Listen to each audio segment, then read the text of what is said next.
So I want 117,815 here. That gets us over the descending curve on the 5-minute chart.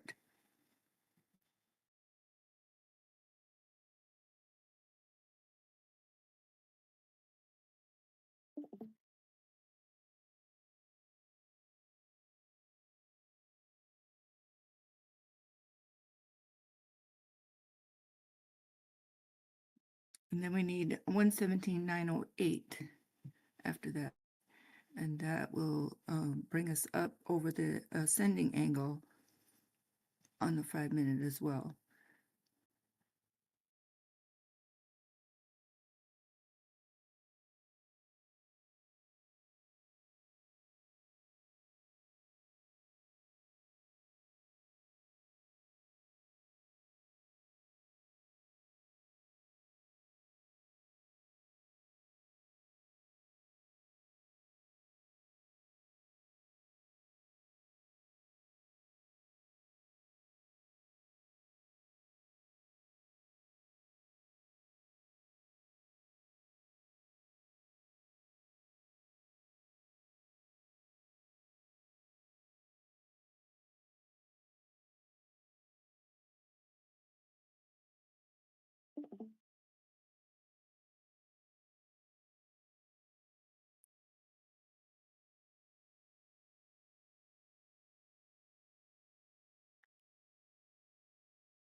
Yeah, Pump just got a new listing on Uphold.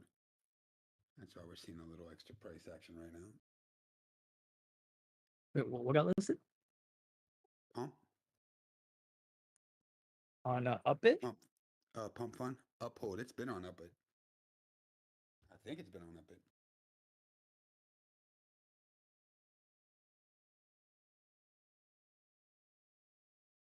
Is it on Upbit? I don't even know if it's on Upbit. Oh, my bad. I had the volume turned down and I heard something got listed. And I was like, what got listed? I'm not sure. Yeah, Uphold has a little bit of volume. I mean, it's a lot of people used to use it about a year ago, 2 years ago. Kind of fading out a little bit. Seems like it at least. They're trying to stay relevant, so they're listing Pump. Those of you that are interested in Zora, that's getting listed for spot on BTCC today at 4 p.m. 1600 Hong Kong time.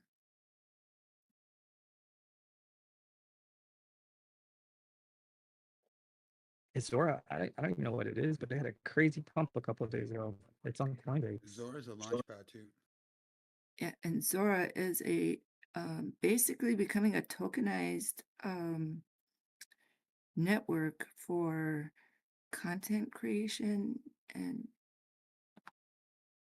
I just did I just did a thing. I'm kind of very interested in this. They You had should some check out. problems from the airdrop. A lot of people were Yeah. really pissed what happened with the airdrop. There's a guy that when I used to do NFTs, I was going through Twitter a couple of days ago. Jack Butcher. He did those like Opepins. I think I don't know if he's a part of it or he did something with Zora. He's like an NFT creator. Yeah, but just their token distribution, you gotta just keep an eye on that too. Because they got a lot of backlash already from token supply control. 40%, I think, of the supply.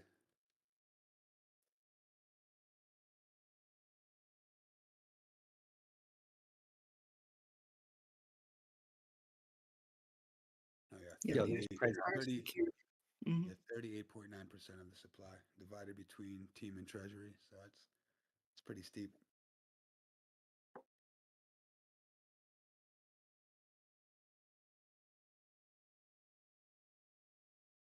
You know, it feels like the way the price is moving, it feels like they want up, man. They don't want as much leverage to get in, and they're gonna go up. I think that's the direction. I think. There is no they, it is us. It's just like they're just shaking out either like I guess shaky holders, but also leverage. Anyone that's trying to get in on this rip up with high leverage is shaking them out. I think. We are they. Because they're giving plenty of opportunities for people to short on high leverage, but like the longs, bro, they just keep getting up.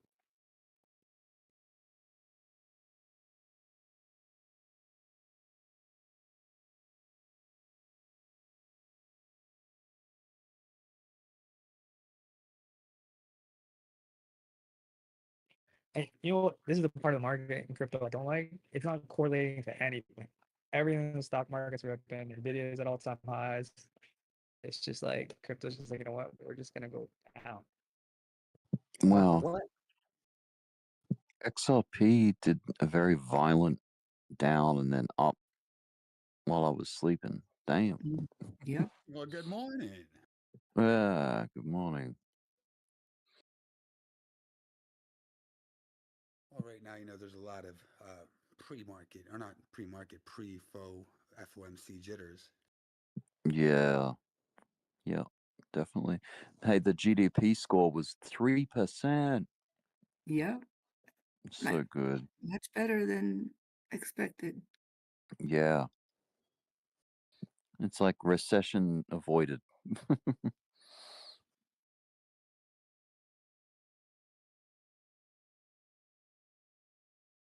Yeah, XRP actually looks really good. XRP looks like it wants higher too. Everything just looks like it wants higher. Could be wrong. Well, that White House report came out. I mean, not the full report, but just a little preview of it. And I think that got the market pretty bullish too. Oh. I think they're going to mention like the top, like the ones that are waiting ETFs, I think will be on the report maybe. Maybe. But it's coming. It's a much anticipated report, and it's called the Crypto Report. I like it.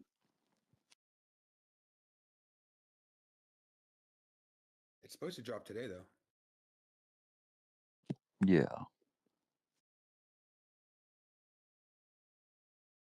Wait, isn't that the one in the 160 morning? And then it 160 said it had pages. nothing to.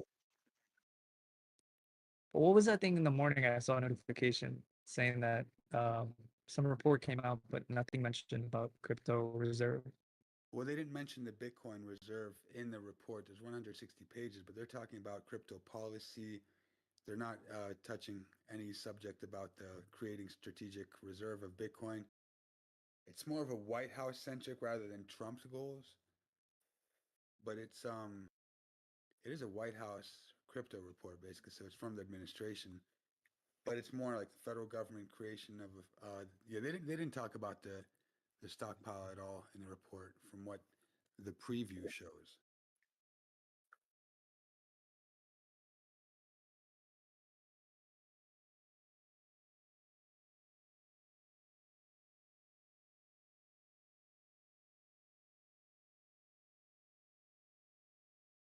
Yeah, but 160 pages, that's a lot.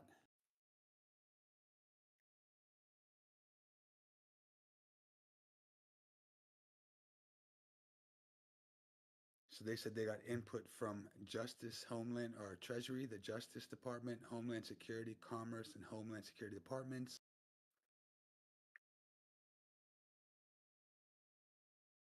So everyone pitched in to say what they think should be happening. Well, let's see.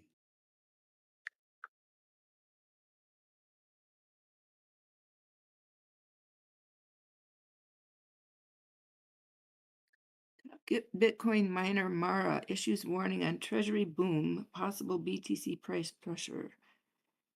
They can't all be successful. This is from the block. Let's see what that is.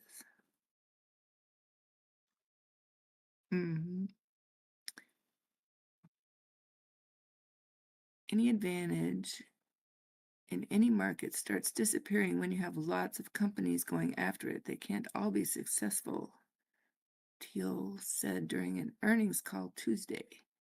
With a market cap north of $6 billion, Mara is the largest publicly traded Bitcoin mining company by market capitalization. It also maintains the second largest Bitcoin stockpile of public companies after Strategy. Let's see.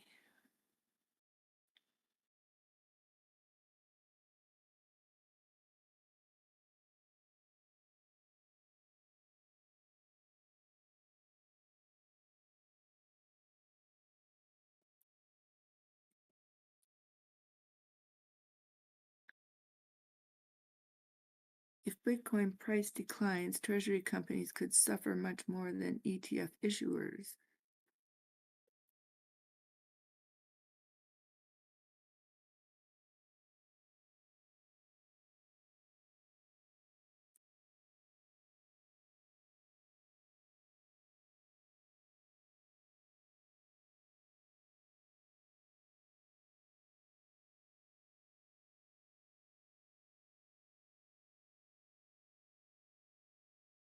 You have to watch out for the motivation behind the comments, of course, because he's the head of a company.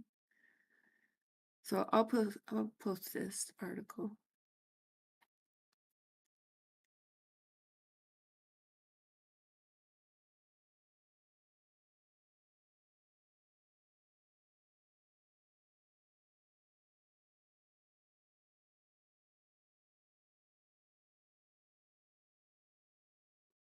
Is gonna short the break and retest of Athena, but it looks like it's pumping through the retest.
We got some FUD in the chat.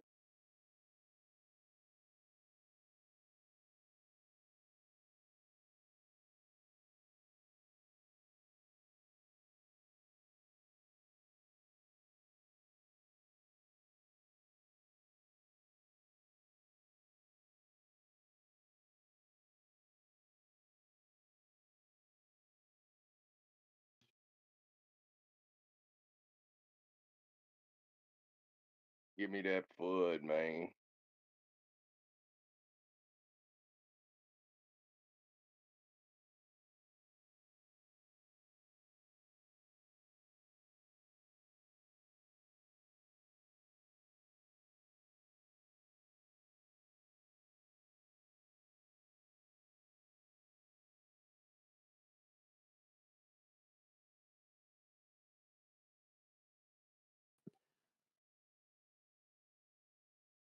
What was the FUD about?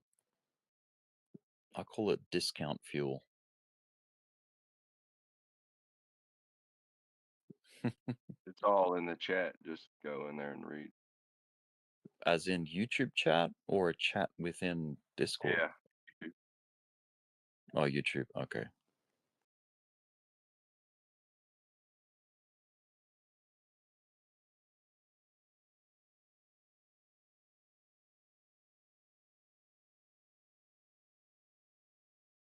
Spooky.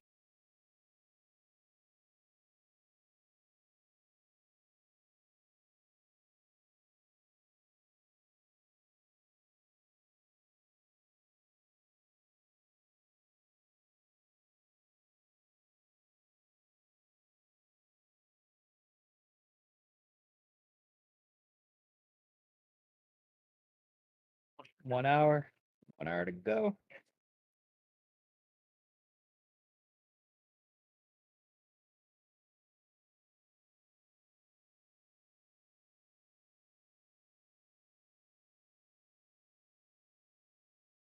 One whole point.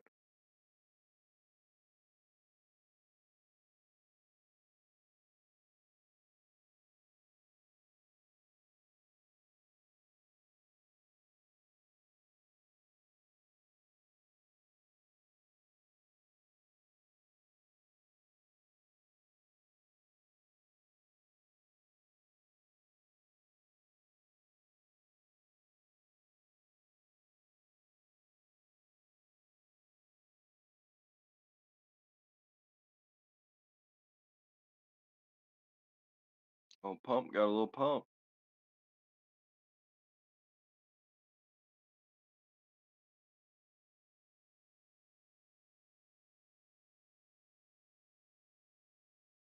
Oh, we got some big buys coming. Big buys. At least on some alts.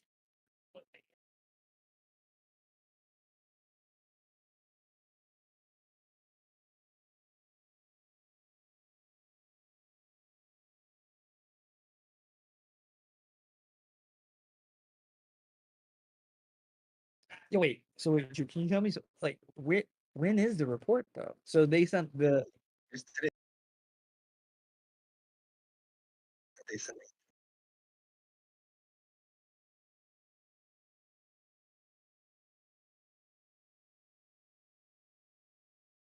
Oh, I thought the report was already out, like fully, and that was like.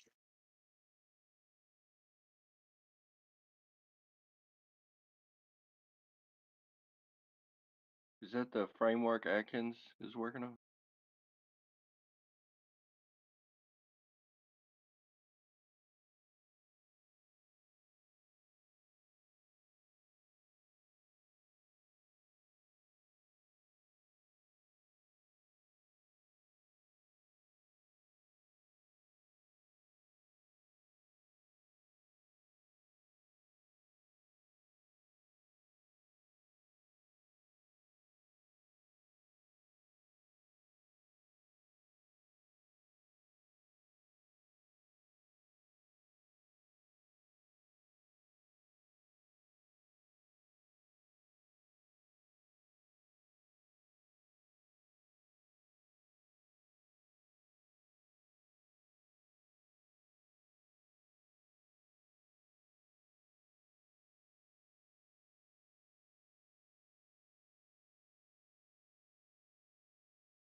Which guy again?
I can see that. I can see it higher than that too.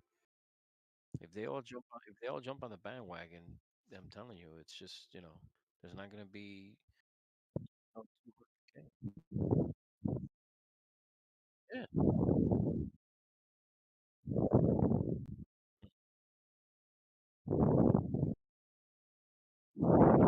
Mm.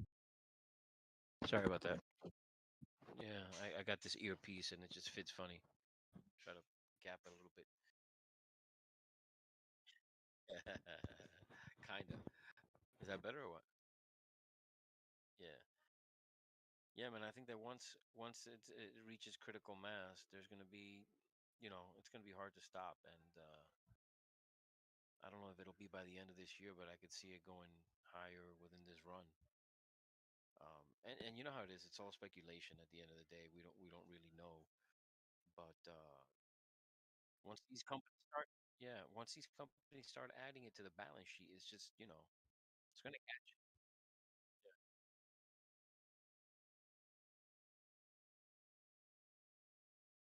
That's my whole touch and go with the altcoins right now. That I see the dominance going up and down, and I'm like, all right, is it really alt season yet? No, it's not. Yes, it is. It's like makes it hard to speculate.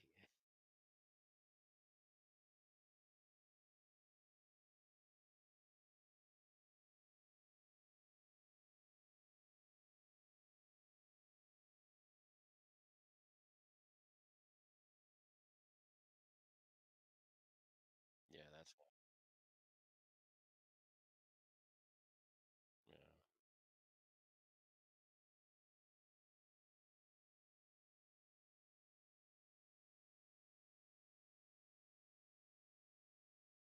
I totally see that.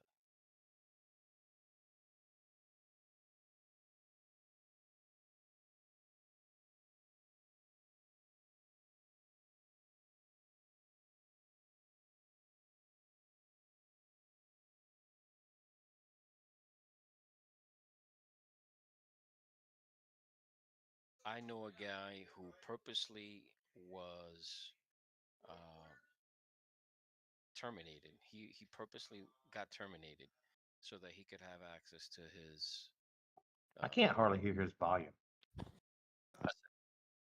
Now is that better, guys? I'm trying to figure out. I'm trying to figure out a happy medium between breathing on you and. um, yeah, right. So I had a guy that I know who actually got fired on purpose so he could gain access to his 401k money because they wouldn't give him access, and his whole intent was to just throw it into crypto. And I think he used I Trust Capital. And let me tell you something, it worked out phenomenally. He did this about 3 years ago. Had a couple 100,000, threw it into I Trust, and he's got some he's got some additional money to say the least now. And at least people don't have to do crazy shit like that now with, excuse my French, to gain access to, or exposure to crypto. We're so behind on that. I can't wait for them to actually not only, make it clear and put out the information on what the guidelines will be, but just to see more companies offer. I know right now I think there's like a handful, right, that are offering crypto.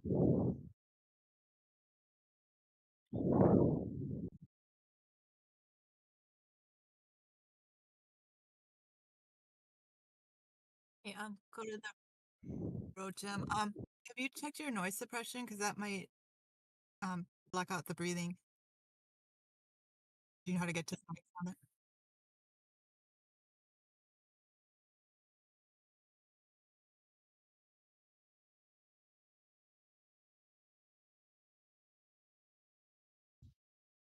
Yeah, no, I'm on a headpiece at work. Yeah, that's probably it. Maybe my output You know, volume. check to make sure that your noise suppression, or what did you call it, cancellation, is Yeah, in your is Discord. on. Yeah, in the Discord audio video settings, you have that noise cancellation option. I have a voice isolation. Yeah, give it the works. Is that better, guys? Right. Oh, yep, much better. All right. Much. Thank you, guys. Appreciate the feedback. Good call, Aeon. Oh, thanks.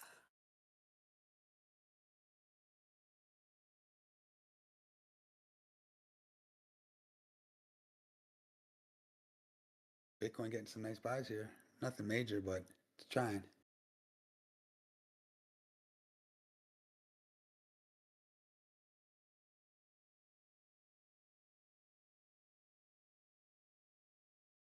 So we got what, 45 minutes or a little bit longer for all the fun stuff to happen? Are you guys scared? A little bit. I can't stop laughing about the way Trump slapped this guy on the backside a little bit when they were inside the building with the hard hats. I thought that was hilarious. What a character.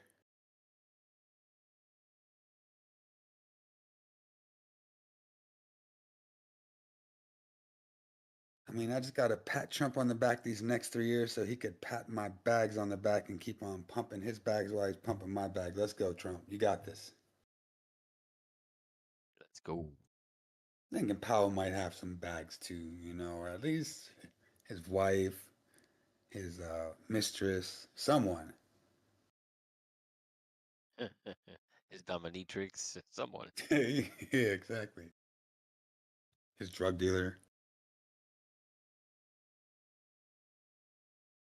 One of his hoes. I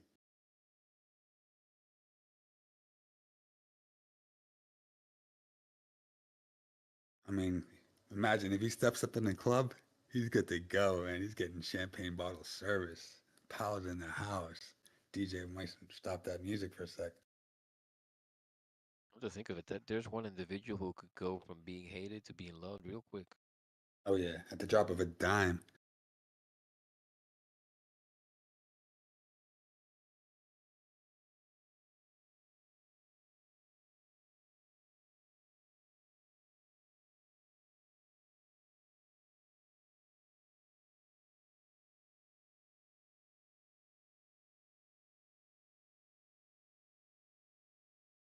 Yo, XRP is just grinding. I'm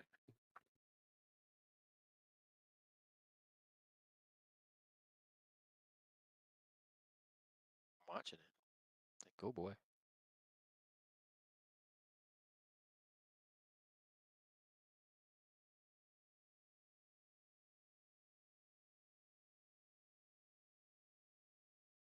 Wonder if the government owns any XRP.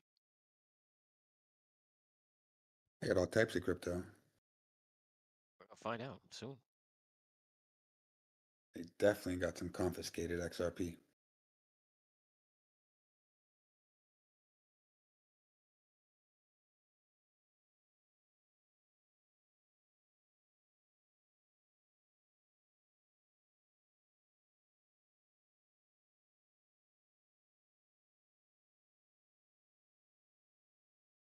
Yeah, Trump media is not going to load up 2.6 billion just for fun. I mean, it could be a quickie though. So that's the whole thing I got my guard. I'm like, are they looking for a quickie or are they loading up for a 3-year push? Because 2 billion is a nice little start.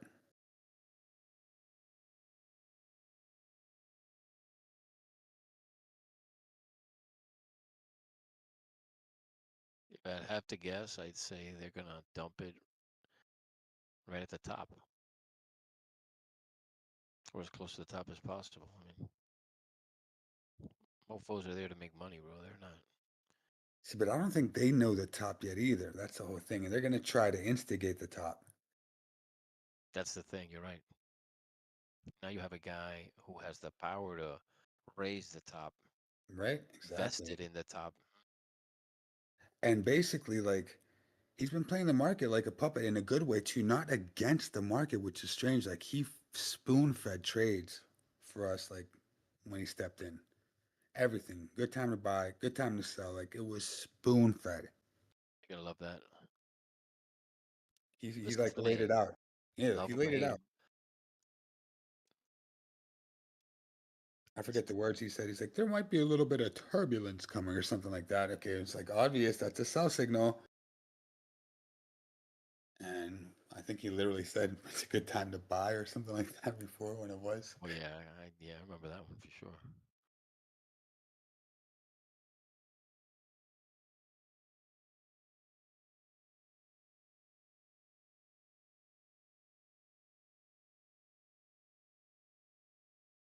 Yo, Molly, man, that's me.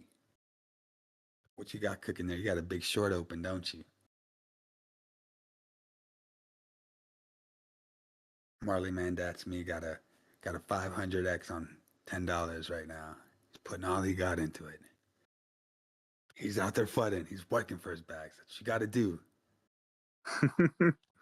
He's trying to drive discounts.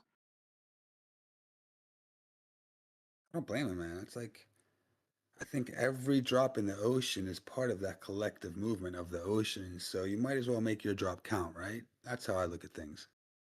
So, Yeah. Yeah.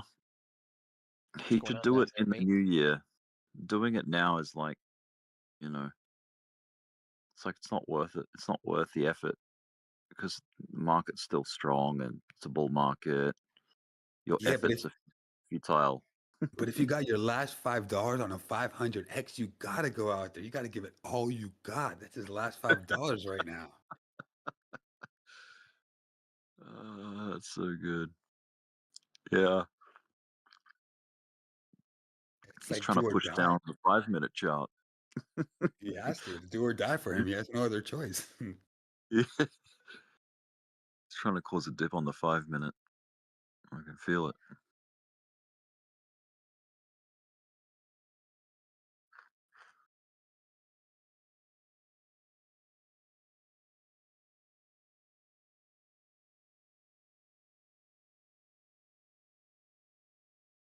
It's interesting. Bitcoin shares so many of the merits that gold has, right? The commodity, and gold is the biggest single asset on in the world, like $22 trillion, and that's not a mistake. It's been valued for like over 2,000 years by mankind as well. That's pretty stable to me.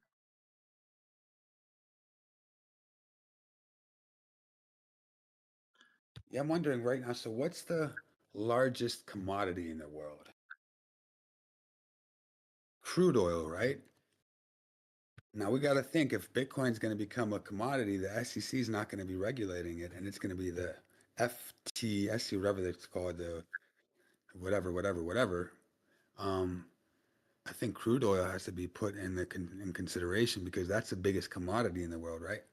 And that's the most traded commodity, also, both in volume and value.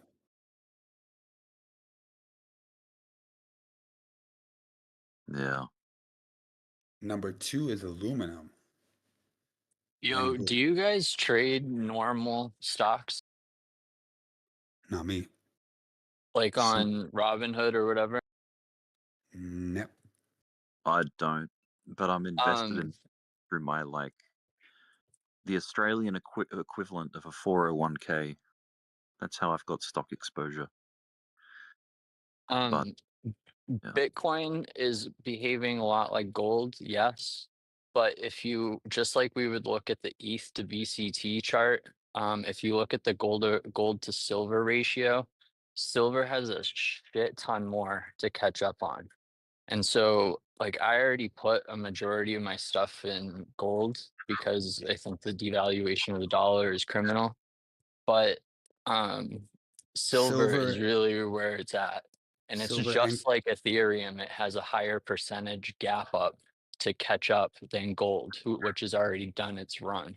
don't sleep on copper either. Copper is definitely up there. I'm also in a bunch of uranium too. But if you guys trade call options, you can trade silver futures pretty much, and it's very lucrative. What's going on, family? What yo, up, Dbloc? How's everybody's morning been? Hot good. and sticky. Yeah, it's nasty here too, bro. Yeah, it's muggy out there. It's like nasty with the AC on. You know it's bad. Ready I'm for like the complete. some FOMC volatility? Yeah, I It's right can't. around the corner. Here we go. It feels like it's already been picking up. I'm not getting out of the way though. I'm gonna stay in lane, even if it's a Mack truck hitting me. I'm staying in my lane. How about that 3% GDP Dbloc? It's pretty good. Interesting. Yeah, that is good. Yeah. It's good. We're cooking, boys. We're cooking, and girls. What do you think? Fireworks?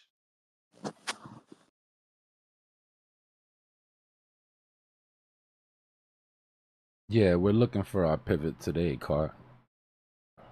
I'm guessing it comes after meeting, but I am looking for some mean reversion and some liquidity sweeps to the top side this week. After maybe one more dip. That W pattern is still alive, right? We've never taken it out, but we did turn that rising wedge into a bear flag, so we still have sort of competing patterns here. Literally smack dab in the middle of both measured moves, so volatility could get you both.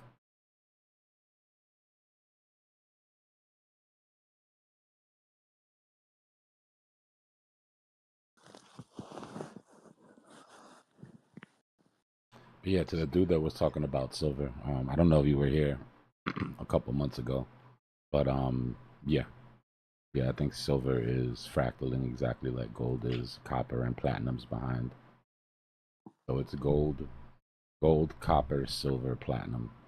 They're running the same fractal. That's the order that they're in right now. Yeah. The other thing, like to get underneath gold and silver, the gold and silver miners have been absolutely crushing it. I think they're 58% above the S&P right now in terms of returns for just this year alone. So those mining stocks and the mineral processing companies, those are all going to get deals from the government, just like MP did, where the Defense Department bought in, what was it, like $300 million or something, but it was partial equity buy. So both the government and the company benefit from the company doing better, and they foresee a lot more of these things and deals going on. Yeah, that's my play. My rotational play for this bear market is going to be metals. I think that metals super cycle while real estate and equities go down in crypto.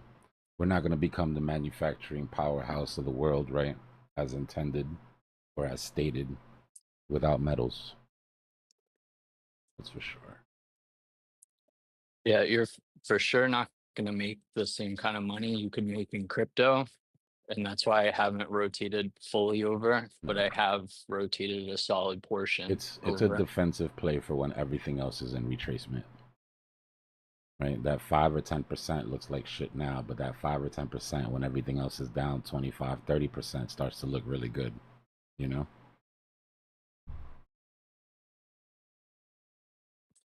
Yeah, and just like the way that you talk about the ratio of Bitcoin, it's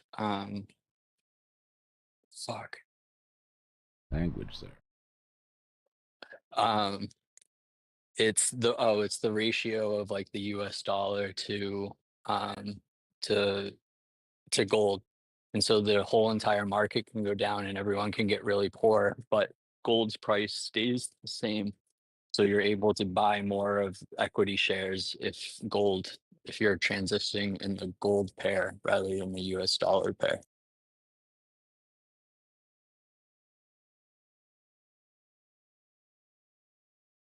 You looking at my screen? Yeah. Let me show you something.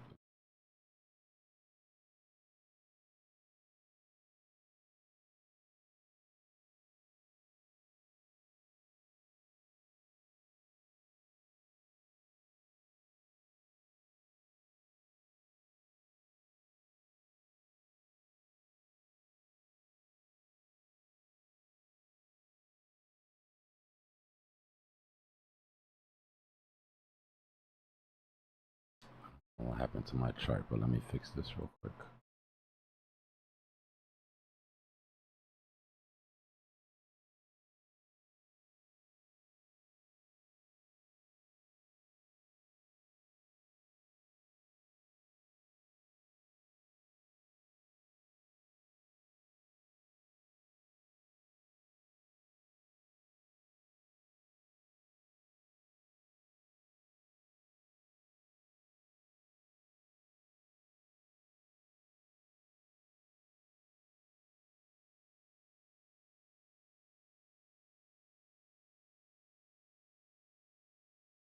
Give me 1 second. What happened? But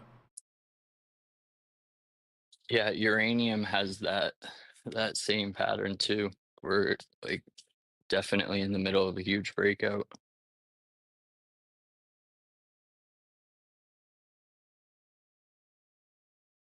now platinum's in the middle of creating a larger cup, right? So gold was the first one to fractal. Right, I've been in this gold position for like 2 years. My target's still 4K for gold. But this cup and handle that started on gold, this pattern started in 2011. Right, you see how the line runs across all the charts? Yeah. So 2011 was the start of gold. 2011 was the start of the handle for silver. And 2011 was the start of the cup for copper. Right, they all started at the same time. Silver has been running this. Silver has been running this pattern since frickin'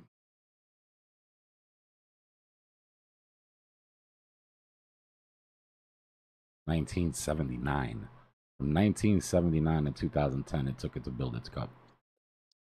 And Right. it was a huge basing period. Yeah, And so they said that silver has been the failing trade for like decades now.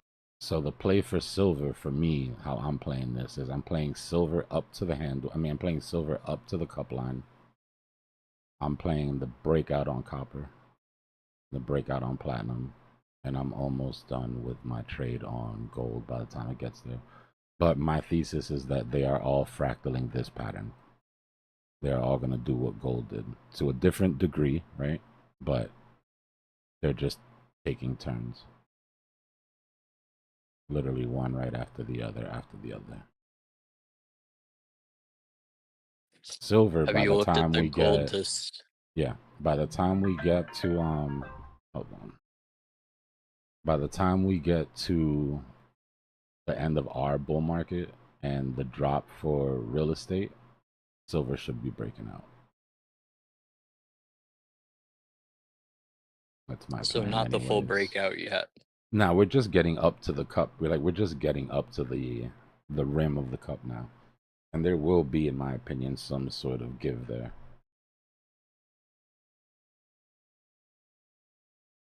I'm just keeping an eye on the rotation for like 4 months from now, 5 months from now.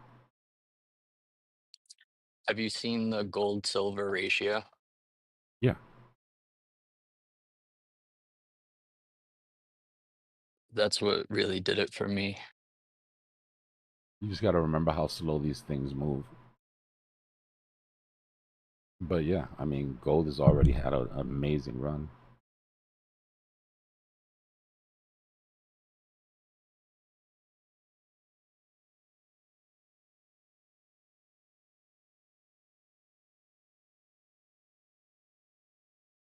I'm just being greedy with my exit.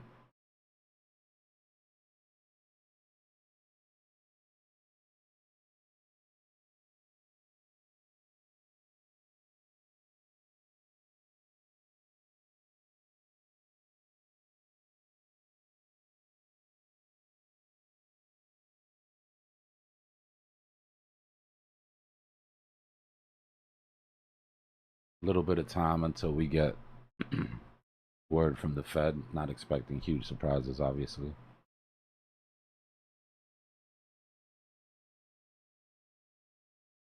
Yeah, I got you, Just. Give me a second.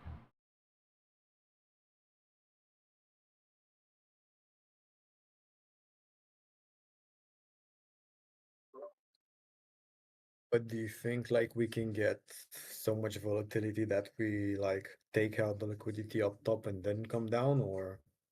It's possible. I mean, the last FOMC we had very, very light volatility, which was, to me, was weird. Right? I was expecting a big whipsaw, and we ended up getting a bunch of nothing. Mostly because the press conference was like so vanilla, right? So it's gonna depend on that. It's gonna depend on what questions are asked, what questions are answered.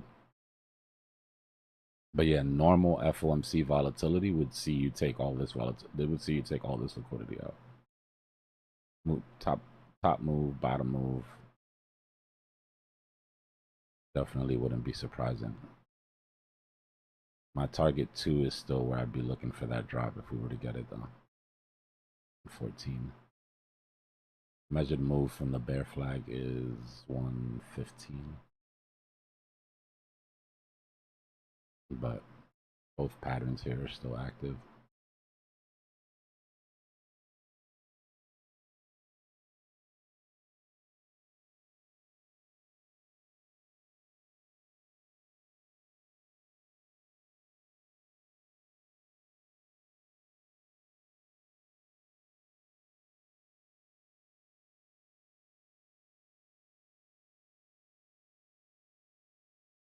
Too much volatility. All about the volatility and the liquidity.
What's going on, boss?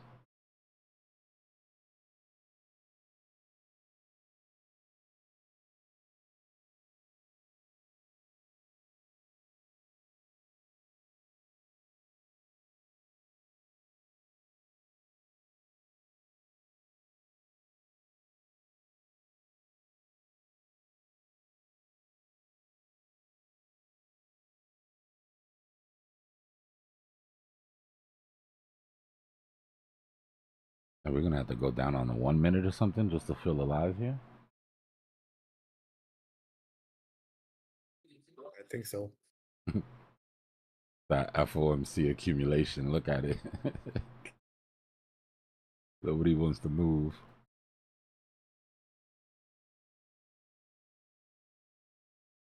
I'm like, you buy some Bitcoin. No, you buy some Bitcoin. All right, fine. You sell some Bitcoin then. Nah, you sell some Bitcoin first. All right, fine. We'll just sit here then. Can we trust the first big vector, like the one that we just had when FOMC starts? What on like on the 5 minute or that No, move? on the This move up? 15. Yeah, this one. Yeah. If we get something like that, let's say. I mean, I would say yeah. The problem is we didn't really leave any vectors on the way up, right? You've got one target. Come grab up here. But if we would have left red vectors all the way down, then I would be like, oh, we're going to get some volatility, right? Just like we did here. Red vectors all the way down, screamed, recovery, got that. Now you've recovered this vector, but you've done it without leaving any sort of vectors behind except for the top. So you don't have the same sort of explosive potential that you had here. We'll see So though. you It's think that just a we're word, any word, right? Any word taken the wrong way, or a question that he shouldn't answer getting answered, or a question that he should answer not getting answered. All of that type of shit will add volatility.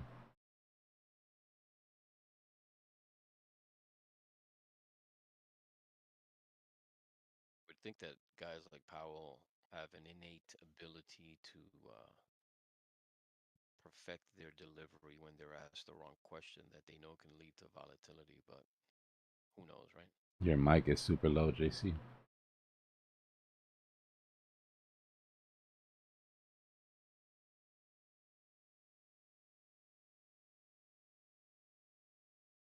Better now? Yep. Yeah, my question was, I can imagine that guys like Powell have perfected their ability to respond to questions that may lead to increased volatility, you know? Yeah. Yeah. But They know the effect. right. Yeah.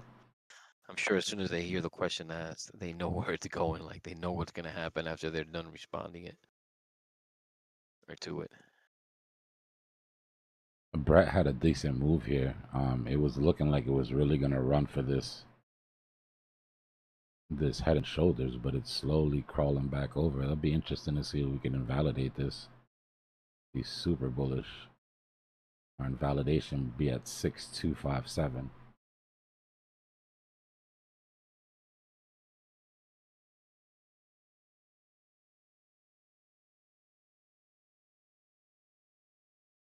A nice little move though.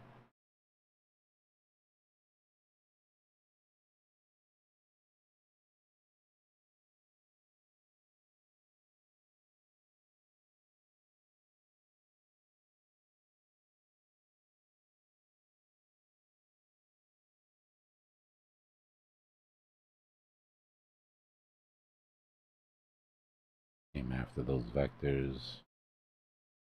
Need them to come after these.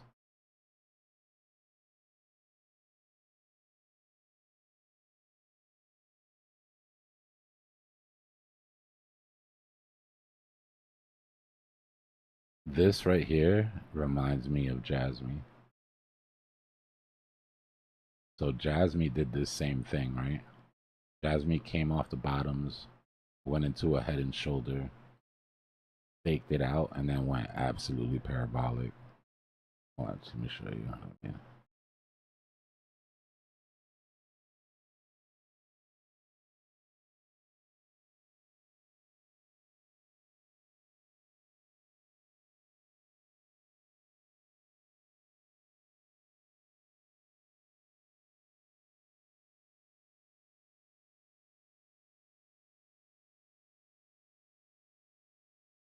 So this was the bottom for Jasmine here.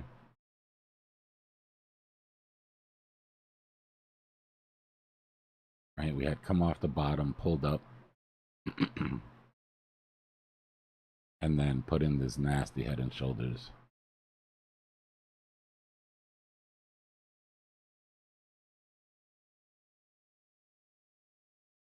Right, everything said that was supposed to go down, clear this imbalance, come back down into this accumulation, and it faked out and just ripped. Whenever I see head and shoulders that their measured move doesn't make logical sense, right? That measured move on Brett's head and shoulder brings it down underneath bear market lows. Right? So whenever you see a technical move that doesn't make sense, there's a possibility that it's a fake out. Right? It's meant to entice that sort of price action. It's not the first time that Jasmine did it. Jasmine did it down here on a lower scale too, as it started its bull market.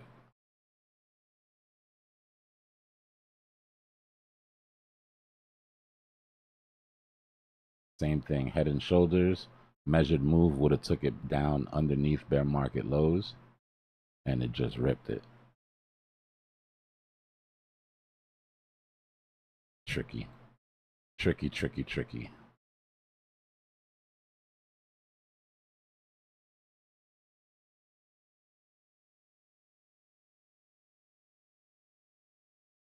I hear on DMC playing in the background. Right. Trump's talking. Yeah, what's he saying?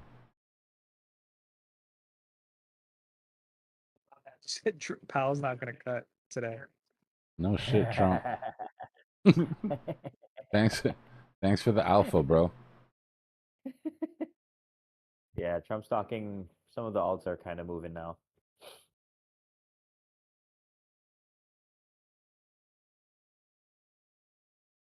Imagine if that just makes Powell cut. You don't speak His for me, reverse bro. psychology. Yeah. You don't speak for me, bro. Watch this. Oh man. How's your day so far, Dbloc? Good, man. Good.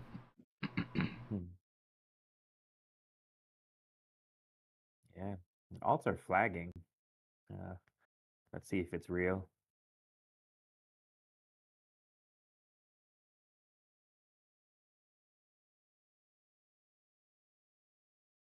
There you go.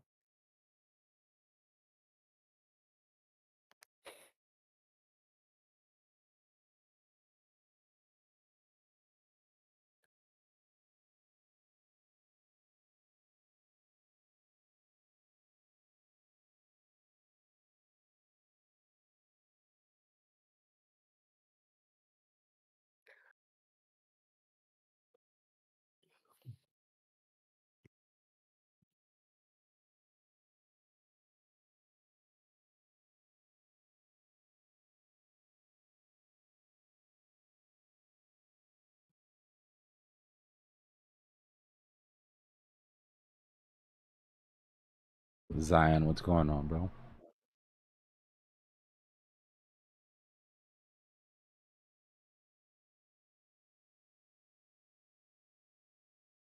Usually around the same times, Rajesh. Between like 11 and 1. And then I chill until like 6 or 7 till it's time to eat. Then I go eat and come back for the night shift.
Nah, nothing should be running with any hopes of a rate cut right now.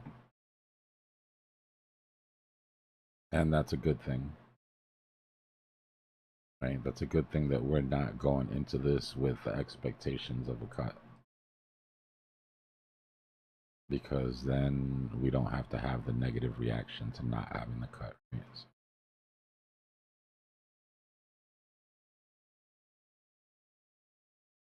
ETH is still running this convoluted ass range.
I think we get cuts in September unless something goes really wrong between here and there.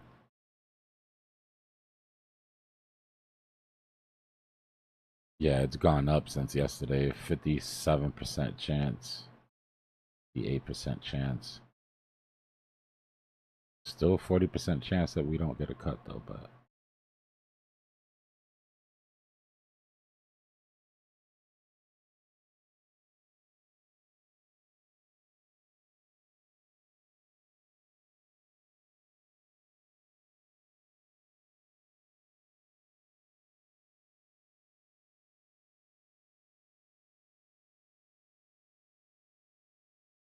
yeah.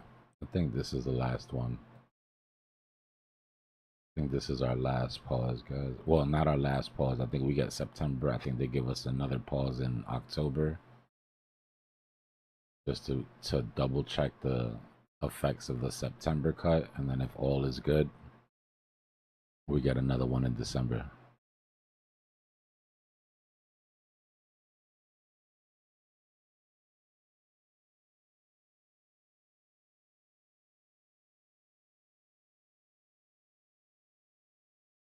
Dude, is Bitcoin gonna go down today, or is it just gonna keep playing games?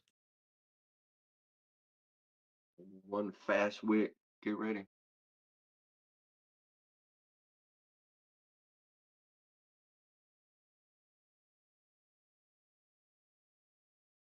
Is the long short ratio still like off off balance? Mm, Yeah, 48.31 to 51.69. yeah. Hasn't gotten worse at least. No. No, it's gotten better.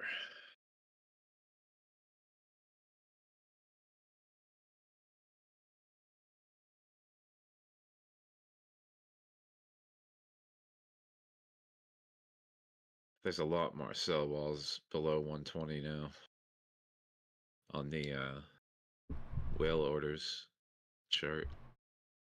Yeah. Yeah, Marley, you can have your opinions or whatever, bro. But if you're gonna keep copy and pasting shit, I'm just gonna block you, bro. At least have the decency if you're gonna troll to do it in real time.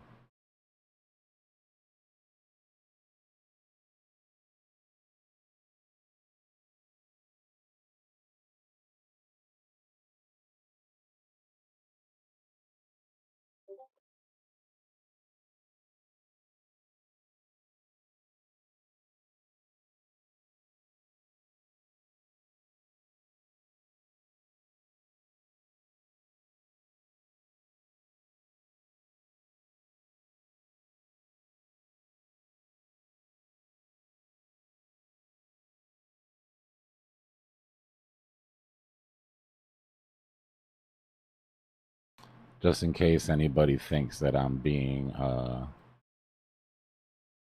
on my guy, these are the messages from just today. Just today.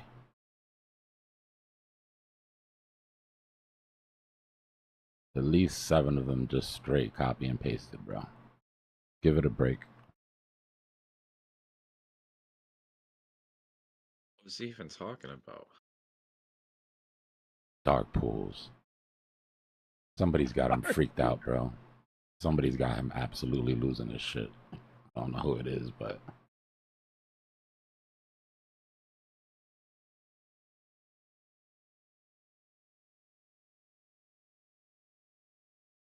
bro, you've been copy and pasting. I'm not here to go back and forth with you, bro. Just make sure you don't do it again, that's all.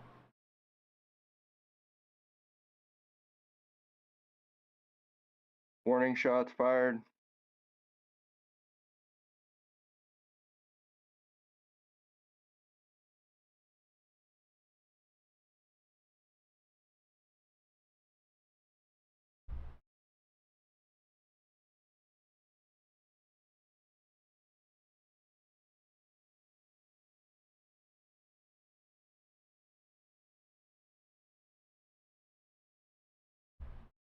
It looks like a lot sample, but it isn't. It's just 4 sentences. It just keeps copy and pasting the same shit over and over. So yeah, I read it the first time. I didn't read it the 360th time.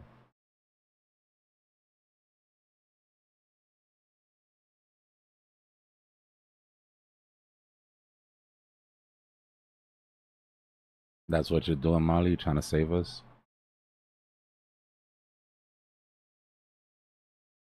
It's very magnanimous of you, brother. Send a super chat. That'll help.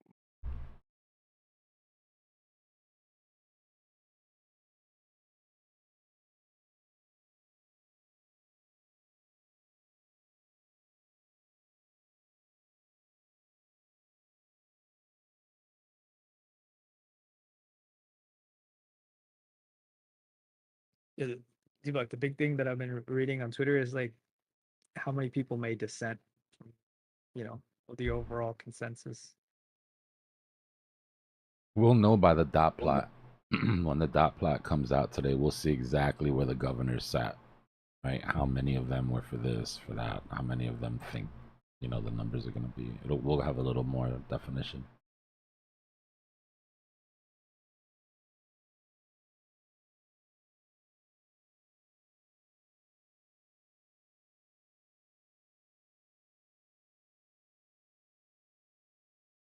Your pal loves stealing the spotlight. Not pal, sorry, Trump. This is the second time. Yeah, he He thinks runs if his he own front press runs conference. he's like, it's almost like, oh, the world's waiting for Powell. Like, if that's such a big deal, like everybody cares about what he says. Watch, I'm gonna do it first. We all know what he's gonna say. Now, tell us what he's gonna say in the press conference if you really wanna. You know what I mean? Yeah, but he's live on TV right now too. He's doing his own press conference. Yeah. He'll probably have one after too. He's been doing the reactions lately also. Funny. It's like when two streamers are beefing and one of them gets in front of the other one's stream to like front run it. Like that shit that streamers do on Twitch when they beef. It's hilarious. Trump is a reaction YouTuber. Oh, no way. Nah, he's by a- far the content president in chief, bro. No other president has put out this amount of content in such a short period of time. Yeah, it's Amazing. alright, Dbloc. I got a video out that I posted in general that'll cheer you right up. That was the first thing that came on my timeline on YouTube. I'll check it. Give me a second.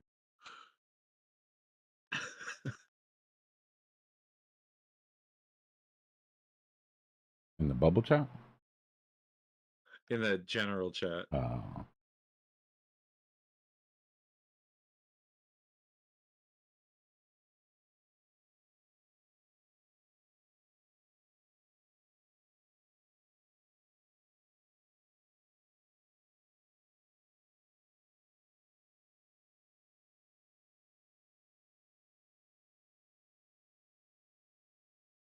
Out here for the Labubu, right? Yeah. Oh, it's for you, ain't it? Here you go. This 100, like we talked about. You gonna open it right now and see what color you got? Go ahead, rip it open. Go ahead. Oh, she knows what she's doing. This must not be her first one. Oh yeah, let's see what you got. It's blue. That's so cute. It's different. Look at it. It's the same one. I saw that earlier. That is not a Labubu.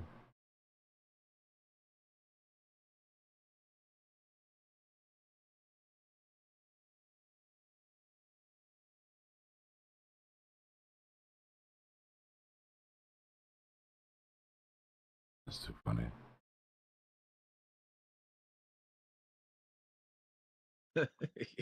Yeah, he just wanted a number. He's like, oh, I got the other one. I'll swap it out. Timu as Labubu.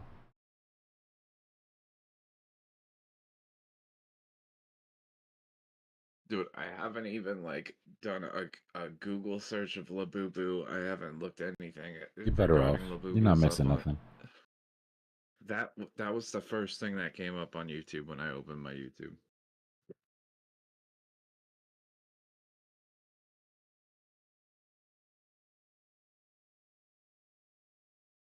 I don't know how the algorithms knew, but they knew.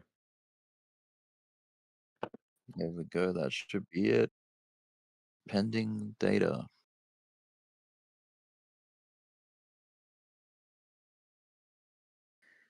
.5% probably. Yep. No surprise. 9-2. Only Bowman and Waller descended.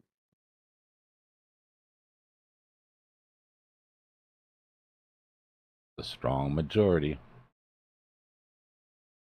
Got some nice bots coming in. Dominance to push down Yes, some more. XRP is coming up.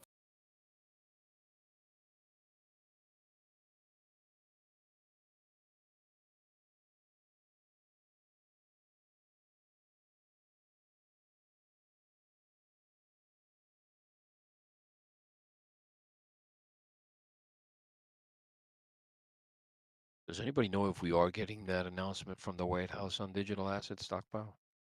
I don't know, man. I know it's supposed to be coming, but I'm so tired of them getting our hopes up for shit and then delaying or postponing or just not even mentioning it on the day they're supposed to. Friday, from what I remember, was what they were saying, though. I'm not mistaken. Okay.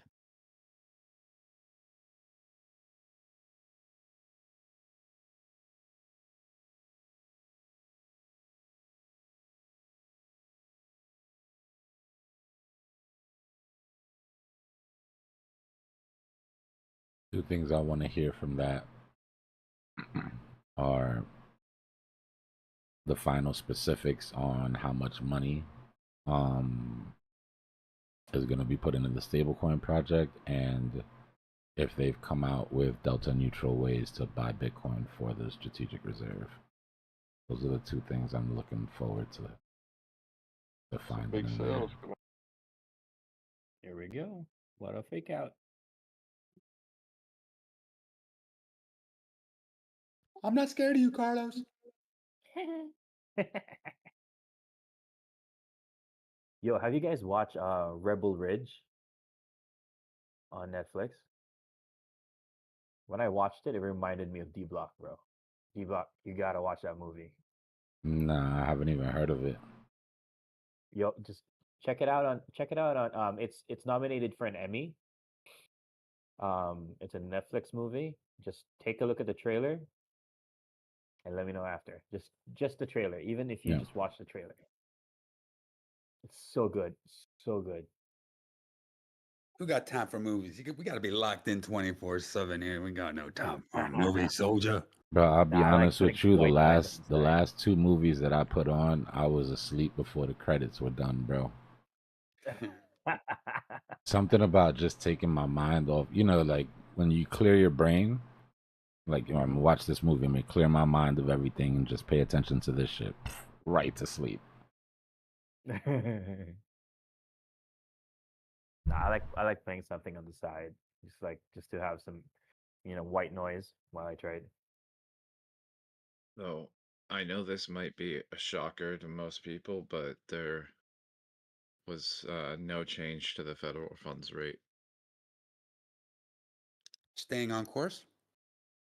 Yeah, yeah, no change. They're the same, 4.5%. We are Kind of late there, we are choir. dedicated to what? You're kind of late there. Rick What do you just mean? It's 2 Rick, o'clock. Rick just said that like 10 minutes ago. Oh, my bad. And it was 9 to YouTube 2. on the back. Nah, you're good. That's fine. Just saying. Do Here at better, the bro. Crypto Cypher, if you're 1 minute late, that's too late. Yeah, my bad. I guess I missed him saying that. If you're on time, you're late, soldier. Hurry up and wait. Hurry up and buy. All right. For the most part, guys, until we break, we're just sitting sideways.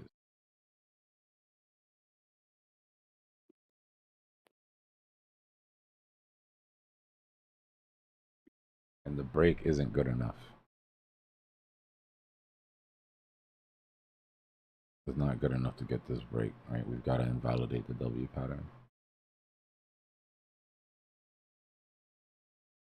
I think we still got some time to close this daily off nice and be on top of the previous daily, because the previous daily is pretty much indecision, right? Yeah.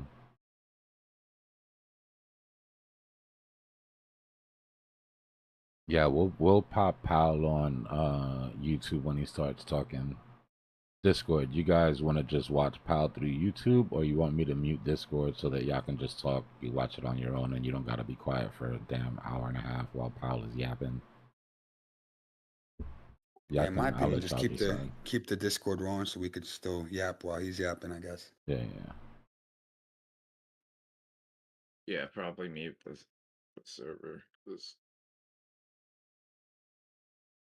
then it won't be interruption. Or I don't know, ask YouTube. No, that makes YouTube got no say in this? that makes the most sense. YouTube's gonna want to watch it, and they're not gonna hear Discord talk anyways if you guys are quiet. So the only difference would be on Discord, you would have to watch the Powell speech on your own because you wouldn't be able to hear it through my we're big screen. boys. I don't think if I mute the Discord, I don't think you'd be able to hear it through my screen. I think we can still hear your stream. If you mute us, we can still hear your stream. Okay, that's fine then. Yeah, that'll be cool. I think. Maybe we should do a test run.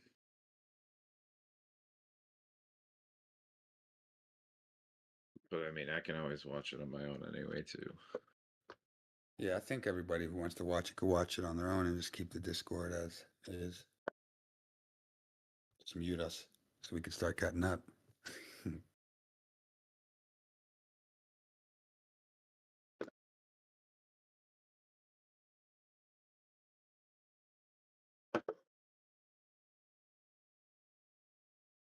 Might have one of those whipsaw days when he's talking.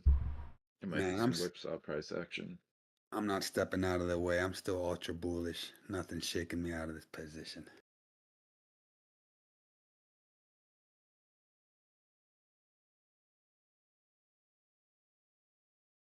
You ever been in a fight and you let one hit you because you're not angry enough? Is it just me? I've No, yeah, I've done that a bunch of times. Yeah. So like this feels I've like been that, there. right? Like I'm That's just like hilarious, this bro. price action is dead. Like I wouldn't even get out of the way of the volatility. Like I literally wanted to punch me in the face just so I can get angry enough Yeah. to like snap back into focus because this shit is killing me right now. It gets the adrenaline pumping. Yeah, for sure. I mean, you can always go all in. So if you're ever in a fight and you notice that the other guy is more upset than you are, you need to fix that because nothing else matters for the most part in a street fight but who's more mad. Like for real. I've seen dudes with absolutely no fighting skill just do damage because they're like seeing red. Yeah, it's good to analyze too, see what they're holding, see what they got. Like me, you get next to me, I use anything I got. Like I know how to tie someone up in 2 seconds with a rope. Like even with my belt, it's made so I can just whip my belt off and tie someone up real quick. They wouldn't even know they're tied up. I tie them up so quick. Dude, even if I was sparring or in a boxing match, I'd let the other guy get a few good shots, and I'm like, all right, now I don't feel bad. I don't have to go easy on this guy. I'm just gonna. Yeah, Yeah, you they used can't to be call me Wolf Spider. you can't be too angry to where it blinds you, right? But I've gotten in fights before where somebody's like upset and I really have no idea what I'm fighting about at this point. Like I don't even know why this guy's mad. At that point, like yeah, I've got to let you punch me a couple times. Like you got to get me upset because right now it's just kind of funny. But that's when you just like, it's a little guy, it's like hold him by his forehead and let him swing. Like, hey, calm down, bro. What's going on with you? Yeah, I don't know how to do that at all. I don't know how to fight. Period. That's I good either though. kill you. I either You kill don't need. you. I either kill you or I don't fight. Period. Tell him, man, don't sleep on rope work, man. Like rope work, they used to call me Wolf Spider. I used to just wrap people up in a web. Oh, I had a buddy of mine. I used to call him the spider. Oof, man. Seen that guy throw.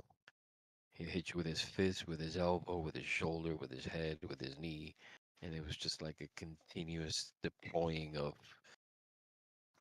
blows one after the other, and I was like, whoa. Yeah, I Sure, you can't used fight. to box. No, I mean that was like 4th grade, maybe 5th grade, and I quit at 5th grade. But I learned a lot At of the rope Y? work. It was like this. It was kind of wide, but it was a very, I guess, like rough edge kind of wide. Like all the poor kids were there and stuff. Wasn't Yeah, even a yeah. Y. It was.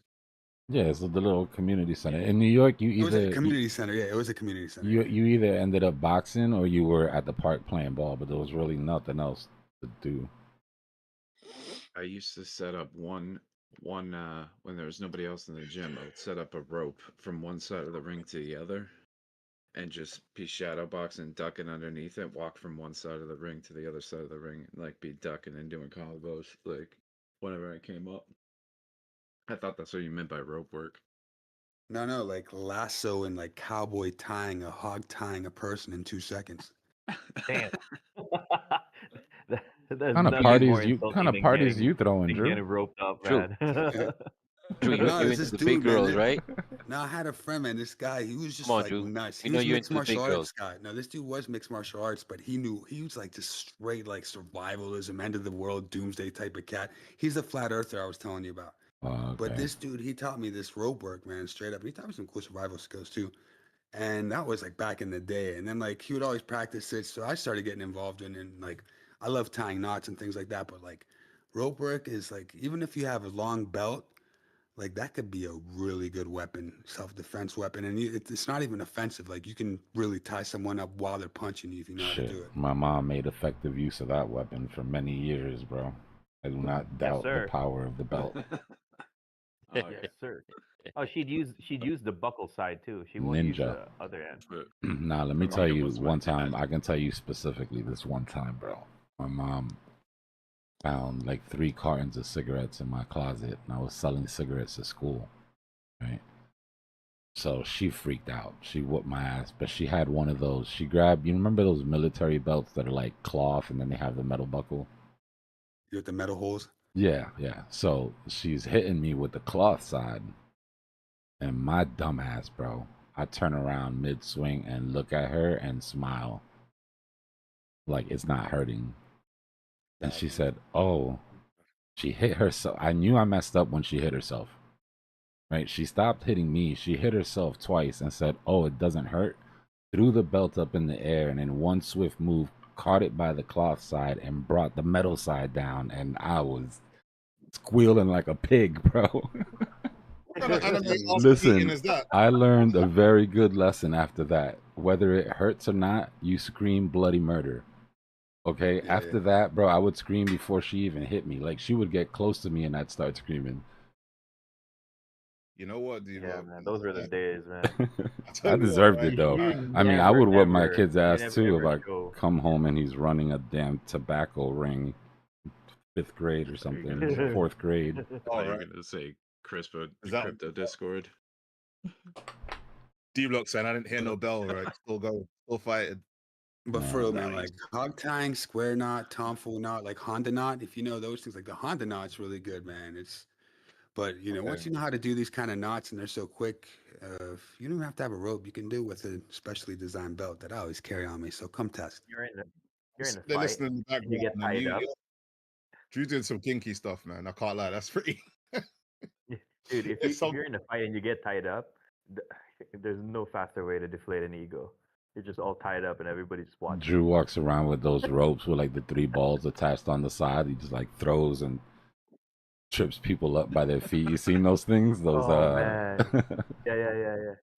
Oh, like the bowlers. What about the booby traps? They don't know about the booby traps, Drew. I mean, I'm not allowed to have them. I'm not allowed to have booby traps in the States. No. but There yeah, are I got some there are no setups. longer any booby traps. That's true. What are we talking about? I just seen Drew walking around in a cowboy hat. Some dude starts some shit with him, and he just whips a rope out of his back pocket, so it swings it around him.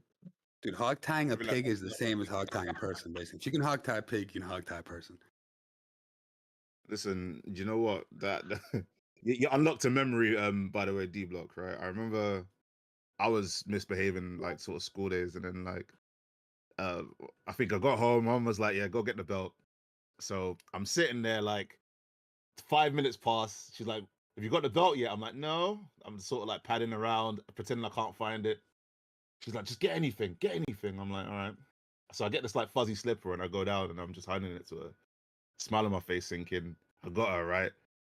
And she just took off like the shoe that she had on, like some cork slipper, and just beat me until she couldn't see me. She was like, "You idiot! You think you can get away with this?" I think it's great that we can Never all insult laugh your at our mom when she's physical abuse now. That means we're healed. Oh yeah, dude. Yep.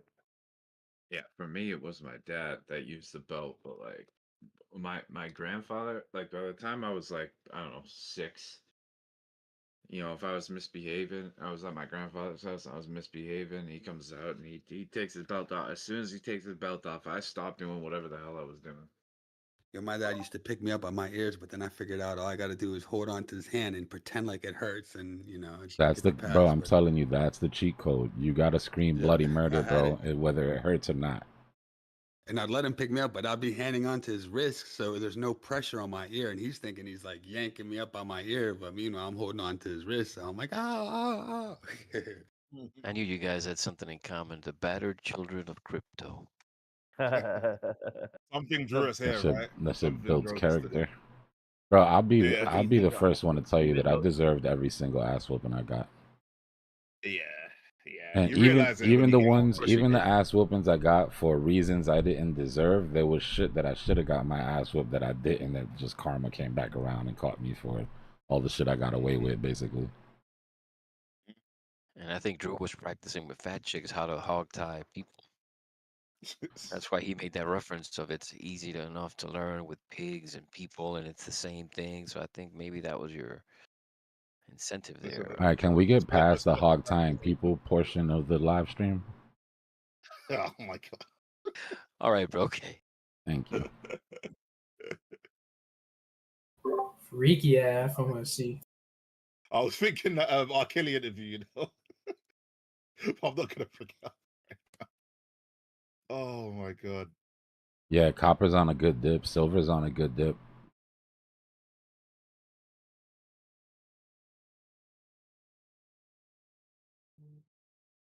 Funny, I saw a bunch of copper meme coins popping up these last 2 days.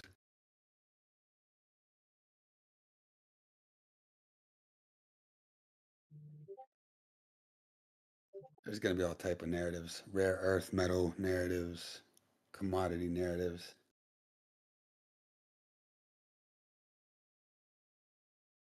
So if Bitcoin is going to be a commodity, like 100% by if the SEC recognizes it, that means that FT, Yeah, the FTCC.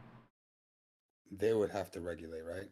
Yeah, they would be in charge of it. But they tend to have a lighter touch than the SEC does. Yeah, they're chill. They're chill with it, right? Yeah, they're more cool. Like, you'd probably invite them to the barbecue before the SEC. Right. You still wouldn't smoke in front of them, but like, they could be there, you know? Yeah, they can smell it. Yeah. They know what's going on. Yeah. They just can't see it. Exactly. Like the cool on, right? You don't disrespect by doing it in her face, but she knows. Like when you come in, she's got that plate of food ready. She knows what time it is. She's like, yeah, they got the munchies. Remember those trips, man. Thanksgiving, Christmas, those walks with the cousins. We're gonna take a walk to the store. Like, yeah, all right. That's the best thing. Gotta make you wash your hands before you go in so you don't smell like blunts. Come in and just destroy your third or fourth plate. And you'd think you don't smell, but meanwhile your parka or your jacket just smelled like so much blood that you thought washing your hands was enough. Yep. Good times. Triple fat goose.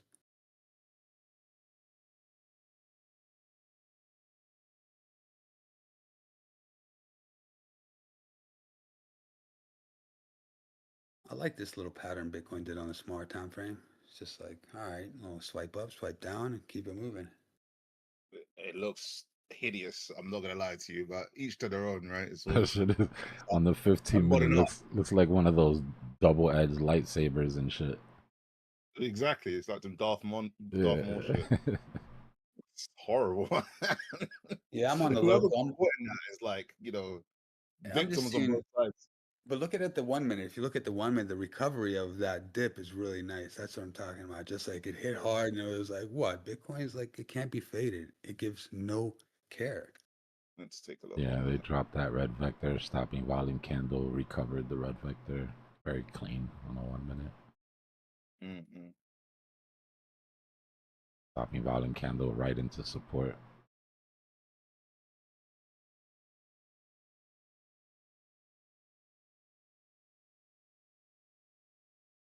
Double bottom on the 1 minute.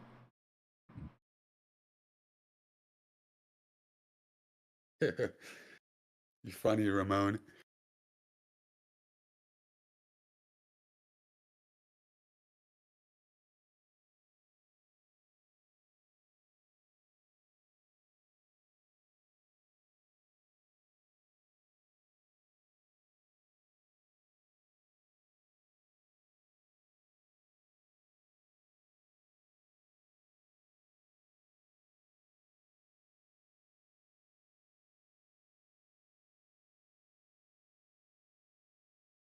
I like RW better.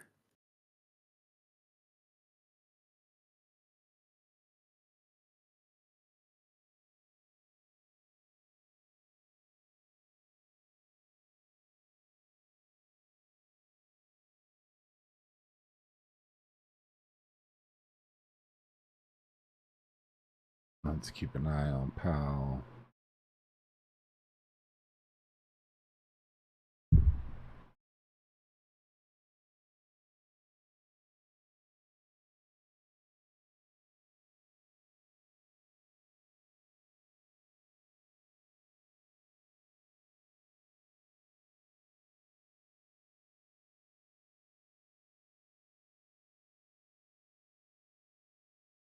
And yeah, Dbloc, that thing you're talking about that you throw, like, you know, the balls with strings, like heavy balls, those are called bolas. Boiler, bolo, something like that. Yeah, Yeah, yeah, yeah. bolas.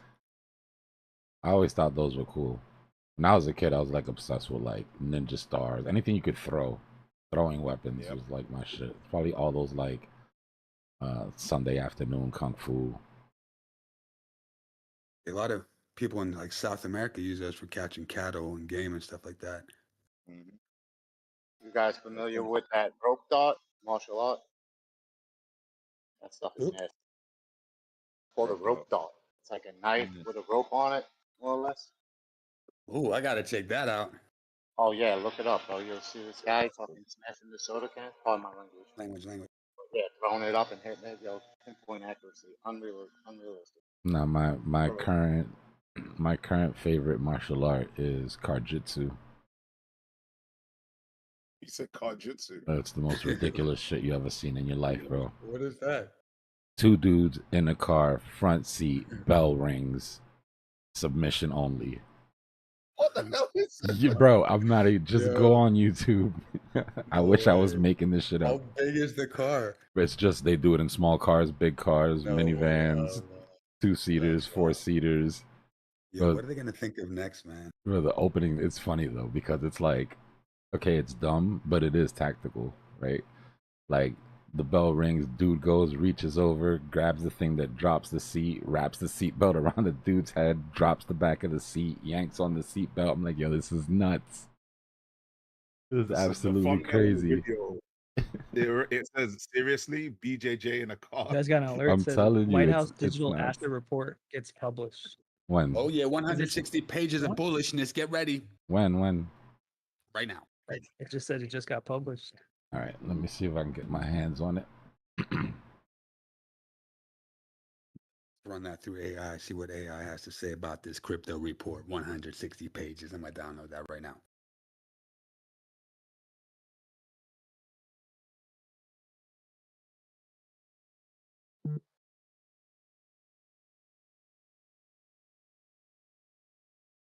I found it. It's at I'll post the link.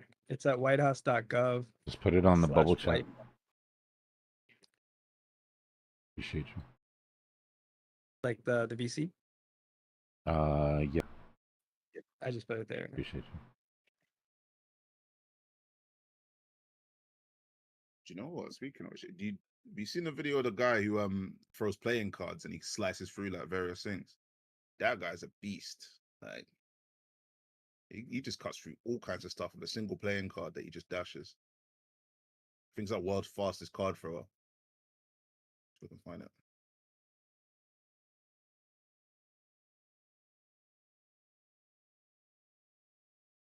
So you can just like copy paste this into AI and just be like, give me a summary. Is this bullish or bearish? There's a lot of pages. You bro. might want to go through it, but yeah, it'll help boil it down a little bit.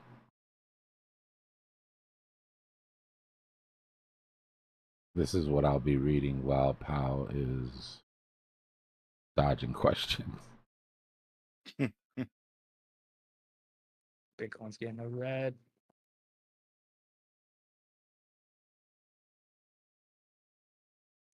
I'm not fast enough to read this report or do anything.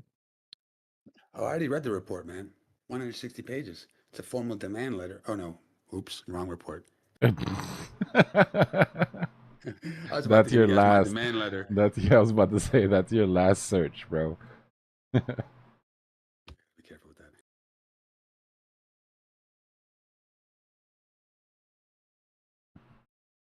That's the link to the PDF, YouTube.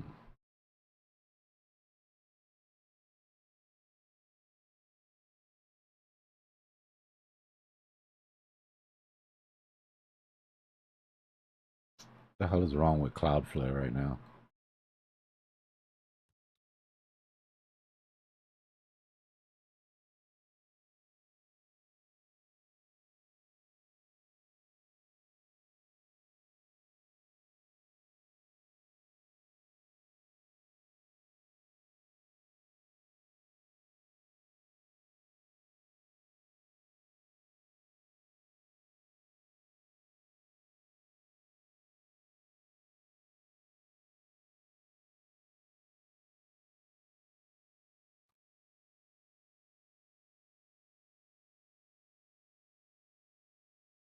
Where did you say the PDF was?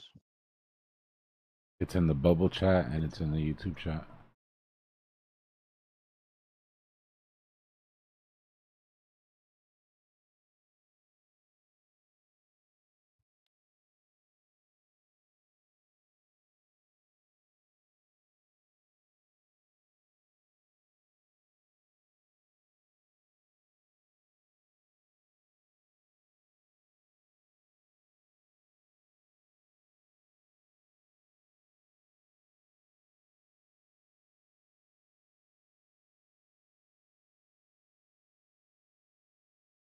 Yes, the White House crypto report, particularly Executive Order 14178, tied to strengthening American leadership in digital financial technology, appears to be very bullish document for the digital asset industry.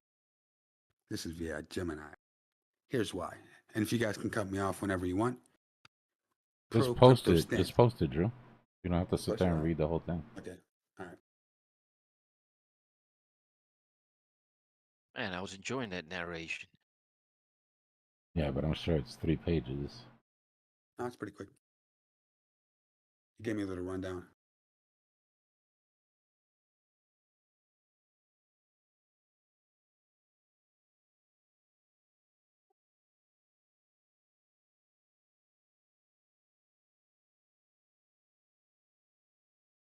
Oh yeah, I can't post that much text. But basically, it's definitely pro crypto stance. He said it's a very crypto friendly stance from the administration to promote golden age of crypto. They're going to be promoting digital asset trade and DeFi. Regulatory clarity and innovation. They emphasize the need for clear and consistent technology neutral regulations to foster innovation and protect consumers. Support for stable coins. Taxation. Can you ask it? What's that? Can you ask it? Are there any cons to this report? Yeah, Guys, it takes a second to do this. Just take that PDF, copy it, and drop it in the search, and tell AI to do what you want it to do. This is a good learning experience on how to use AI to break these things down. Yeah.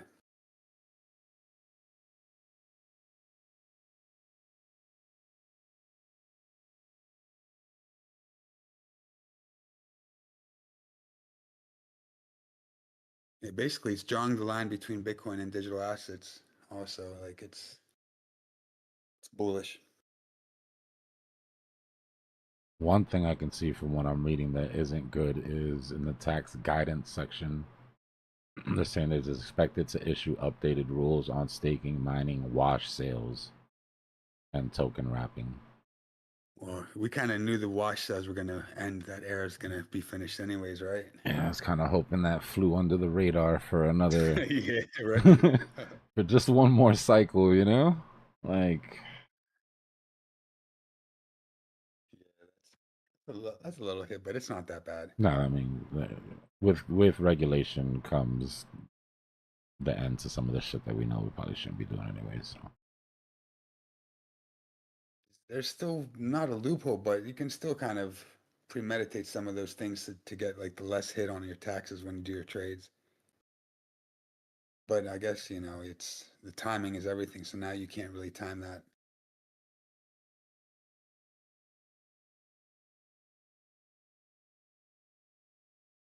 But they're rejecting CBDCs hardcore. They're like, no CBDCs. They're trying to make an anti-CBDC task force. Mm-hmm.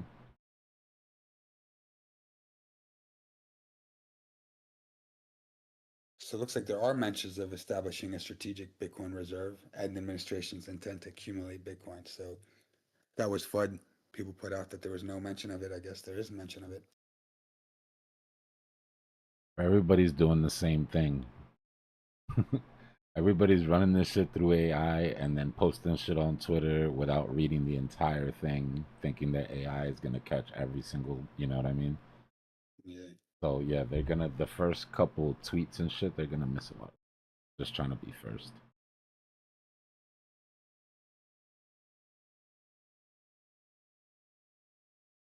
Now you gotta dig in and ask it questions. Go in there and find this for me.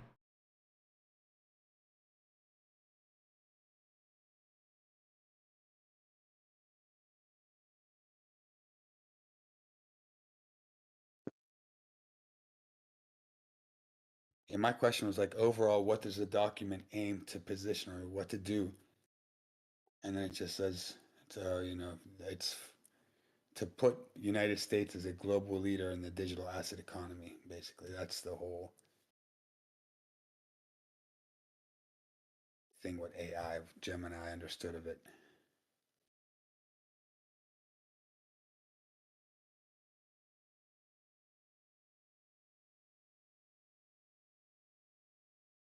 So I asked it, my first question was, give me a summary with bullet points and highlight investment opportunities or any info relevant to price appreciation and risk assets. And it gave me a little bullet point. And then my follow-up question was, is there any talk of U.S. government directly buying Bitcoin or any other cryptos, and are any cryptos mentioned by name? Bitcoin, Ethereum, Tether, and USDC are the only things mentioned by name.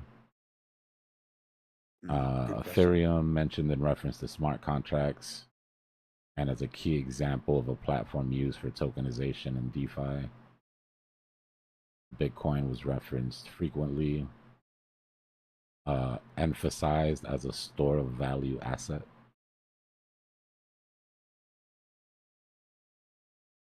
And then a bunch of stablecoin shit. But with the question of, was there any direct mention of them buying? It says, no direct mention of the U.S. buying or planning to accumulate Bitcoin or any other crypto assets. While the government is not buying, it is not offloading anything either, which a strategic retention of assets like Bitcoin.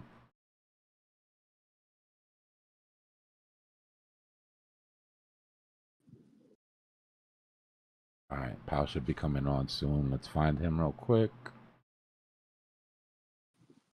There was, they said digital asset stock. No, but so there was something in order 14178.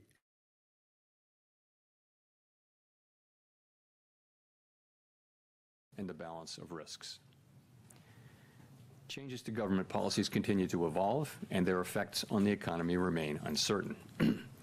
Higher tariffs have begun to show through more clearly to prices of some goods, but their overall effects on economic activity and inflation remain to be seen. A reasonable base case is that the effects on inflation could be short-lived, reflecting a one-time shift in the price level. But it is also possible that the inflationary effects could instead be more persistent, and that is a risk to be assessed and managed. Our obligation is to keep longer-term inflation expectations well anchored and to prevent a one-time increase in the price level from becoming an ongoing inflation problem. For the time being, we're well positioned to learn more about the likely course of the economy and the evolving balance of risks before adjusting our policy stance. We see our current policy stance as appropriate to guard against inflation risks. We're also attentive to risks on the employment side of our mandate. In coming months, we will receive a good amount of data that will help inform our assessment of the balance of risks and the appropriate setting of the federal funds rate. At this meeting, the committee continued its discussions as part of our 5-year review of our monetary policy framework. We focused on potential revisions to our Welcome to Luxury Casino.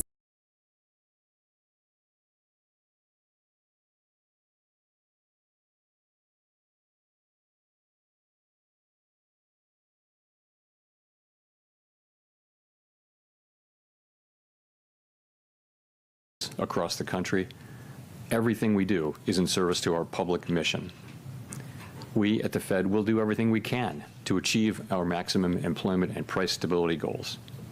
Thank you. I look forward to your questions. Thanks, Chair Powell. There's a lot of lean in the markets, and not to mention out of the administration for a rate cut now in September. Is that expectation unrealistic at this point? So, as you know, today we decided to leave our policy rate where it's been, where I would characterize as modestly restrictive. Inflation is running a bit above 2%, as I mentioned, even excluding tariff effects. The labor market's solid, historically low unemployment. Financial conditions are accommodative, and the economy is not performing as though restrictive policy were holding it back inappropriately. So it seems to me and to almost the whole committee that the economy is not performing as though restrictive policy is holding it back inappropriately, and modestly restrictive policy seems appropriate. All that said, there's also downside risk to the labor market. In coming months, we'll receive a good amount of data that will help inform our assessment of the balance of risks and the appropriate setting of the federal funds rate. So just to follow up, by coming months, does that include the possibility you'll be getting essentially 2 rounds of jobs and inflation data between now and the September meeting? Is that potentially adequate to make a decision to lower rates at that point? So you're right. We do have, this is an intermeeting period when we'll get 2 full rounds of employment and inflation data before the time of the September meeting. We have made no decisions about September. We don't do that in advance. We'll be taking that information into consideration and all the other information we get as we make our decision at the September meeting. Steve. Thank you, Mr. Chairman. You took out the word or the notion that uncertainty has diminished from this statement. Does that mean uncertainty has increased? And I'm just wondering, the administration has struck several deals with large trading partners where it seems like we now know what the rate is going to be. Does knowing that rate add to your certainty to change policy, or do you need to wait to see the economic effects? So essentially, the statement in our statement about uncertainty reflects what's gone on since the last meeting. So at the time of the last meeting, uncertainty had moved down a little bit, but it was more or less even this time. So we took out, had diminished because it didn't diminish further. So there's not really much in that.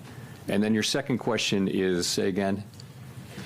There have been several deals that have been struck, and now we seem to have an idea of what the tariff rates are going to be with some of our large trading partners. Does that not add to the kind of certainty you might need, or is it you're waiting for the economic effects to show themselves? No, I think we're still, you're right, it's been a very dynamic time for these trade negotiations, and lots and lots of events in the intermeeting period, but we're still a ways away from seeing where things settle down. We are clearly getting more and more information, and I think at this point, people's estimates, our estimates, outside estimates of the likely, effective level of tariffs is not moving around that much at this point. But at the same time, there are many uncertainties left to resolve. So yes, we are learning more and more. It doesn't feel like we're very close to the end of that process, and that's not for us to judge. But it feels like there's much more to come, as well, looking ahead. Neil. Hi, Mr. Chairman. Neil Irwin with Axios. This morning we got a GDP report in which final domestic private purchases decelerated, slowest pace since 22. There was a weakness in the interest-sensitive sectors and residential investment, commercial structures. Are those not signs that monetary policy is a little too restrictive right now, given current economic conditions? So the GDP and PDFP numbers came in pretty much right where we expected them to come in. You got to look at the whole picture. So certainly, as I mentioned in my opening remarks, economic activity data, GDP, private domestic final purchases, which we think is a narrower but better signal for future, for where the economy is going, has come down to a little better than 1%, 1.2%, I think, in the case of GDP for the first half, whereas it was 2.5% last year. So that has certainly come down. But if you look at the labor market, what you see is, by many, many statistics, the labor market is kind of still in balance.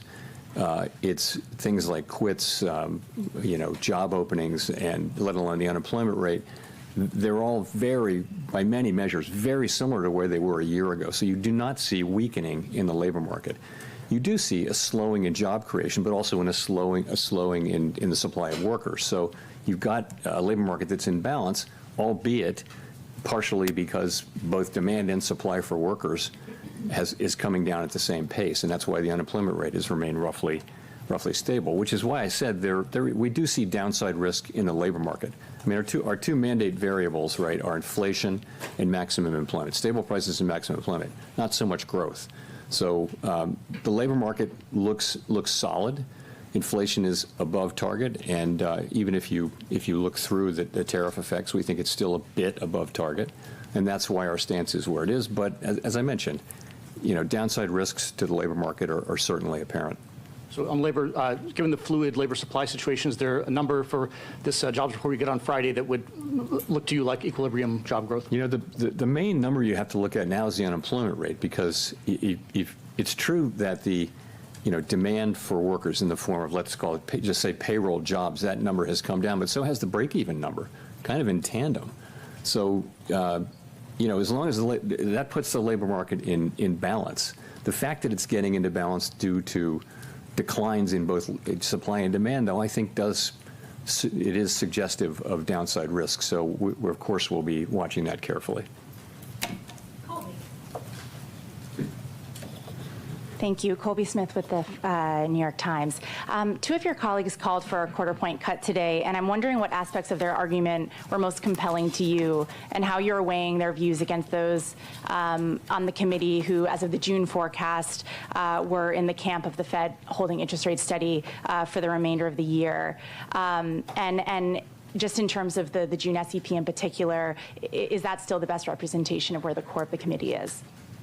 So on the dissents, what you want from everybody and also from a dissenter is a clear explanation of what your thinking is and what are the arguments you're making, and we had that today. So I think basically this was quite a good meeting all around the table where people were thought carefully about this and put their positions out there. As I mentioned, the sort of the majority of the committee was of the view that inflation's a bit above target, maximum employment is at target.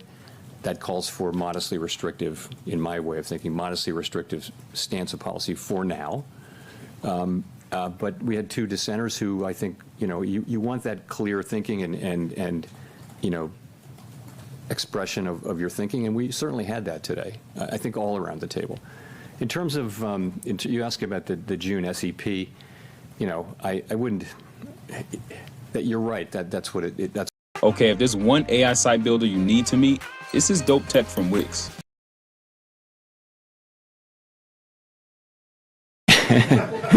No, but if you think about it, that you're right, that's what it says, and that may well. I couldn't point to it 6 weeks later as expressing people's thought. You really can't do that. We don't run an SEP, and I don't like to substitute in my own estimate of what the SEP might be. We don't have one. So I'll just say that, we haven't made any decisions about September. We'll be monitoring all the incoming data and asking ourselves whether the federal funds rate is in the right place. And just on the point about policy being only modestly restrictive, does that mean that there's actually not much scope to reduce rates once the conditions for a cut are met, barring a significant weakening of the labor market? So let me say, my own estimate is modestly restrictive, and there are a range of views of what the neutral rate is at this moment for our economy, and so others may say it's more restrictive or less restrictive even. We're going to be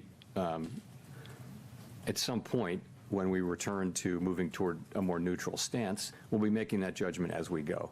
I don't think we have a preset course. It's not so mechanical as saying, we've derived with great confidence the neutral rate and that is our destination, because really we understand that no one actually knows what the neutral rate is.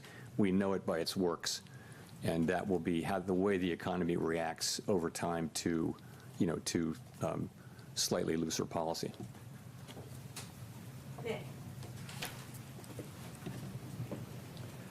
Nick Timmeros, The Wall Street Journal. Chair Powell, my question is about what have you learned Nick the Snitch. over the last few months about the inflation generating and price pass-through process? And just to drill down, the June CPI report showed evidence of tariff-induced goods inflation. Now, the tariff landscape is only starting to be settled with some of these more recent deals. Given the lags between when tariffs are announced and when they show up in goods prices, is 2 months a long enough horizon to evaluate the impact and be confident that tariffs aren't impacting the broader inflation process? I think you have to think of this as still quite early days. And so I think what we're seeing now is substantial amounts of tariff revenue being collected on the order of $30 billion a month, which is, substantially higher than before.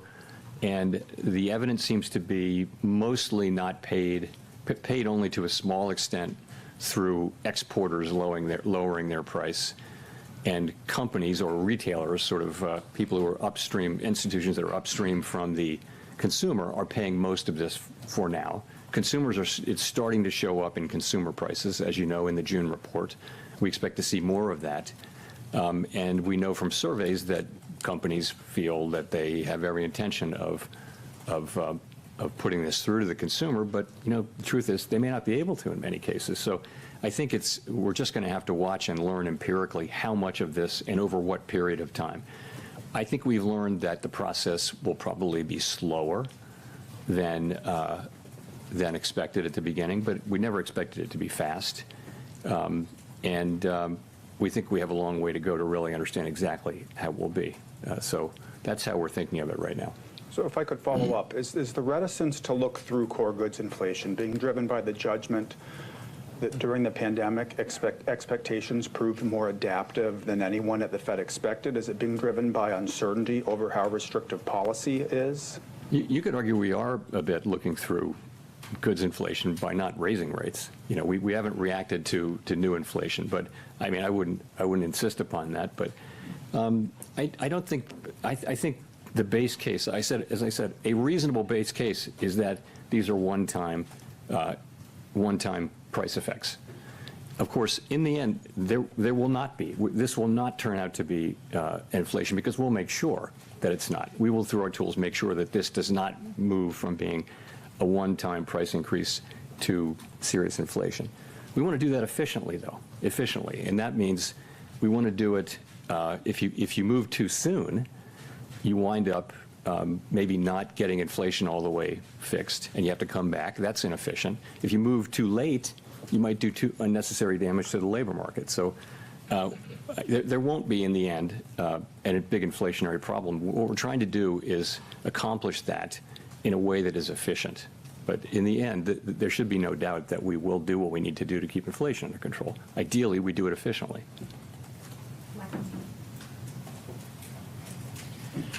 Michael McKee from Bloomberg Television and Radio.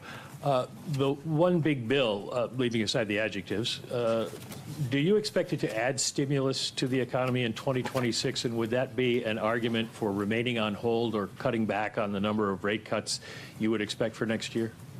So, of course, let me just ritual disclaimer that we don't express any judgments or anything like that on fiscal legislation or other legislation for that matter. But I would say when you think that, the biggest part of the bill was making permanent existing law on taxes, I don't think we see it as particularly stimulative. There should be some stimulative effect, but it shouldn't be significant over the next couple of years. And to follow up, I don't want to put this in terms of you and the president, so let me ask it this way. Do you have concerns about the cost to the government of keeping rates elevated for longer in terms of interest rate charges? Yeah, no, that's, we have a mandate, and that's maximum employment and price stability. And it is, it's not something we do to consider the cost to the government of our rate changes. We have to be able to look at the goal variables Congress has given us, use the tools they've given us to achieve those goals, and that's what we do. We don't consider the fiscal needs of the federal government. No advanced economy central bank does that, and it wouldn't be good if we did do that, it would be good neither for our credibility nor for the credibility of U.S. fiscal policy. So it's just not something we take into consideration. Victoria. Hi, Victoria Guida with Politico. When it comes to the renovations of the Federal Reserve's headquarters that the administration has been looking into, do you see their interest in that issue as being directly tied to the president's push to get you to lower interest rates? Not for me to say. I will say we had a nice visit with the president. It was an honor to host him. It's not something that happens very often at the Federal Reserve to have the president come over, let alone to visit a building. But it was a good visit. Are there any aspects of the project that they've raised that you see as making you reconsider any aspects of the project? So, you know, this project was hatched and conceived almost a decade ago now, and we went through the very long process of clearing it through historic preservation at the National Capital Planning Commission, and a lot of back and forth there. It was very constructive. We started out to do the work, and we're very well along on that work. And I was quite pleased to have the president say multiple times that what he really wanted to see was us get kind of excited. It's way healthier. There's health challenges in my family.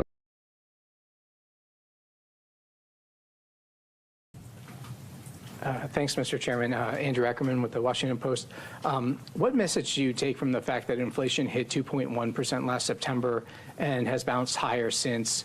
Why do you think financial conditions are restrictive and a neutral rate's below 4% when inflation has stopped falling for almost a year? So inflation, when you talk about these 12-month inflation measures, you're always battling residual seasonality. So we'll have, for example, 2 months of high inflation sometimes early in the year, and then inflation turns lower, and a lot of that may just be an artifact. So that's why we look at the 12-month numbers. I think inflation is most of the way back to 2%. There are things like the catch-up inflation. So, for example, all the insurance costs that they're only now going through inflation, but they actually reflect inflationary pressures from 2-3 years ago. So that's got to go through. In addition, now we have 3 or 4 tenths of inflation in core inflation from tariffs. So, and we can't really separate that out. We're not going to have a separate kind of inflation that isn't the tariffs. We're always going to be dealing with all of inflation. But the composition, as I mentioned, has really changed. And if you go back to the last couple of years, it was all about services inflation, which was being very sticky. Now services inflation is coming down nicely. Goods inflation was well behaved before, and now goods inflation is going up. So the story has really changed. That's partially because of tariffs. It's also partially because we had restrictive policy in place, and we've seen that the result of that gradually work its way through the services economy. Okay, the other thing I wanted to ask is, are you comfortable that BLS can continue performing their mission effectively if they take an 8% reduction in headcount and authorized spending as the administration has proposed? I'm not going to comment on the administration's proposal. I do think, as I've said, I think that we're getting the data that we need to do our jobs, and I think it's really important that good data helps not just the Fed, it helps the government, but it also helps the private sector. People in the economy, they use this data a lot too, so it's quite important for our economy and certainly for the Fed's work and other government agencies' work that we continue to get better at data. That's what we've been doing for 100 years. We've been getting better and better and better. It's very hard to accurately capture in real time the output of a $20+ trillion economy. And the United States has been a leader in that for 100 years, and we really need to continue that, in my view. Edward. Thank you, Mr. Chairman. Edward Lawrence from Fox Business. How concerned are you with the data that we're coming in, showing no significant upward trend in inflation over the past 6 months, that the wait-and-see approach for inflation is actually giving companies cover to raise prices? How concerned am I that say that again? The wait-and-see approach is giving... The wait-and-see approach, what do you mean by that? For cutting rates. You're waiting to see if the tariffs will affect inflation. So it's a wait-and-see approach. Well, so that, where policy's restrictive. When we start cutting, it'll go toward neutral. Okay. This delay, though, where you're saying there's a one-time price increase for tariffs, which possibly could lead into bigger inflation or more inflation. Is that giving companies cover, though, to raise prices? Well, what may be giving, it's not our policy stance, what may be giving some companies will certainly be taking advantage of the fact of the tariffs and all of the discussion of how they're going to, companies will raise prices when and as they can. And you saw it famously in the first administration of President Trump during those tariffs. Washing machines were tariffed, but dryers weren't. But what do you know? The price of dryers went up too, just like washing machines. So companies will often just they'll cross the street in a group, if you know what I mean.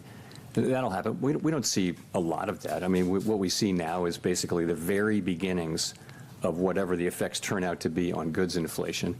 And, you know, I'll say again, they may be less than people estimate or more than people estimate. They're not going to be zero. Consumers will pay some of this. Businesses will pay some of this. Retailers will pay some of this. But you know, we're just going to have to see it through. And just to follow, if I could, some additional tariffs have been in place since February, and things, you know, really haven't broken yet with the economy. So how do you justify to somebody who's looking for a house, who's facing a 7% mortgage and maybe can't afford those rates? How do you justify that? Well, so the housing is a special case, right? We don't set mortgage rates at the Fed, right? We set an overnight rate, and the rates that go into mortgages are longer-term rates, like Treasury rates. It might be 30-year rates. It might be shorter than that, but it's not the overnight Fed's rate. It's not that we don't have any effect. We do have an effect, but we're not the main effect. There are other things, though, going on in the housing sector, and one of those is just there's kind of a long-term housing shortage that we have. We haven't built enough housing. This is not something the Fed can help with, but then that'll be the case even after things normalize. So I think the best thing that we can do for housing is to have 2% inflation and maximum employment, and that's what we can contribute to housing. There are lots of other jobs to do for the private sector and Congress, but that's what we're trying to get to. I mean, we've made a lot of progress toward that. We have a very good labor market right now. Inflation, we were very close to 2%. We're seeing some goods inflation move us away, but so far not very far away. Chris. Hi, Chair Powell. Thank you. Well, can you give us a little more about what kind of economic data does the Fed need to see before you'll be ready to cut? I mean, do you need inflation back nearly to target? Are there other things in the pricing that you look for? Do you need to see weakening in the job market? What kind of things are you looking for?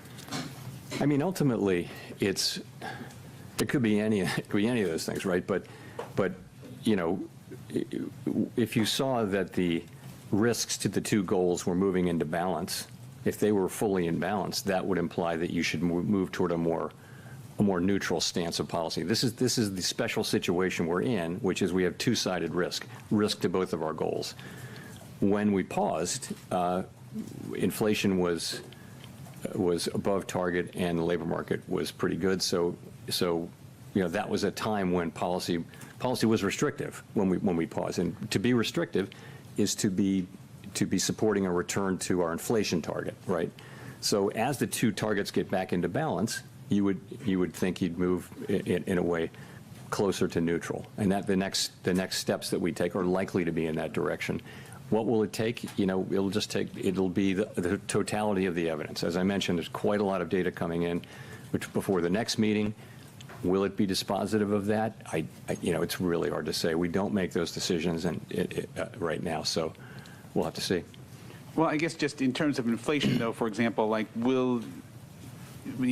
some people would point to if it remains only in goods and it doesn't bleed over to services, then maybe that's evidence that the tariff effect is going to be a temporary one-time thing. Is that kind of thing affect your thinking, or do you just need to see the number come down closer to 2? We'll look at everything. You know, it's, as I mentioned, you know, a pretty reasonable base case is that this will be a one-time price increase. And in the end, we'll make sure that that's the case. We're just trying to do that efficiently. And efficiently means getting the timing right, so we don't again, if we cut rates too soon, maybe we didn't finish the job with inflation. History is dotted with examples of that. If you cut too late, then maybe you're doing unnecessary damage to the labor market. So we're trying to get that timing right, and that's effectively what we're doing. Claire. Claire Jones, Financial Times. Just a question on the dollar. We've seen it decline quite heavily this year. I was wondering if there's been any discussion about that at the meetings and to what degree that may be complicating your attempts to get inflation back to target. So this goes back to the division of labor between the Fed and the Treasury, as you I'm sure know, and the Treasury only speaks to the dollar. It's not something that's been a topic of major discussion at all at the Fed. I wouldn't say it doesn't come up. If the transcripts, when they come out in a few years, they'll probably reflect some mentions of the dollar, but it would never be a major focus.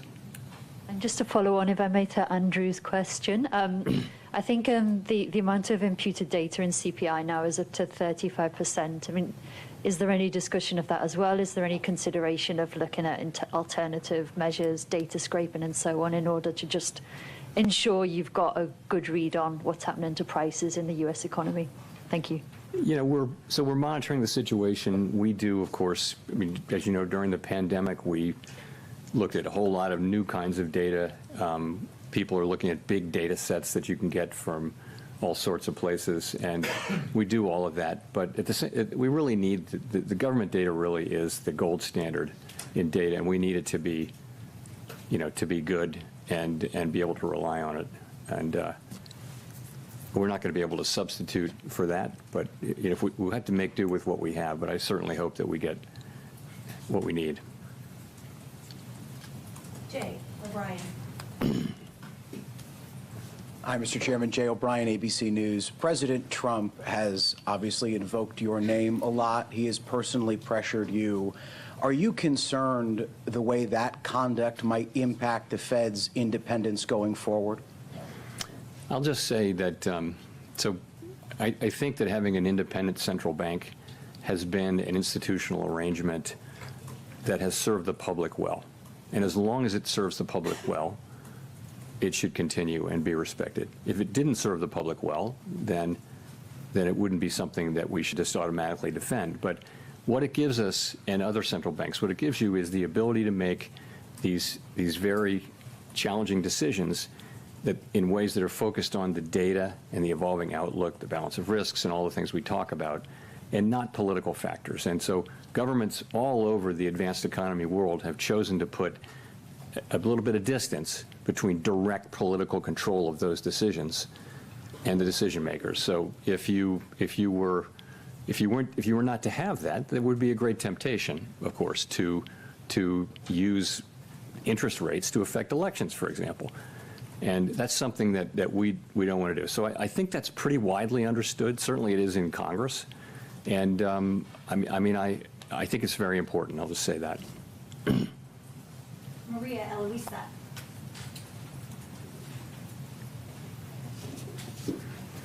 Afternoon, Chair Powell. Maria Luisa Capurro from Bloomberg News.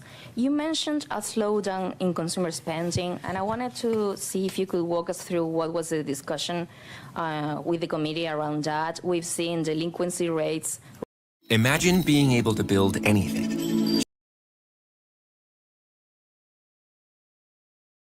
Vulnerability that is for the economy going forward.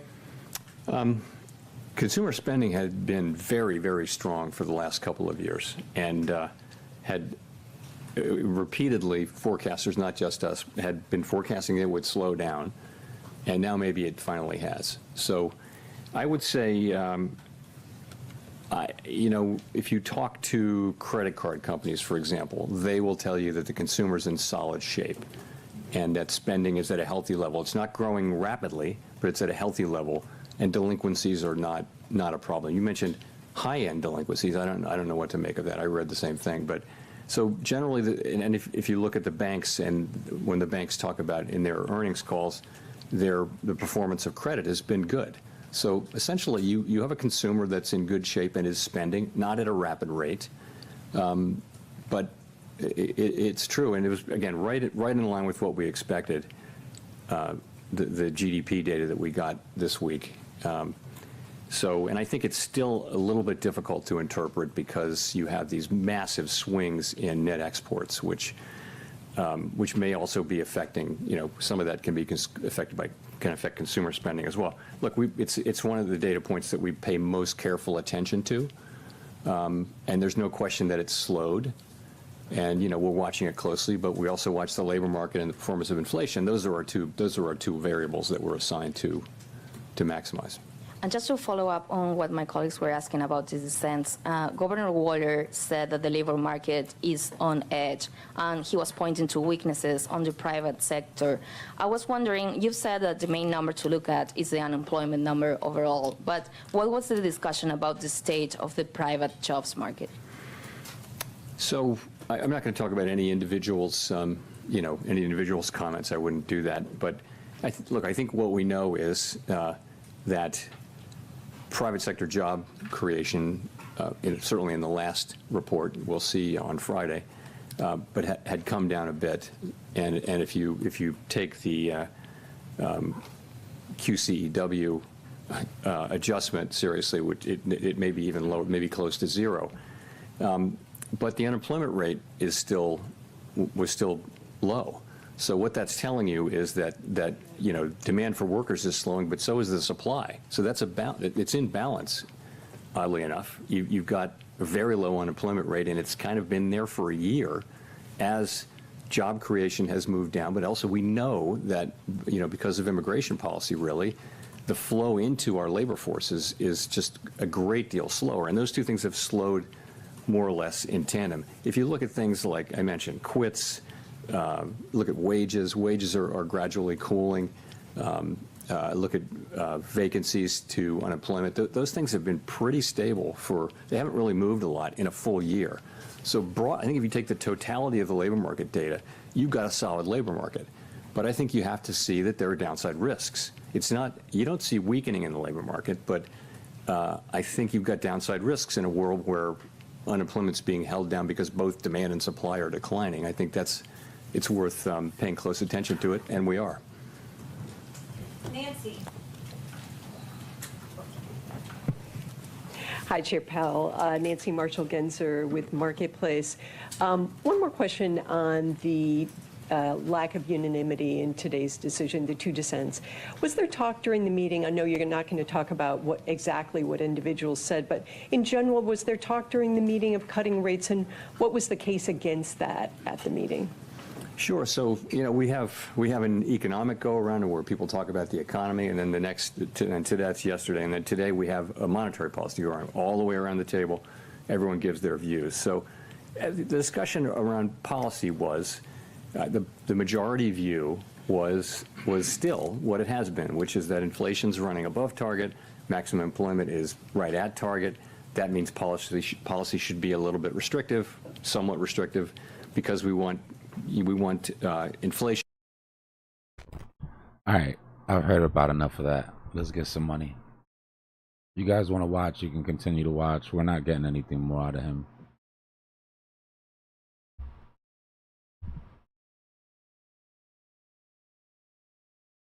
Could this be love? Welcome back, Discord. Yeah, I just cut that off. We're not getting any more than him. Not spending all that time. Way better use of our time catching this fallen knife than anything else. Thank you. Yeah. I had a question for Mr. Powell. Who's Satoshi Nakamoto? I'm not going to be making any comments on Satoshi Nakamoto. That's what he's going to say.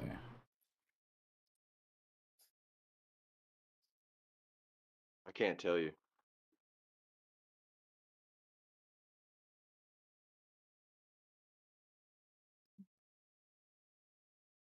All right, so we dropped out of that bear flag as soon as he said that,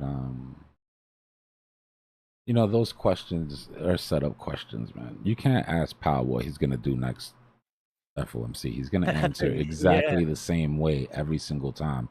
That's why I say that these reporters, I swear to God, they're in short positions, bro. Yeah. The way they ask the questions is like, it's almost you set it up for the chart to do that. Of course he's going to say he doesn't know. Of course he's going to say it's data dependent.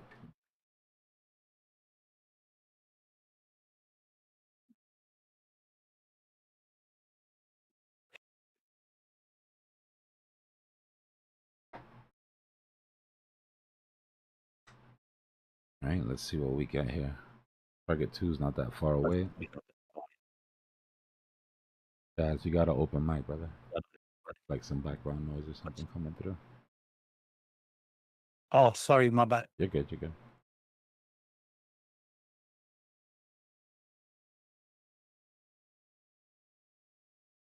Be funny if somebody asked them how much crypto do you have and are you bullish on it?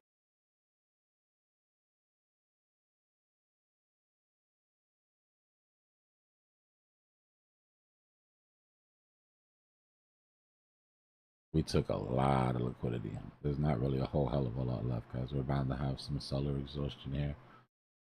I will be trading back up into these vectors as soon as we bottom out here. So you think this could be the bottom? No, I haven't seen anything yet, but I'm getting ready for it. We got what, $9 billion in liquidations at 120. Yeah, look at that. All these guys, all those swept all the way to the last 75x. This is the type of volatility that we're used to on FOMCs. We didn't get it last FOMC, but like we were saying earlier, we can't be surprised if they sweep both. Right? Both sides of liquidity.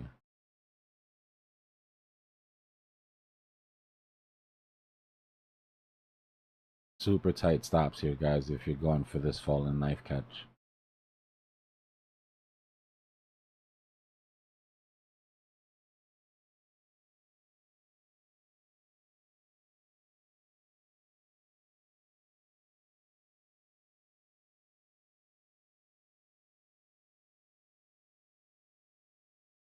Doesn't look like there's much left down there, right?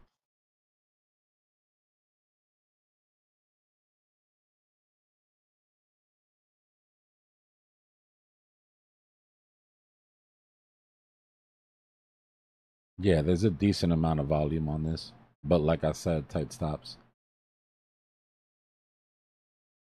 You should always assume that your first attempt at a fallen knife catch is going to get taken.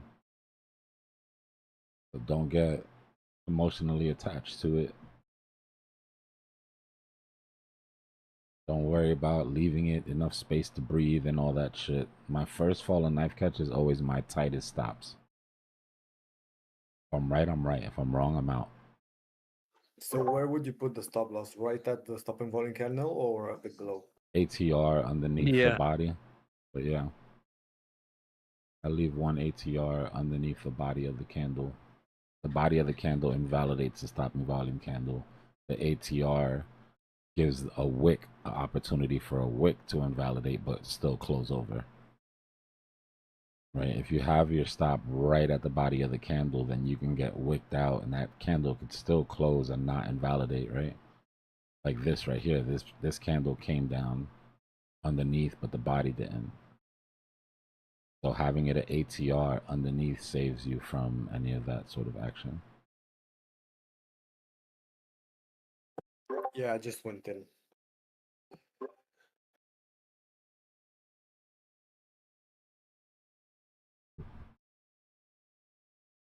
Yeah, exactly, Mike. Exactly. I was even more generous and put my stop right at the wick, like at the end of this move.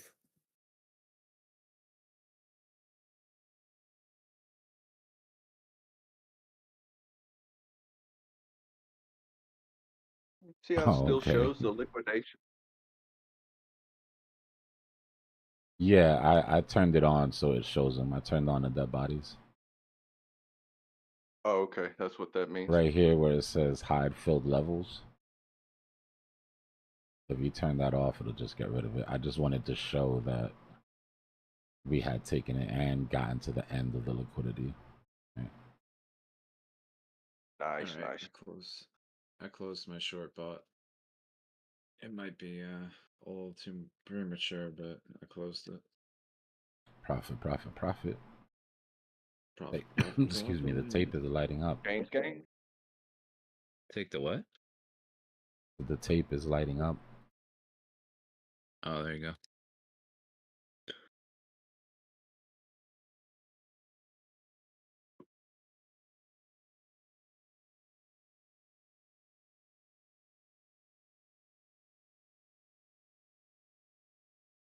Yeah, we got Pep and Mike, Jet Ski Mike, OG Mike, and now we have a Leah Mike.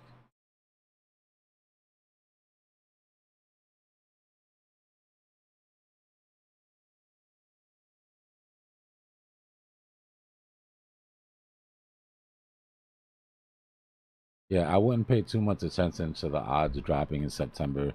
I just don't understand what people expect. Like, people really expect him to sit there and say he never has.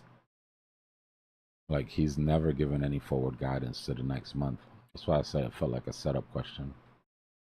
Just a reason to dump.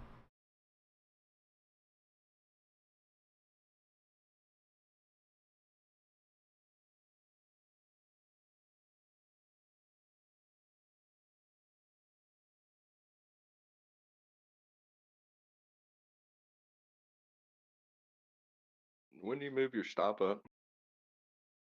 After a higher low.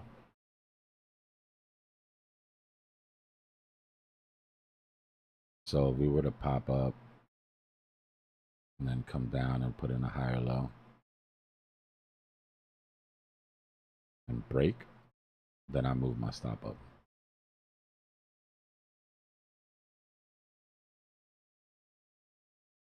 Cool. I'm not in.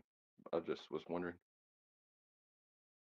We would be in the first entry, right? Remember when we talk about the different types of traders, right? So let's just play this out. Let's assume this does this, and this, and this, and then retests, and then goes. Right, let's assume it does that. Your sort of sniper entries are going to be here, right, where you're catching fallen knives. But you might have to take more than one entry. Right. This entry here is more of a calm entry because you've already given the fallen knife a chance to stop, and you're holding the retest, right? You're holding the retracement. As soon as you pop up, you get in there. Your breakout traders, they're going to get in here. As soon as price breaks out, right, they're jumping in position here. And then your confirmation traders, they're going to get in here. As soon as you get the retest of that pattern in the breakout. For me, depending on when you get in, right, like let's say you get in on the higher low, then the breakout and the confirmation could be places where you add to position. If you get in on a sniper position, then this retest is somewhere that you can add to your position and move your stop up. Confirmation is another place you can add to your position and then move your stop up. Then at that point, you're locking in the gains that you've made here, right? Whatever happens after that is just cake.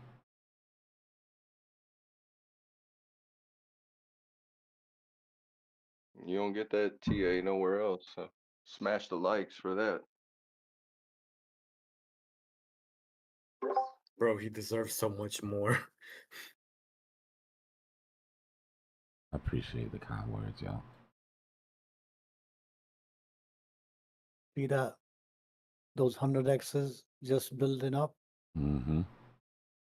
Yeah. Yeah. That's called a smart move.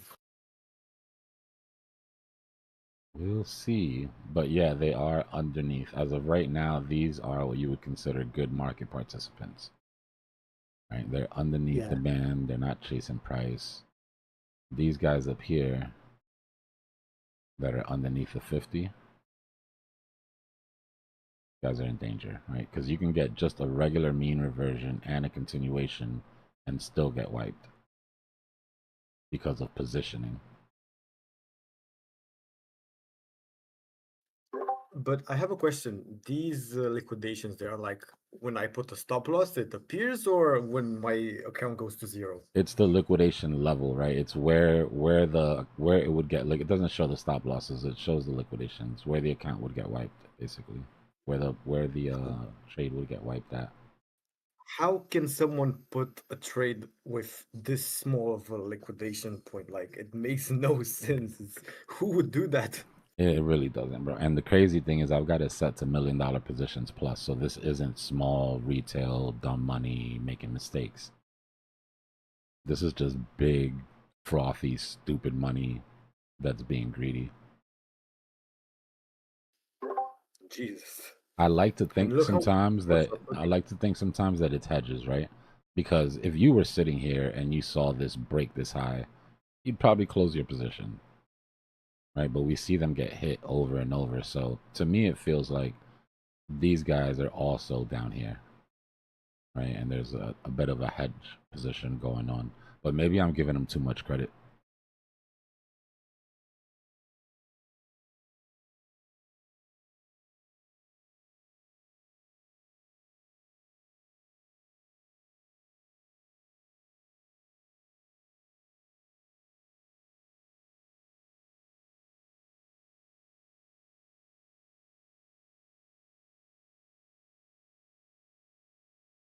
Now, these little, on the 1 minute, right, like these little W's are cute and all, but this isn't what would move me to move my stop loss up, right? I need to see that on a 5 minute, because this on the 5 minute is still just a V-shaped recovery.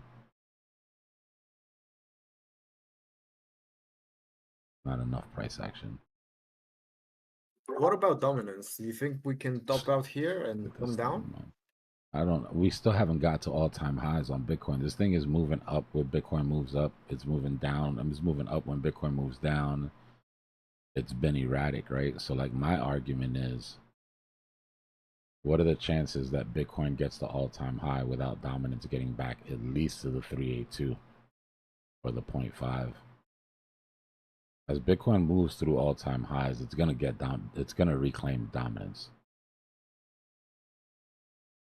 So that's why I'm still sort of skittish about some alts right now. I understand.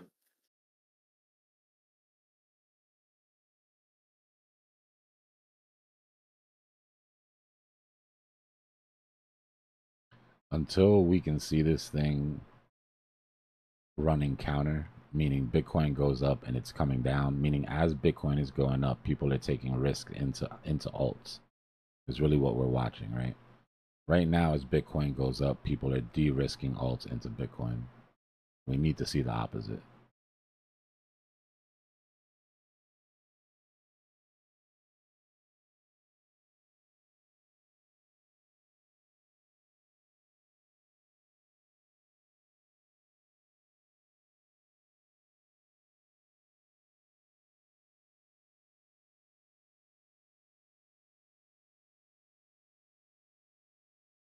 Loca up 163%.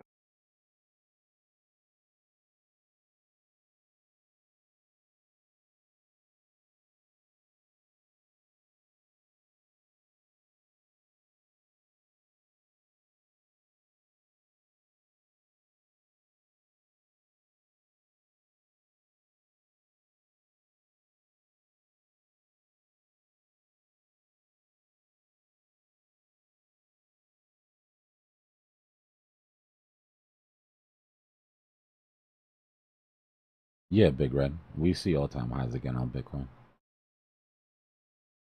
My positioning would be completely different if I doubted us going to all-time highs on Bitcoin again. I would be well out of plenty of positions if I thought that was it, guys. And you guys wouldn't have to question it. You would know. I would have told you a minute ago what I thought.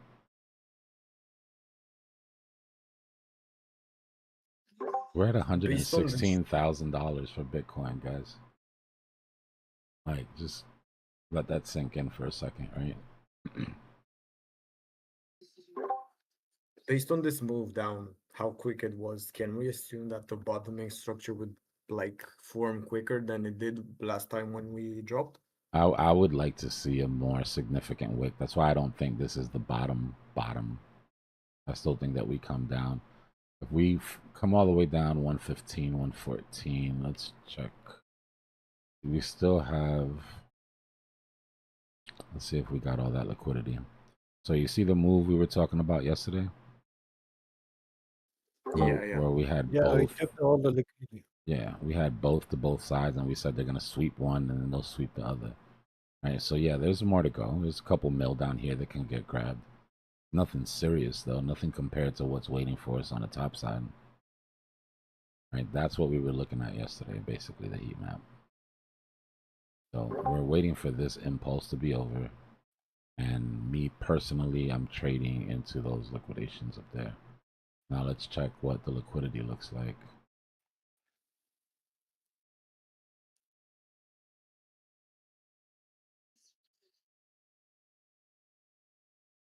Look, we have some buy walls underneath us, so we may be safe. Look. This is price being pushed down. Oh, hold on. You see these gridded sell walls above us? Right? That's price actively trying to be pushed down. Underneath us now,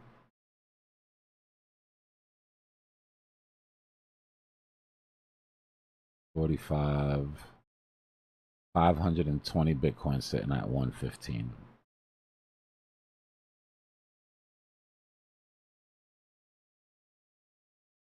$520 at 115, 244 at 115 to another 150 or so at 114. So without any further liquidity to come down and grab, I'm looking for just one more move down to pick up these buy orders and to finish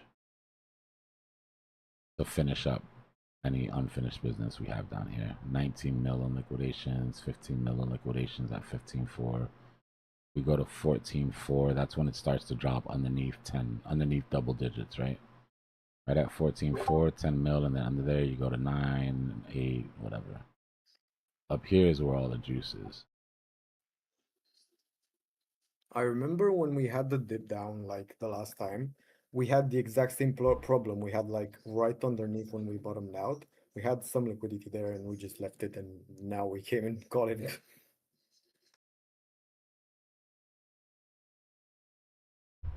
You broke up. Yep.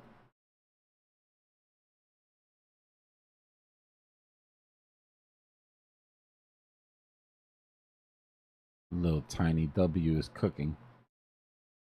Little baby W. Fractaling to a bigger. So you've got a 30-second W. Remember how we follow these fractals up through time frames, right? We go to like the 30-second chart.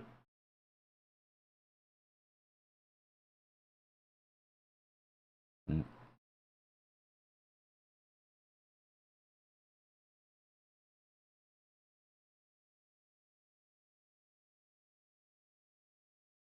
You have a tiny little 30-second W.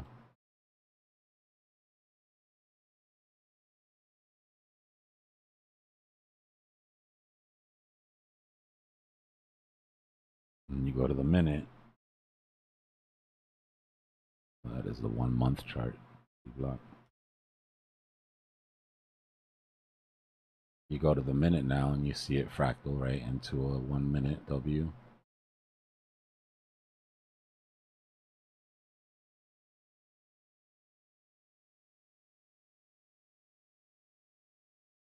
Or a higher low fractal, which is what we're talking about.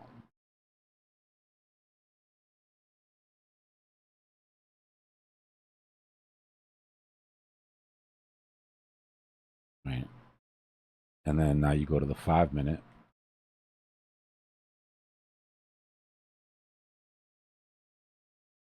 And you're waiting for your higher low on the 5 minute. It'll fractal to the 5 and it'll fractal to the 15. Now it could seem like a little bit of overkill, right, to follow it all the way from the 30. But what it does for you is it gives you invalidations. Right? So each one of these small fractals has its W invalidation. These are points at the chart where the bullishness is invalidated. Right? So it gives you points on the way down.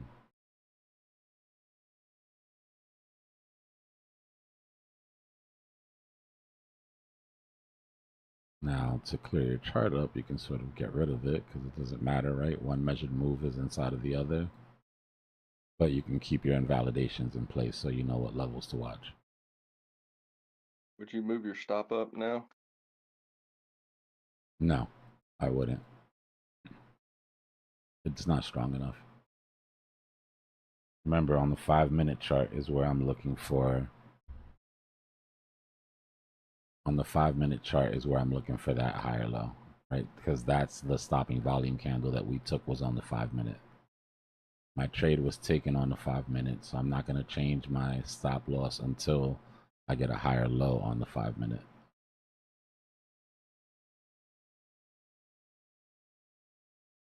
So you're using the 5-minute strategy. I see.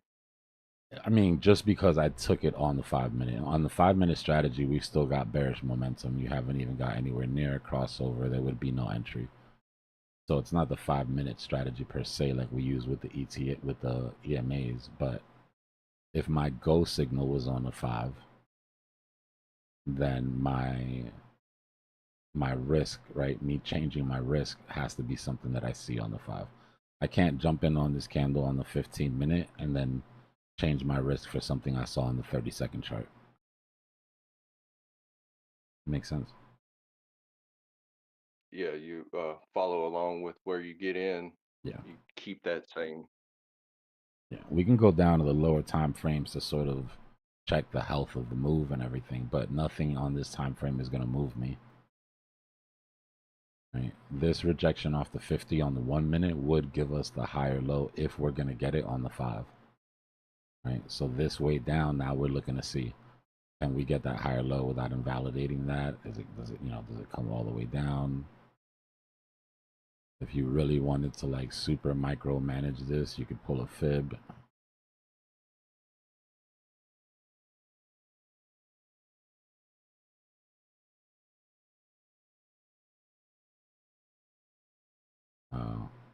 There it is.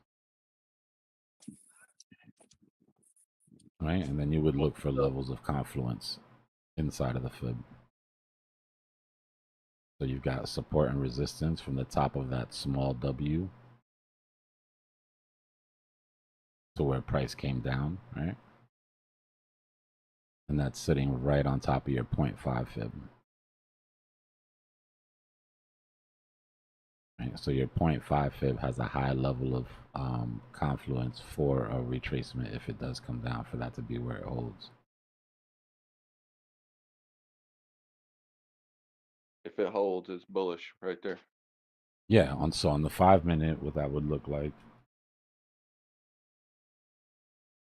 Right, on the 5 minute, then you would have the right side of your WN. Then I would move my stop up.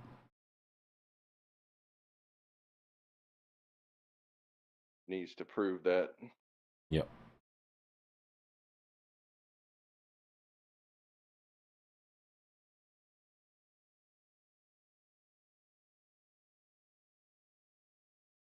How far off the bounce would you wait? Just the next candle. I mean, ideal would be a stopping volume candle that gave us a bullish engulfing. But you don't always get that, right? If you really wanted to be clear, what you would do is you wouldn't take it when it dropped. Like you wouldn't move your stop when it hit. You would move your stop when it broke the highs. Right? So as that hits and comes up and proves and breaks, then you can move your stop up. If you wanted to be extra sort of cautious about it. Right, because you can get stopped out. Yeah, yeah. Just give yourself some space.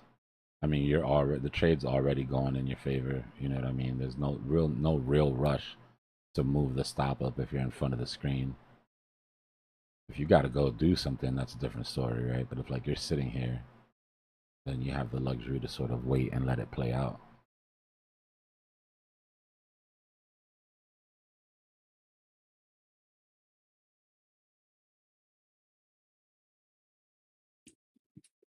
Old Scott hit hard. I'll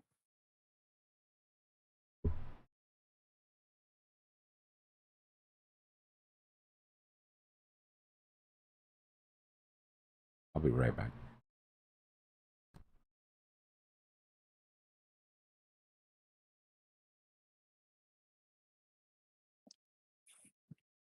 Is this an entry you guys are looking to add to your bags, or waiting for some more lows?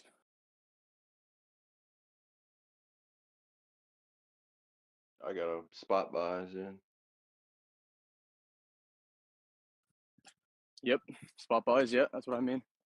Anyone loading up on these dips? I'm always in, mate. I've been in. I just still have a bit of dry powder. So I'm adding up some more bags there.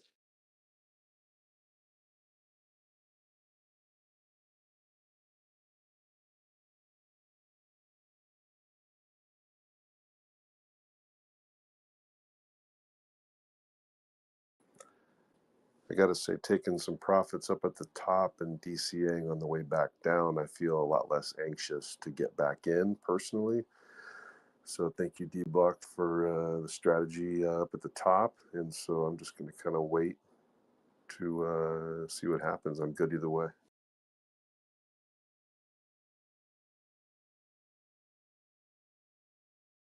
Always good to start DCAing in though, brother. You don't want to miss when the pump goes, then you're adding back into your bag at the same price you sold at, you know?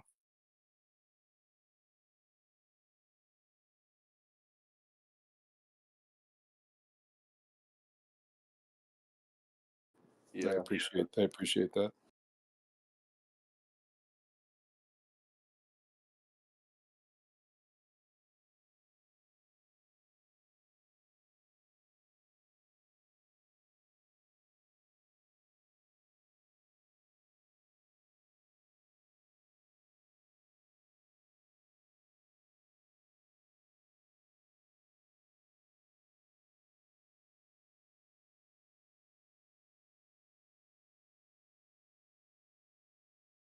Should be getting a reversal sometime by tomorrow.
Big buy.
Just wait for the market to get back to where it was before everything happened.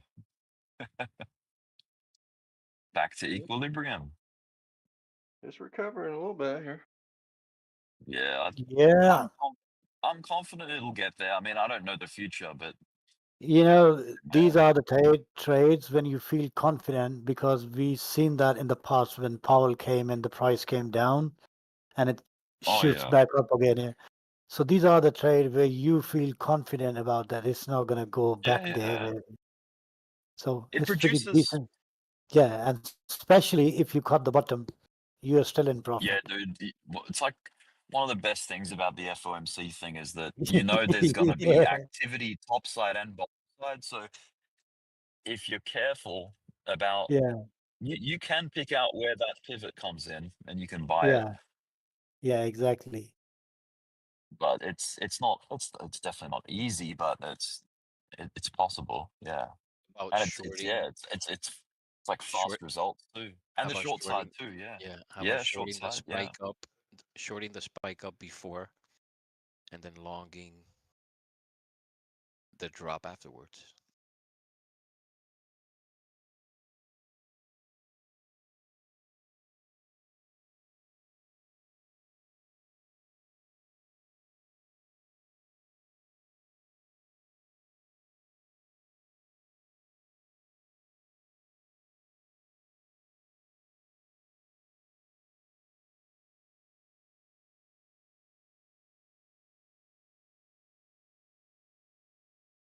I'm gonna get me a 4-shot coffee. Let's do it.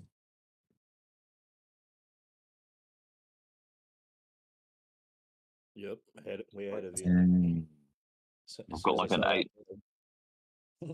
that's cool. As soon Got as like I an saw 8. that, went and made coffee right away. Yeah, got like an 8.5-hour shift of work today, so I gotta get the engine rolling.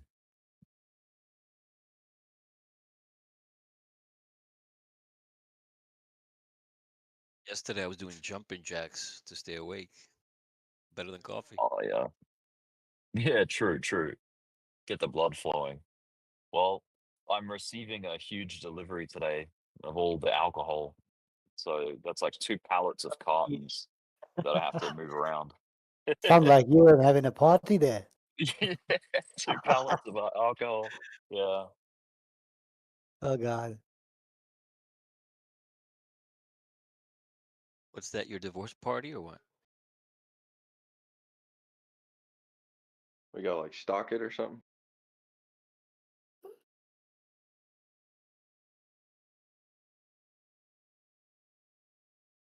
I think he went to go make his coffee. Works at a liquor store. I heard him say the other day. So I'm assuming it's for work. Hopefully, it's not for his house. Okay, that's a good sign.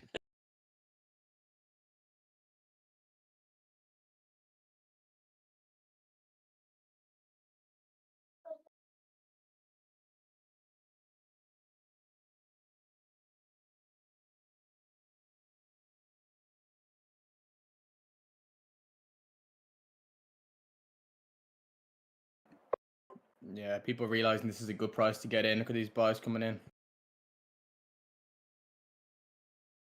Yeah, hopefully we don't range here.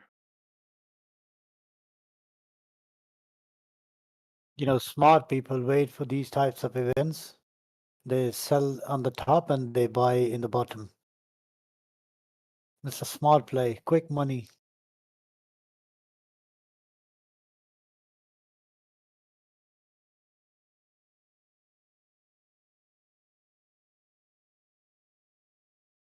You see the amount of Bitcoin is getting in.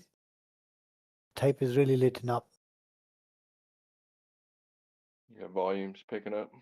Yeah, Yep. exactly. We've been waiting for this. And these are the same guys who sold on the top. These are the same guys. Now they're going back in at a lower price. Oh my God, 124 Bitcoin. Big buys, big buys. Gains, guys. Yeah, send us to the moon, all right? Send it to the Yeah. Yeah, we deserve. Yeah, we deserve it. We've been waiting for like what, 4 or 5 days. Oh, come on, man. Yeah, I far haven't out. traded. I haven't took any trade in 2 days. I'm just waiting for the FOMC meeting.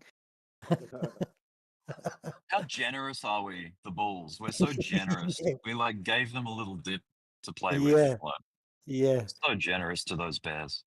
Right, baby print. How does that song by Rihanna go? Shine bright like a diamond. Shine bright like a diamond. Under Something my about umbrella. itch better have my money. Hey, hey. No, itch better have my money. Never heard that one? Oh. I think maybe I have. Yeah. Yeah, that's even better. Yeah, Bitch, we're better have my money. first real test incoming. This is the bottom of the past trend. 117,250. Let's see if we get past it.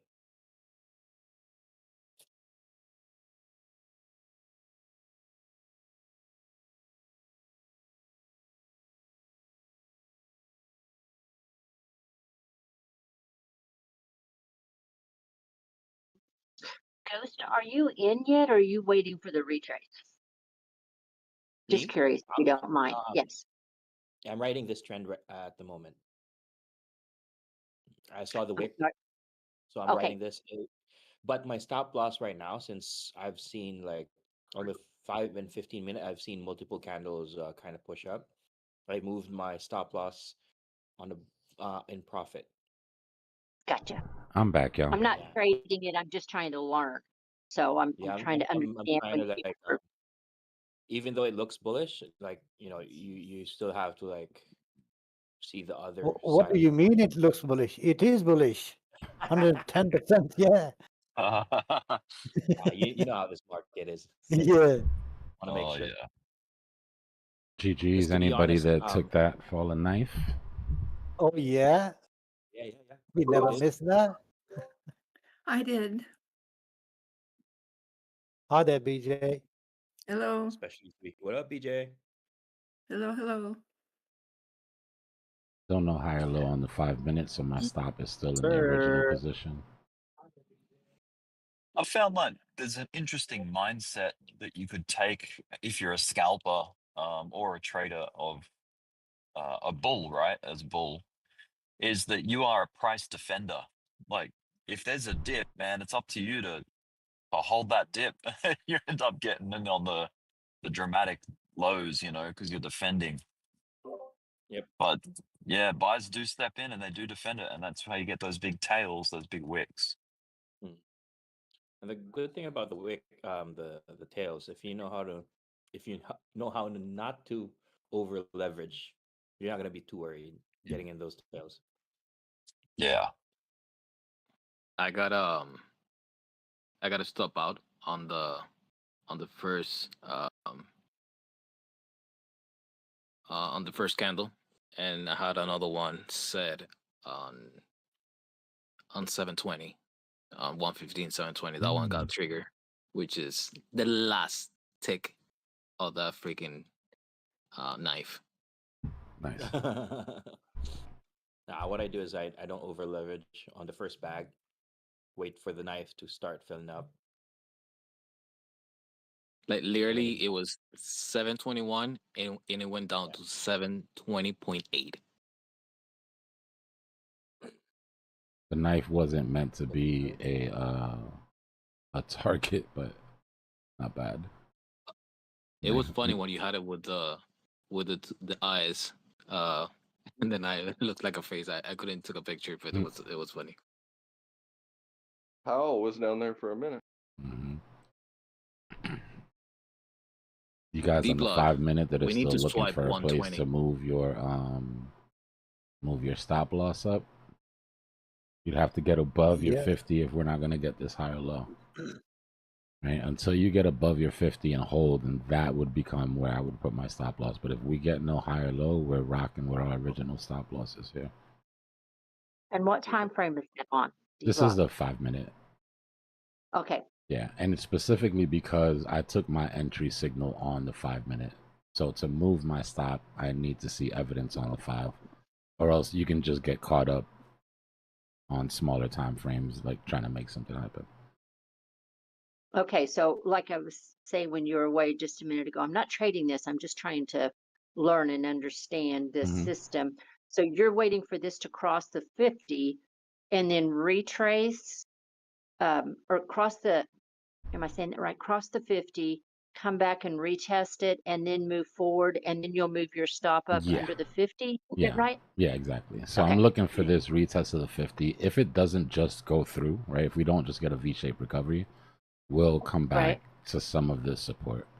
So at that point, once that support if you holds and didn't- pushes away, then that's when I would move my stop loss up into safety. Or could that be a second entry as Yeah, well? or it could be a second entry, or you could add to your position. Yeah, definitely. Okay, got it. Mhm. All right, it's coming Like clear. Thank you. every time you secure a new level that you feel safe underneath, then it opens up, options for your trade. Yeah. It's just like stair steps. And I'm trying to just visualize that in my mind, those stair steps, Yeah. because in the past, I've always gotten anxious, nervous, scared, whatever you want to call it, when the retrace came in, because I didn't know how far it was going to go down. And then I would always get out of the trade. And then it would turn around and go the other direction. I'm like, crap. So again, I'm just learning this. So that makes sense, though, if it's that stair step, like you're talking about, Yeah. or the W. Yeah. That's when we have Dbloc. good sort of decent market structure, a nice obvious market structure to play off. Obviously, we don't always get that, right? Sometimes we have to make decisions without that sort of structure, but ideally, yeah, that's what you would want to see. Yeah, what's going on? Question. Do you think that we have right now enough momentum to sweep the liquidity above us? I think that that's the target. I think whether we have enough to get there is what we're trying to find out right now. Right. So far, this move up has been pretty much all retail on the 5 minute. So that's a good sign, right? That shows market maker that there's some appetite to buy here. These vectors were our target, right? When we see these big vectors come down, I immediately start looking for reversals so that I can play that that vector recovery. Once we get up there, if market maker has shown himself, starts giving us some vectors, then we can talk about a continuation.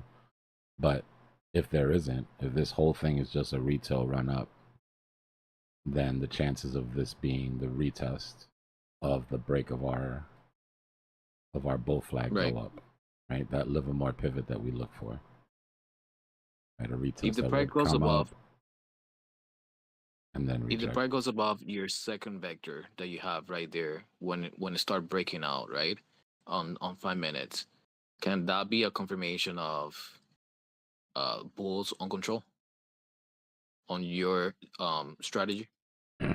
For me, it's the second candle, right? So the bullish engulfing after the stopping volume candle is what sort of locks in the bullish movement for me. And then the invalidation for that is if any subsequent candle closes underneath the body of that candle, it invalidates the whole structure for me. Okay. So as long as there's no bodies underneath that and we got a bullish engulfing, then I'm good money. Okay.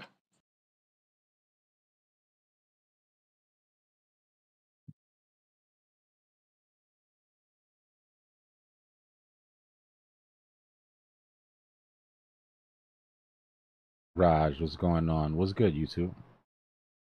We good? We still cooking?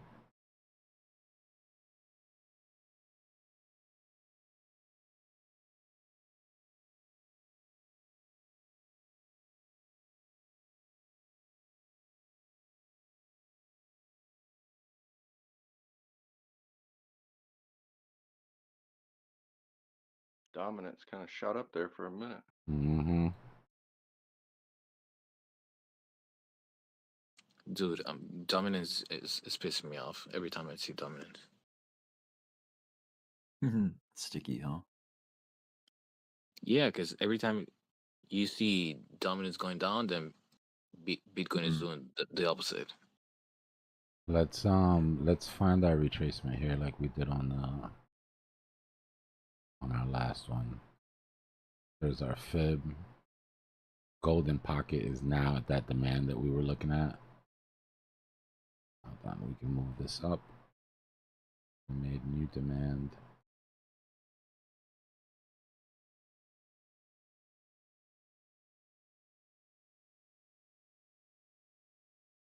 So just quickly, was there anything compelling that he said in the press conference, or nah? Was it all just same? No, the questions kind of messed it up.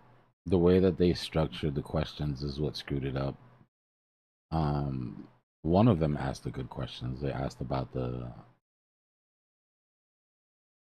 people who disagreed. She was basically like, "Can you give me one good point that they made?" Like that's kind of how you have to do it, right? You got to give him room to be able to say things without seeming shilly. But if you ask him, "Hey, what are you thinking about September?" They'll tell you the same shit every time. We don't make decisions beforehand. Gonna be data dependent. Yeah.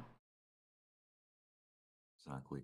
So to me, there was Did nothing any of crazy. the There was nothing like, jaw dropping. no? Did any of the press ask about the Trump visit at all?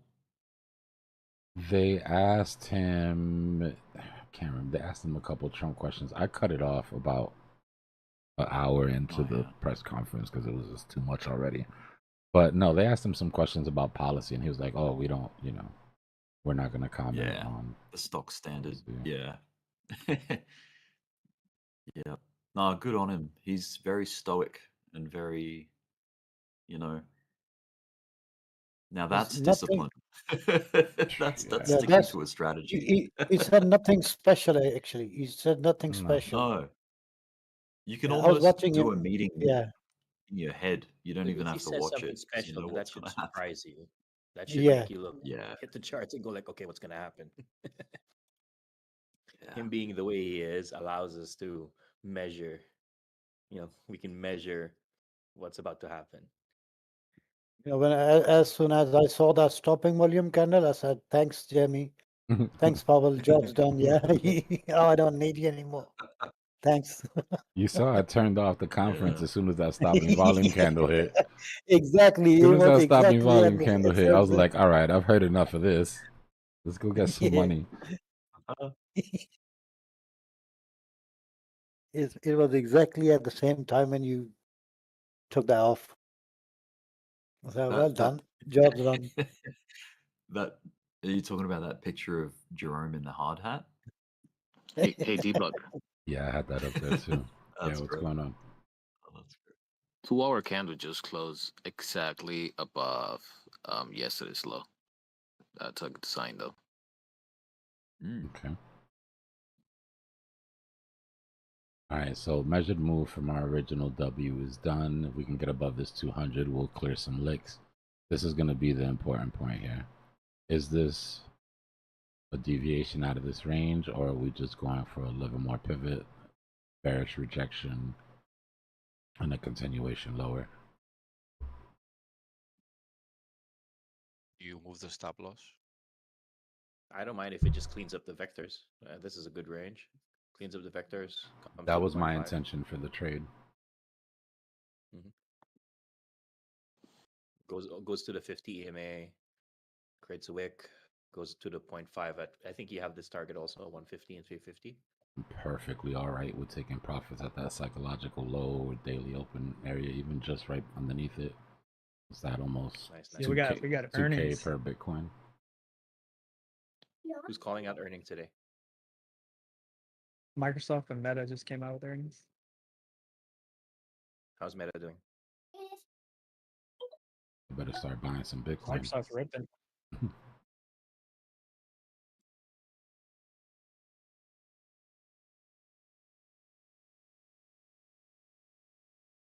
Meta.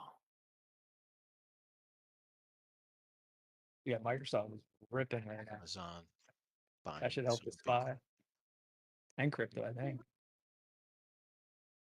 How's the video? What is that? Nvidia. Let me check. Nvidia does their earnings late. They do it like towards, I don't know when they do it, but Nvidia's ripping also with it. Yeah. Dude, I my was just seeing if there Palantir was is at any action. I just hit 160. It is not correcting at all.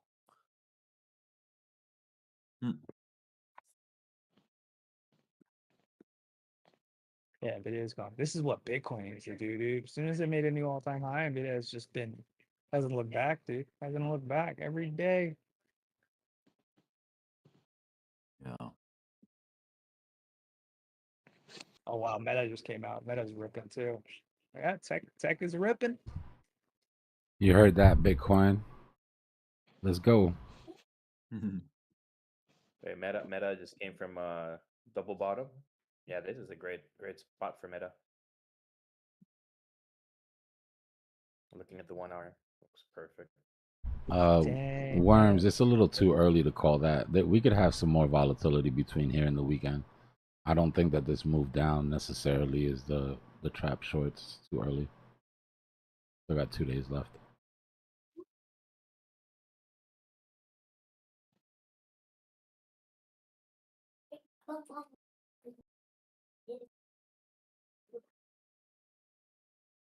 At what point do you raise the stop loss?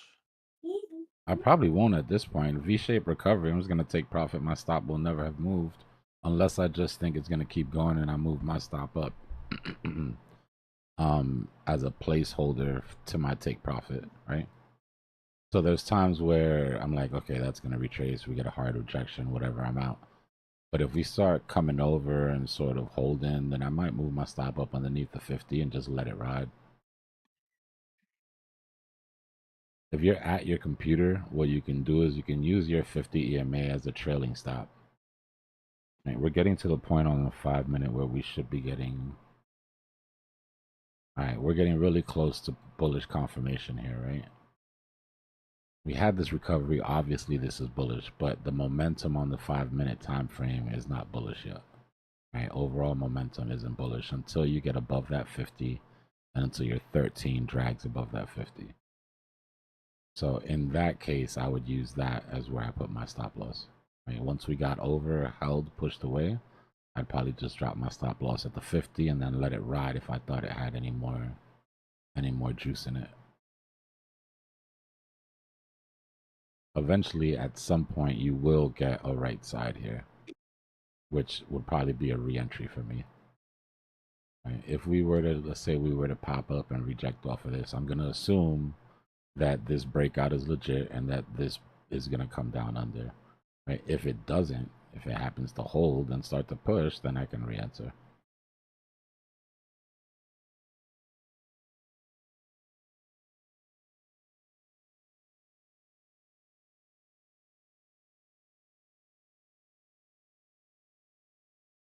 I appreciate that, David.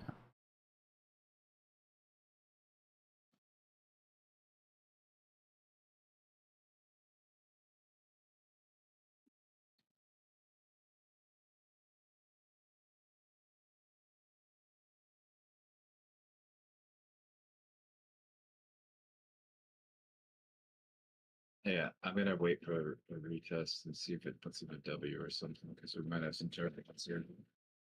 But I mean, this is a anyway, beautiful D-Block. right side. You know, if it was to form out, Yeah. this would be a beautiful right side of the W. Nice, strong, stopping volume candle. Like, this is what you would want to see. Yeah, I can't imagine it gets above, like it closes above those vectors to the left though. Like, see how that huge vector recovery? Yeah.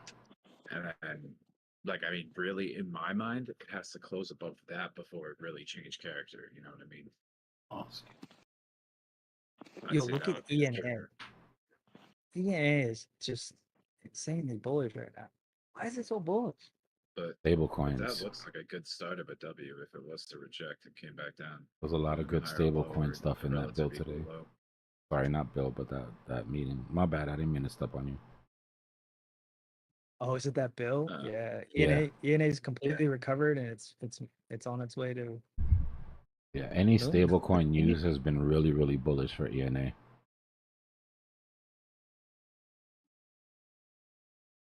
What circles doing? Anyway, D-Block, I gotta show you something serious. Uh-oh. That I found, and like we can do it like when there's not as much volatility or whatever, but it's not really something that I made up. It's just something that I've sort of been like adopting and incorporating. And so far, it seems to work pretty well in conjunction with the like falling knife slash stopping volume candles. And it's definitely like it could definitely increase the edge there, or even multiply the edge. Pretty sick. I'm gonna do a little bit more back testing on it, but I think you're gonna like it. Cool.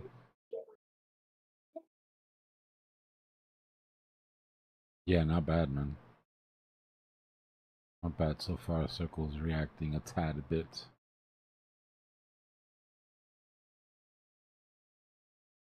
Looks good. Looks very different from everything else that has happened in the past 3 days. ENA. Also, actually, they pretty much took off from the same. I'm guessing the damn report came out right around here because they both took off from the same spot.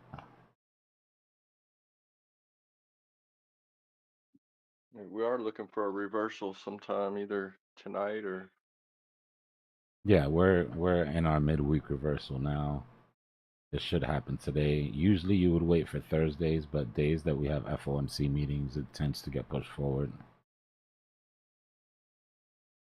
But from today to tomorrow, basically, we should be reversing position from our downward trend a week. Those earnings reports just pushed NASDAQ into an all-time high.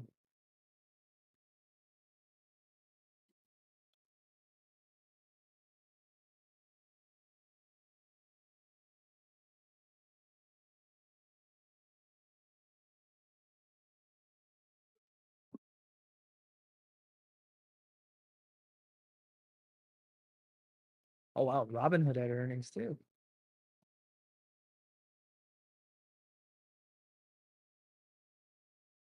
Yeah, Coinbase earnings tomorrow, like pretty early, which is going to be super bullish in my opinion, whatever they come out with. But it's definitely going to be good news, like with Coinbase, you know. Robinhood stated that their Q2 crypto revenue was 160 million. They estimated 162. Robinhood needs to step up their game, crypto.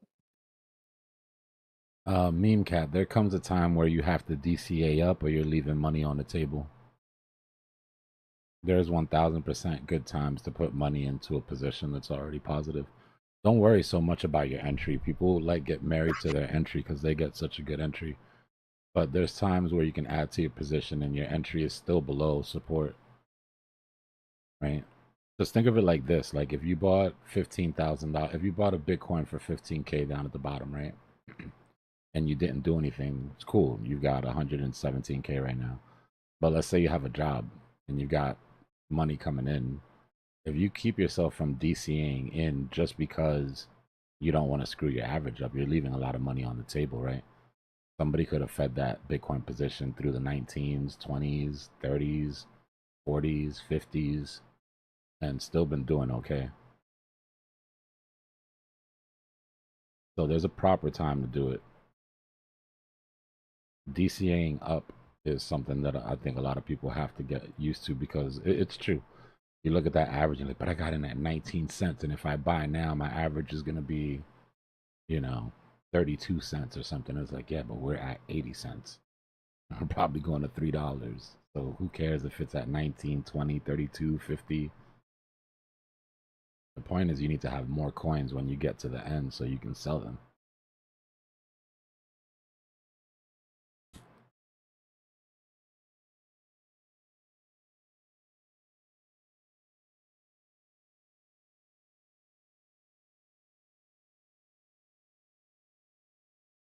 Yeah, adding to losers is different than adding to winners who haven't performed yet. Right? There's a big difference. You could have coins in your portfolio that are good projects, they're just off narrative. So you feed those when they go down, right? But you could have a project in there that's just shit and it's going down because it's shit. And it's always gonna be shit. And feeding that thing is like death by 1,000 paper cuts.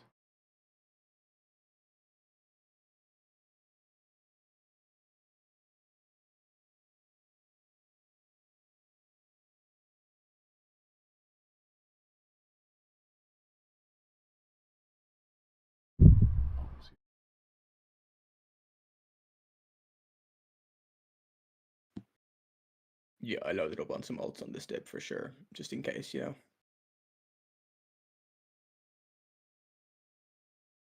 Yeah, Horizon. It's like what we were talking about with this position that we're in right now.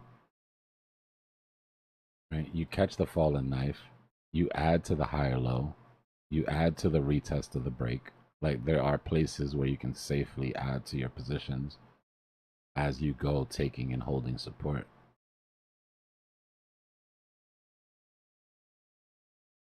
Sure. How are the RSIs looking?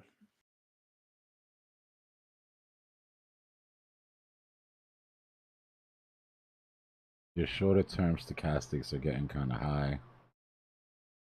We're in the bullish control zone.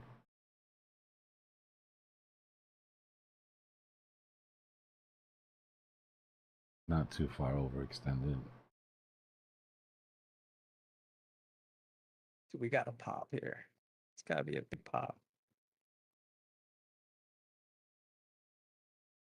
Let me get rid of some of these dead bodies because it just looks like there's damn liquidations everywhere right now.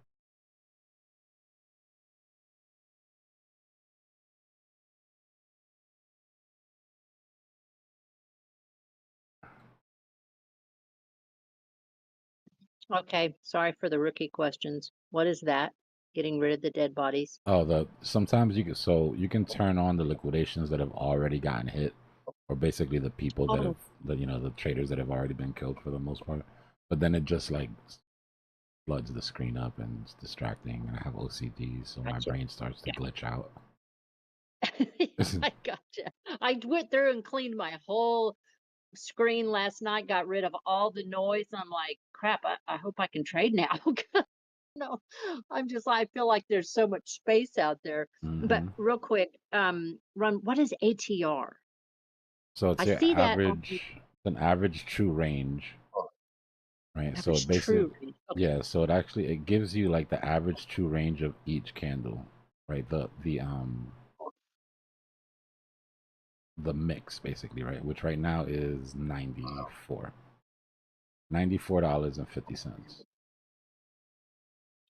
So on And where do you average, see that's that? how much. You just need to put the indicator up, ATR. It's this indicator down here. It Okay, lives yeah, I've seen it underneath your before. chart. Yeah. I think it was one of those I took off, so I'll put it back on. But that's how you determine your stop loss, right? That's If I understood you correctly earlier. Yeah, I like to give myself a bubble of at least 1 or 2 ATRs depending on the environment. So what that means is my stop loss is where I want it, where I think it's going to go, and then I give myself a bubble so in case the next candle moves the average percentage that every other candle's moved, it doesn't stop me out, right? So it would have to be an irregularly large candle to still come take Gotcha. me out. Okay. that makes sense. Thank you. Yeah. I'll be right back, guys. Might have a drop down here.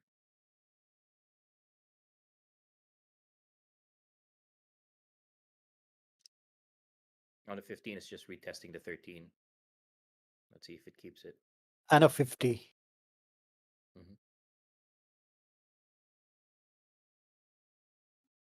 Rejected, kind of rejected from the 50 on the 5. On the 15, it's still kind of dancing on the dancing below the 13, but it's retracting. Let's see. Got 11 more minutes. There you go. So you're gonna have this little dancing candle on the 13. Let's see what it does there.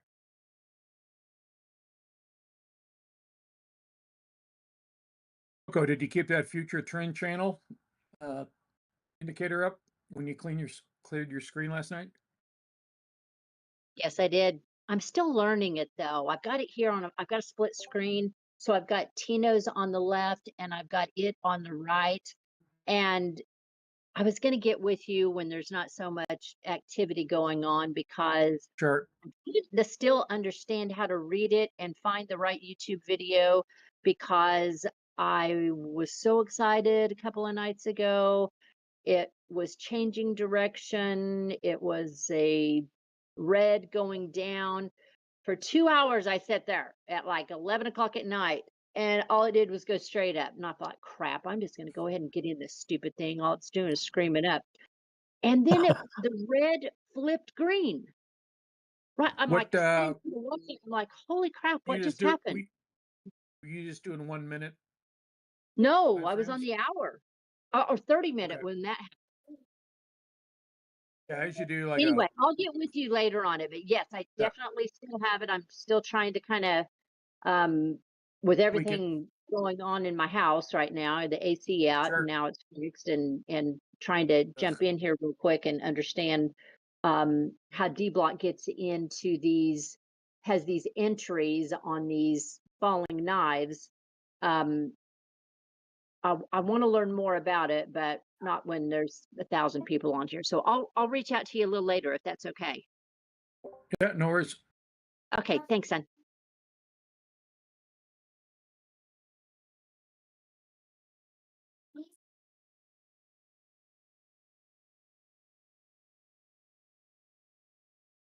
Yeah, we still got room on our RSI. It's holding the 13 on the 15, so this is just a retest.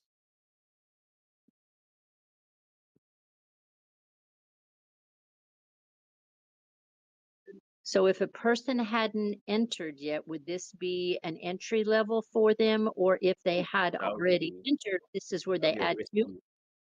That would be a risky entry. Okay. A risky entry. In my well, in my book, some people would like to enter this range, but when you enter a trade, you want some distance early on because a lot of the volume really happens at the start of the trend. You can Right. see the wick, right? And you see 3-4 candles that are green. That means that's basically retail and everybody coming in pushing. So now you have perspective, and when you have perspective, your emotions kind of move to the side, and you're able to be more objective about your targets. Because when you enter I call it a dancing red candle, when it's just retesting certain EMAs, you tend to not be sure about, and your confidence is like halfway there because the RSI, if you look at the RSI also, it's above above the middle median. It is, So, yes. I'm watching. So yeah, and you have like very strong EMAs right above it also. So this Yeah, would on 5, I think this there's a would be bear more of a FOMO trade. If you came in, you're just highly convicted and like you just have a lot of confidence. So you want to take the trade even if you're in the middle of the trend. Because right now, my suspicion is that we're cleaning up the vectors because we had vectors coming down, right? So the real test would be a very short distance. So if you came in here and you have like a couple $100 heading into the 50 EMA, that's a short distance and a lot can happen there. Okay. And the difference would be if you came in near the wick down here, you have enough time to actually either move your stop into at least your entry so you don't lose money. And you can start looking at the candles in a way where you can see if this is a really a reversal trend or it's just a cleanup of the vectors. And when you're saying cleaning up of the vectors, what time frame are you looking at that on? Is it on I'm at the 15 now. the Earlier, I was 15? on the 5, trying. I usually enter a trend on the 5-minute, so I can get it during the wick. Okay. But when I see that the trend is moving and has strength and volume and momentum, I move into a larger time frame, like a 15. And when on the 15, when I'm over the 50 EMA and it maintains it and it continues, I keep moving into a larger time frame. And Okay. if I Oh, I yeah. understand. Yeah. That makes sense. Okay. Yeah. So this is kind of a make or break right here, huh? It's just RSI still has room. Well, My only worry I is that it's at 4 p.m. and market's closing soon, Oh so gosh, volume's yeah. kind of quiet for about maybe an hour and a half. Market's Then it already picks. closed. Oh, sorry. It's almost 4:30 right now. Yeah. Yeah. Well, I am So on 15-minute and there's no vector down there, but there are a couple of vectors on top of us. So that's yeah. a good sign for me. Only the vectors I mentioned. It was like on the downtrend when we were going down for that wick. Yeah, Bunch of vectors. but on 15 minutes there's no vector underneath us. So it's just a retail buy on the top. Oh yeah, for sure. No, this trend Yeah. for sure it's retail.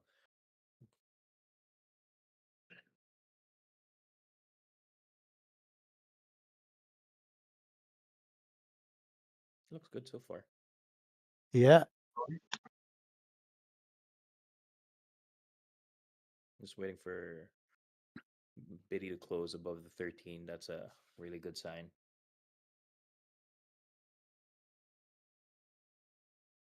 But if it rejects from this range, because this is a pretty strong range right here, the 250, 117, 250. Yeah. Yeah. You just have to wait.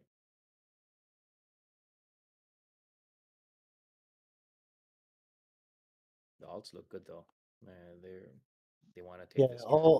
All the altcoins have the same structure as BTC. They're all recovering. Yeah, that's a good sign. Yeah.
I took a short position, like just as sort of a scout.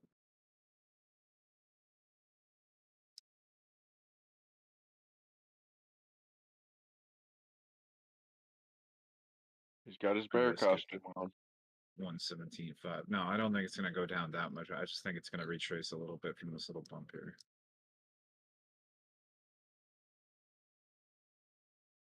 What's your target? It's several targets, but I'm looking to see if it. So like basically my 1 to 3.5 target would be 115.9 if it comes back for like that sort of double bottom type look. if it's a higher low, that a 1 to 2 risk to reward is 116 to 430. Nice. Microsoft up $40 a share. Oh yeah. Is that a good sign for you? Yeah. Oh yeah, then. 7.93% up. Oh good. That's Earnings. I've been talking about it all morning. Is just happened today? 7% up. Yeah. Yeah. Oh yeah. They did That's the cool. earnings today. Next one will be Alphabet. Meta. Meta will be Oh. next. I think tomorrow. I've been talked about it all yesterday and all last night. Bought heavy. Oh yeah, that's good. 8% That's good. rise. Congrats. And it's still going. United Health coming back. Target is around 340. Currently 269. That's an $80 rise.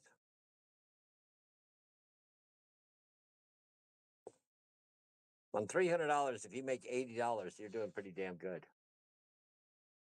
No leverage.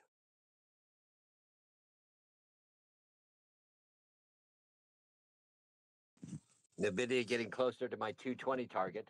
I called that. I said that when it was about 115. It would double. It's currently 180.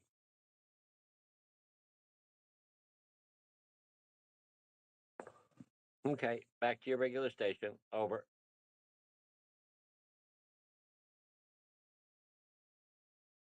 Yo, Clive, did you see Palantir?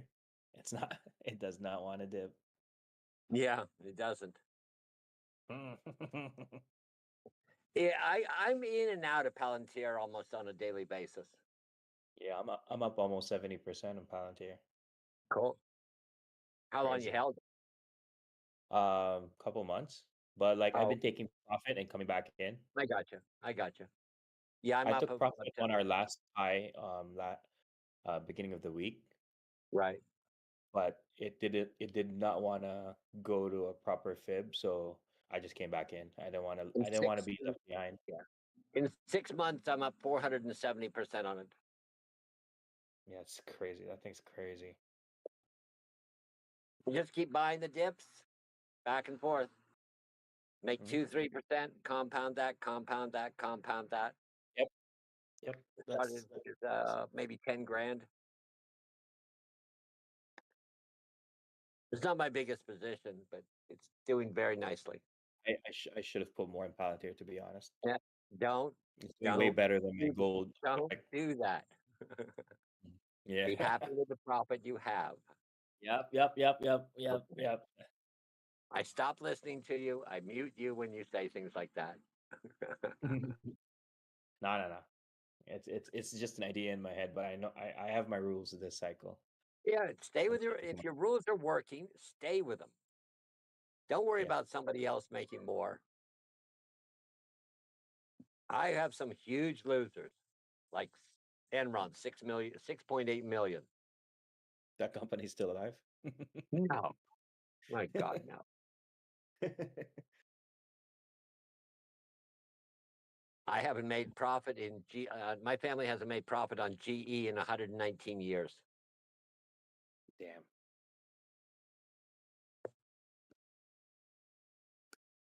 It's going to go up one day, though. I'm just Yeah, waiting one for day, it. Clive. There you go. Yeah, they need to make better washing machines. They'll make a better washing machine one day. Do you think Powell was dovish, hawkish, or neutral? Neutral. Okay. If That it was makes your you feel any gray. better, Clive, I Plain and still gray. look at stuff that's like when I'm like shopping for electronics and I look at stuff and see it on the shelf and I see GE, I still think that's the best brand. Right? No, That I makes think you we feel came any from better. the same generation. But if you ask Hey, the well- current generation, they're not gonna say the same thing. I No. came from a generation where GE was, top of the line, like Mm-hmm. Sony, GE. I still have a 90s. Whirlpool, and I mean the washer, not my sauna. We probably ask my younger cousins; they wouldn't even know what Oh products my she God. used. If you think about it, the Sony Walkman brought down the Chinese empire.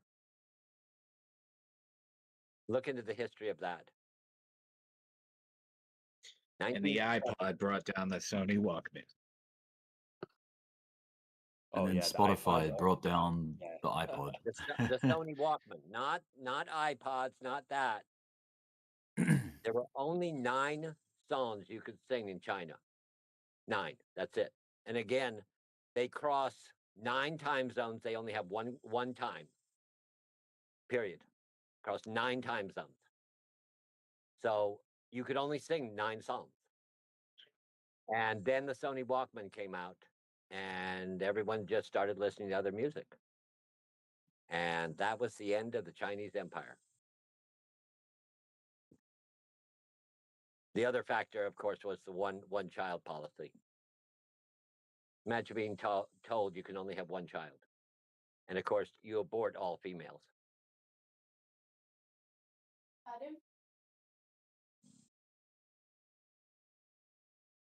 And those children are messed up, overspoiled. If your only child is a male, oh my God, you're going to spoil him forever. Okay, enough of my ranting.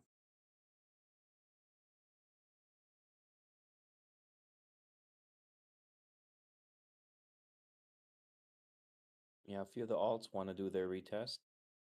Keep an eye out.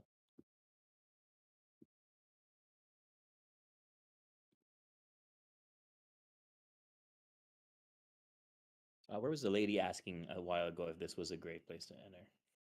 Because this is a great example of like why this is not a great place to enter, because you don't know what Bitcoin wants to do. Oh, That was I'm buying. I bought Yeah. at 16,000. Period. And I'm buying more. no, we're talking about this BTC trade. Sorry, Clive. Yeah, you see what I mean? What I mean? Like it might Yes, have I been a do. dancing candle on the Yeah. 13, but you see that it wants to retest again.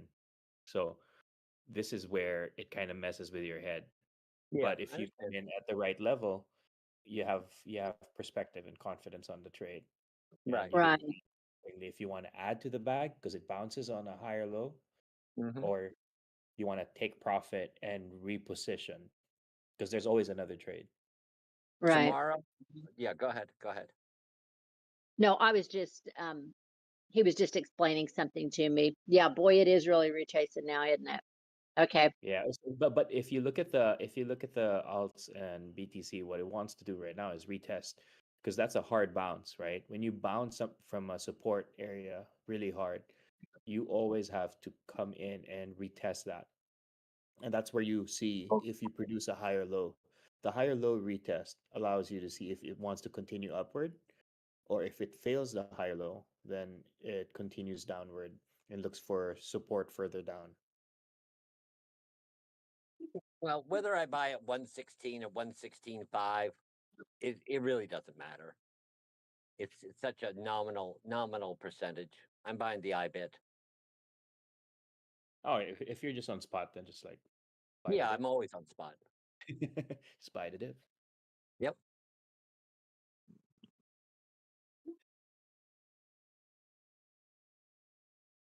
Uh, 17.8 by tomorrow afternoon. Over. Yeah, I'm looking for a reversal also on the midweek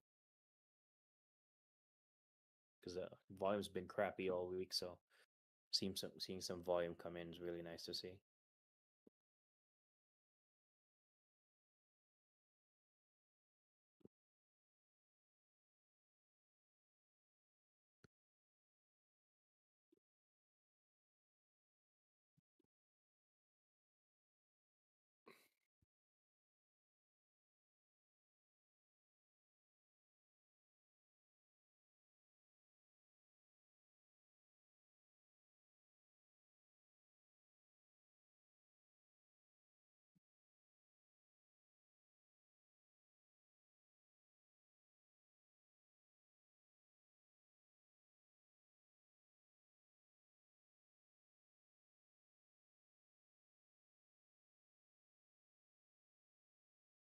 Oh, and I also bought Ford just before they reported.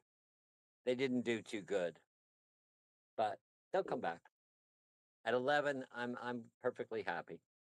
Well, what makes you confident about 13 a Ford quarter. this day and age, except for their pickups? In Asia, they're doing really well. Ford's doing Yeah. really well here. Yeah. They just have to get away from let's make everything EV.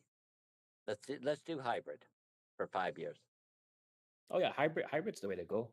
I mean, Mhm. every here in my country, Best of like both we worlds. already have Tesla, but like everybody's buying BYD. Right. Everybody just wants hybrid. Oh yeah. Because what's Mhm. happening now is like a full tank of gas lasts us a month and a half, Wow. 2 months, yeah, because it's hybrid. Right. Put it I on put gas, it I charges put the forty battery, put thousand. it back on the Yeah, battery, charges the. I put 40,000 miles a year on my car. You driving a hybrid? No, I get paid for mileage. Oh, okay. If I drove a hybrid, I'd have to pay 70,000, upper 50, 60,000 per vehicle. I bought it brand new for 26,000. Toyota Camry. I'm happy. BYD. Check. Oh yeah, Is I'm very BYD familiar with BYD. is BYD in USA. They're just not going to BYD allow them listed? to export. It's not listed yet on the Nasdaq, right? No, it's not here in the U.S. Mm. We're not Okay. going to allow them into the U.S. for quite some time. We're going to keep them away. They're They definitely would in they Australia. would decimate our market.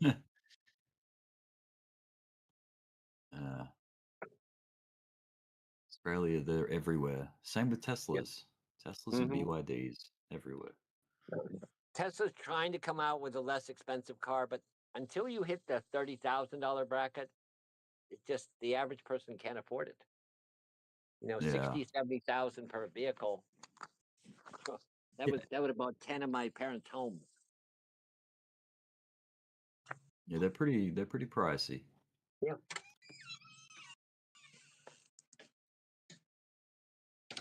And if you want to look at Waymo, they're $500,000. Oh yeah. The software alone is 40,000.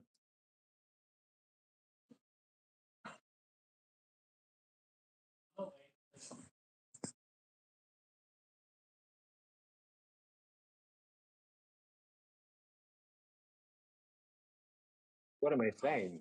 BTC is already at 17.1. Wow. I wasn't watching it the last half hour. Since market closed, it closed at 116. It's now 117.1-ish. My target, I said 117.5 by tomorrow. I'm going to revise that to 118.3. Maybe by midnight. Yeah. Overnight, we'll hit 118s.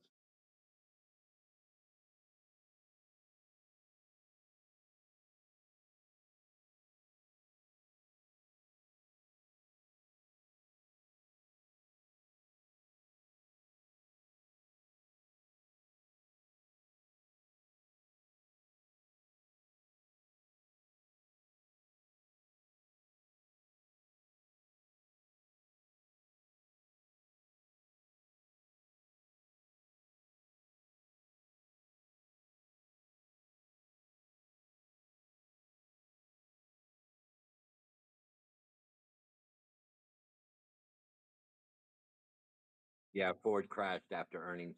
It hit a high of 11.20 after earnings, now down to 10.47.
What's going on, fam? I'm trying to build confidence in my TA, and it looks like we're trying to build the right side to this W, especially on the 5 I'm looking at. But I'm also looking at it and saying, all right, is this a bull flag? I have my channel drawn out, bullish channel, and I'm like on the verge of having a breakout out of my channel and trying to wait for it to break out and retest, you know. But this is saying whatever from my flagpole measurement. I'm looking at this taking us to like 118.3 or something.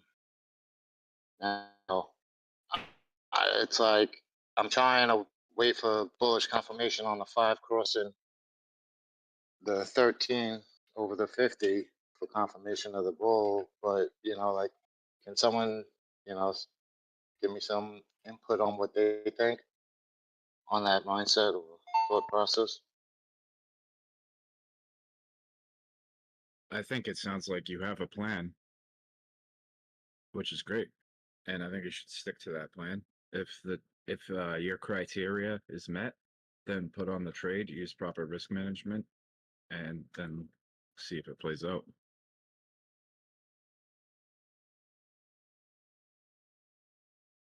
What time frame are you looking at the 513 on? The 5 minute? Yeah, on the 5. Alright. Then I would stick to that time frame and see if that plays out. If you get the break of that angular there and it comes back and retests it and it stays above, like, let's say the 5 and 13 and it retests the angular, you can try putting on a trade there. And since it's a breakout, since that breakout strategy, like if it was me doing it, I would personally keep my stop loss really tight. Like, you know, maybe below the 13, because then you see like, oh, it's falling back into that flag or whatever. It's probably a failed breakout. And if it continues and it, you know, does if the 5 and 15 get above the 50 and you close with one candle of confirmation, then you know that you're in a good trade. And Well, as if you Dbloc won at says that right now, point, time for what? market no interest if he wants to go up, which I think is going to happen, in my opinion. But let's see, it's hard. FOMO is kicking in. I'm going hard. Like, oh, I've been trying to play it right. See, my luck with tight stops is I always get wicked out. Even like when I think it's like a good situation, like pretty much right now, I think it is. But every time on Margex, it's like I gotta let it run before I can put my stop loss on, and then vice versa, it goes bad, and I get in, wind up paying more than I should to close, or you know, just watch it go to nothing. So I'm trying to get like better mental state on. Just being stick to your plan. If you have a plan, just stick to your plan. Let the price come to where you want to enter. And if it doesn't, then you miss the trade. Big whoop. Yeah, there will be another one. Yeah, yeah. Thanks. I'm trying. You know, I listen to you guys freaking religiously. I really do. Doing it for like 2 years now, and it's greed that's my problem. You know, I turn little bags into big bags, but 2 months later, I'm like, oh, blew that account. But the last 3 months, I've been, you know, going ridiculously hard and overtrading, obviously. But I'll fall asleep or, you know, like whatever with an open trade. And I just wind up making these mistakes. I'm trying to learn from them. But One of the biggest things that people like don't like to try to handle is like understanding what you stand to lose if the trade doesn't go the way that you expected it to go. That's what a stop loss is for. So if you put on a stop loss and you're like, okay, I'm all right with losing that much money if the trade doesn't go in the direction I thought it was going to. I was wrong. And a stop loss is really for like accepting that you were wrong about your initial idea and being okay with that.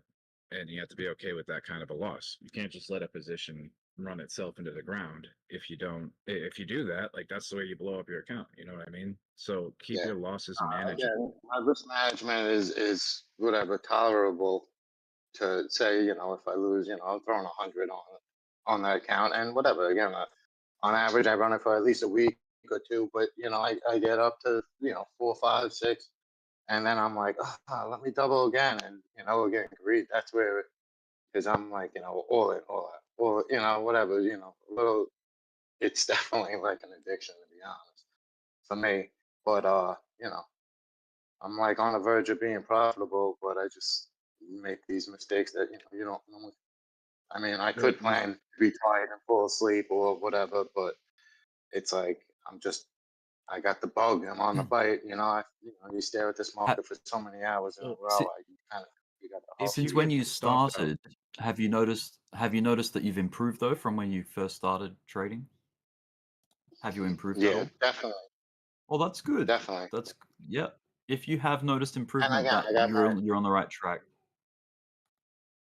If Sorry, you get but stopped definitely out I and roll the trade goes a lot without more you, you have to be okay with that too. Yeah, again, I am. I keep, I keep going for it, knowing that I have to keep more. It's like every time I go through it, I think I have it in check, and then I get blindsided, and I wind up pushing too Yeah, hard you're for not too the only long. one. You're not the only one, dude. Like everybody feels like that. So right now, it's on the 5-minute, and it just came up, touched the 50, and it's rejecting. And on my parallel down, could be seen as like a retest, right? But I was, I'm trying to wait for it on a higher time frame, and I either miss it or I jump in late. It's like, should I not? It's I want. If your methodology says that you should enter a trade, then you shouldn't even think about it. You should just do it. If it doesn't say that, if it says that you shouldn't enter a trade, then don't enter the trade. Do you have a trading journal? What? Do you have a journal? Nah, it's all mental. I'm lazy too. I'll be honest with you guys. Like I'm listening to you guys like it's the gospel. Some stuff I take with salt, but for the most like news, whatever, I don't even want to leave this channel to watch news. I'm like addicted to this channel. It's crazy. Hey, a trading journal sounds like a great idea. I don't use when I'm going to start, just on that suggestion. Thanks. You said that you wanted to have more confidence in your TA. What makes you feel like you don't have confidence in your TA?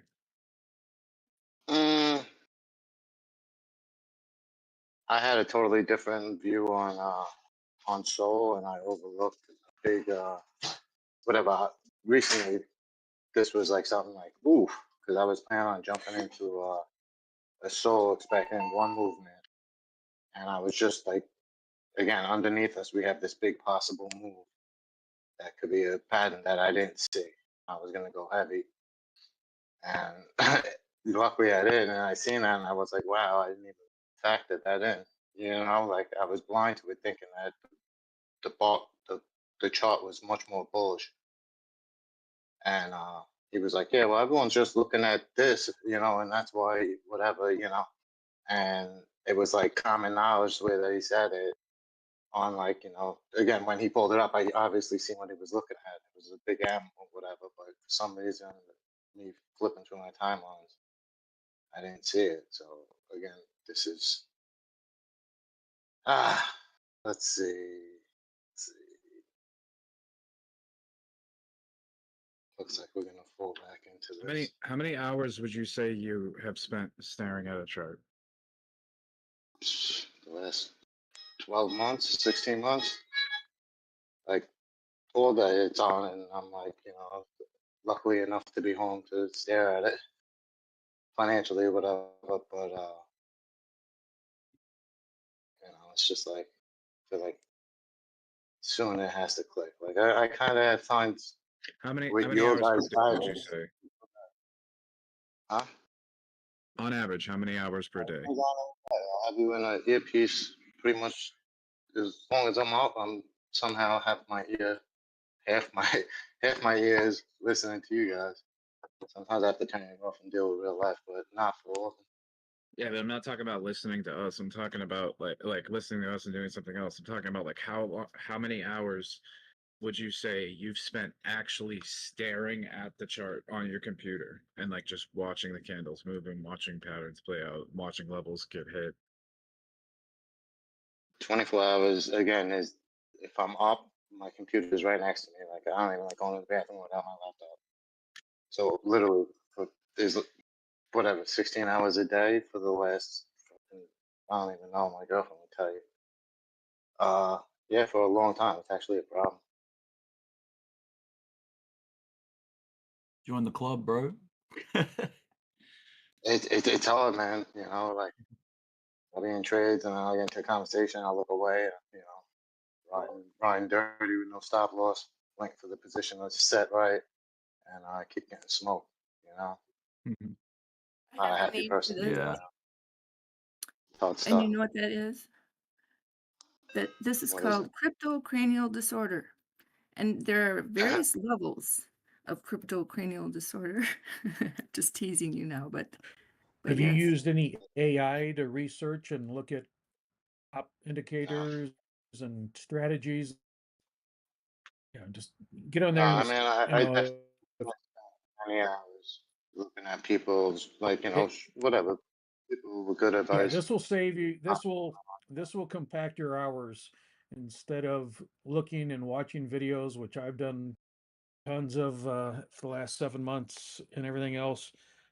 Really implementing AI in the last few weeks has just taken hours off the day of sitting, going through stuff and trying to look at things. You know, it depends on, and I do a lot of scalping. I don't do hardly any spot right now because I think the whole market's going to crash by the end of the year, early next year, and then I'll get in, buy low. But I'm just scalping up, the market going up and the market going down, making money as it goes. So you can look for strategies that way. And if you want to work on the 5 minute, you know, frame, they give you strategies and they'll give you the top 10 indicators to use for that 5 minute strategy. You can say, hey, I want to be more of a swing trader. You know, I'll stay in for 6 to 8 hours, maybe 3 days, 4 days, or a week. And I'll be trading on the 15 minute. What are the best 10 indicators for that? They'll kick out the top 10 indicators. They'll give you the strategy, what to look for. And I'm just telling you, just from my experience, like, because I jumped into this stuff head first January 1st and spent hundreds and hundreds of hours of researching and going through and watching every YouTube video from all these different people and everything else. And shit, I wish I would have done this 7 months ago. It would have saved me a lot of time and aggravation, but just something else to, and it doesn't take you longer than 5-10 seconds to punch it in and boom, you've got it. So, you know, if you got time, do it and give it a try. If it works for you, great. If not, but it's hardly any time off of your, you know, your schedule. Again, you And definitely sounds like sound advice. yeah, just an extra tool to throw in the toolbox because there's, you know, and staying plugged in here to Dbloc and the rest of the group is always good. I've definitely learned not to trade alone. You need to have a group because there's so many people from different parts, you know, of the world that are in different time zones that hear different news before or after we do, that are better at technical analysis in one aspect and other ones are good in other. I just having a group like this that has so many tools and experiences and stuff like that. It's pretty invaluable. So stick with the group and stay in the Discord and yeah, give that a try. See if it works out for you. Yeah, thank you, man. I love this group. It's been so informative. You know, especially I would have been stressing watching all these guys telling you it's crashing and it's going to the moon. You know, I probably would have got caught up in some of that. And again, because I was just looking at all these They're guys always that, late like, too. yeah. Yeah. No, again, I listen to you You guys. can look at and a you guys- chart with half the Uh-oh, it looks YouTube like channels it's out gonna there. You go. can literally look at a chart and see what they're going to talk about before they even release the video. You know what I mean? because the charts are live. Like you're getting the most recent data. Yeah. A lot of the All right, channels are you just guys want to take reporting a on trade with what's happened, and it's like, yeah. me? Did you ever do Dbloc's like 100 trades, $100 challenge? Yeah, I don't have the willpower to do that. I just like I'm in like this frenzy. I think I'm gonna take this. Why not? I should go the other way. I took enough of the airtime, man. Listen, I love all you guys.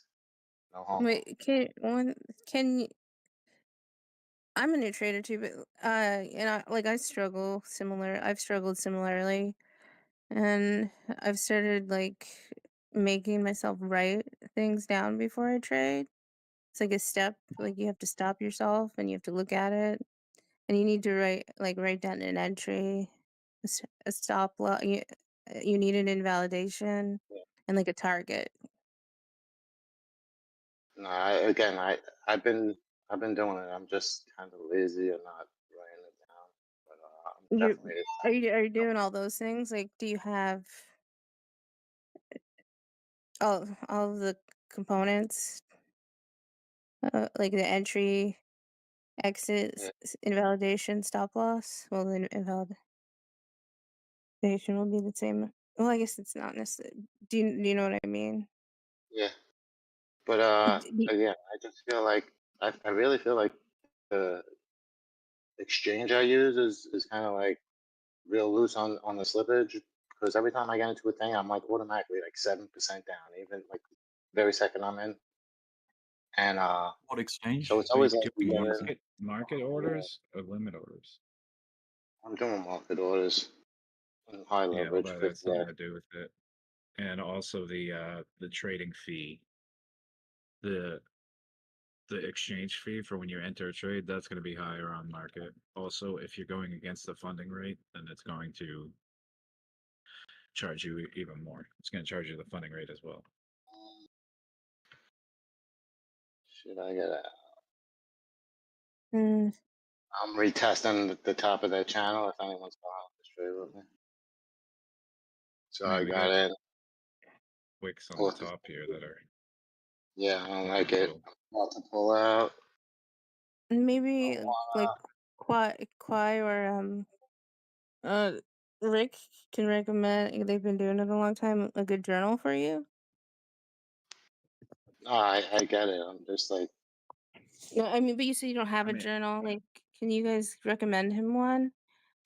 Like, no, I mean, I don't one's know a like, specific I'm like, journal. It's just like I write stuff down in like my own personal journal, but I don't have like a specified like trading journal. Like I don't have like a program or nothing like that. I'm sure there are plenty out there. see, Yeah, I like right don't. now, I'm pretty bad. I don't journal like, you know, systematically or anything I sort of, a lot of things are just memory. Like you remember stuff because you've done it so many times. Like, you know, I've been Yeah, trading that's for why I asked how a long while. you've been that's looking at the chart. But kind of how I feel. but journals help when you, yeah, dude, I understand. Journals would definitely be Again, beneficial. I have no doubt that it wouldn't. It's just like Yeah. I know I'm looking at you've this. been Each listening. day. You've been listening for a long time. Yeah, I mean, like you and and I. you know a lot of things. It sounds like you're like Yeah, stuck in the again, I action. just You're kind of my stuck in main the action step of like of changing the behavior. And me, yeah. Again, listening to him, it kind I of make a lot sounds of like trades he's that over work. trading. Yeah, definitely, it's over trading. I make trades that usually work out, but my greedy butt would watch it go up and then come back down and hit my stop, and I'm just like, oh wow, I was 6 hours in that trade. I stopped out for You, $3, just because I didn't want to lose. And and I think then it's just sorry. greed. I just keep letting it, try to build to something that I feel is worth taking out. I'm a I'm less putting in stuff. experienced. There's I'm a less experienced trader, but like I've gone more recently through like those like very similar behaviors, and I know a lot about like changing your behavior. Like you have to create a plan. You have like a very actionable plan. Like what am I going to change to make this stop happening? Like Yeah. like literally like step by step. How So will I definitely change a time this? frame. How long I'm gonna Less is dedicate. less is more. It sounds like for you right now, which I did the same thing. I'd have tons of things open on 3 different exchanges and trying to track everything, and I would just, you know, trying to win as much as I could, you know, and everything, and it just it ended up kicking my ass. Now I trade less per day, less per week, a lot compared to what I used to, and it's a lot more controllable and a lot easier to trade that way. And you know, when you know you're only Some going to do maybe 5 trades a day or less or something like that, you really, you know, sketch out your tell you what, man, plan something and that I your know. Sorry, I keep finding a gap, and then when I talk, it's late. And I talk no over worries. people. I'm sorry. Go ahead. Yeah. But I was just gonna say, figure out your style. You're one of 2 styles with trading, I feel.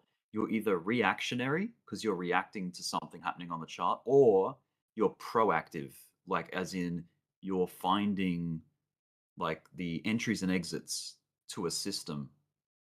So yeah, like I need to do this too, and I've been trading for a while, but I find that I fall into the reactionary trading, which is bad because it's usually impulsive.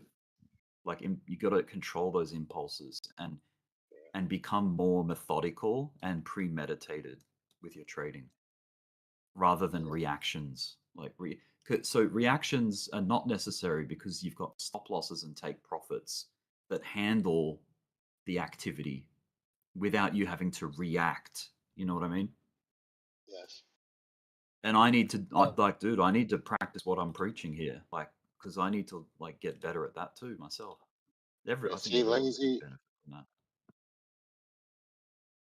Like me being lazy, I'm just watching the chart and I got my option to close my deal. I'm on no stop loss on this trade.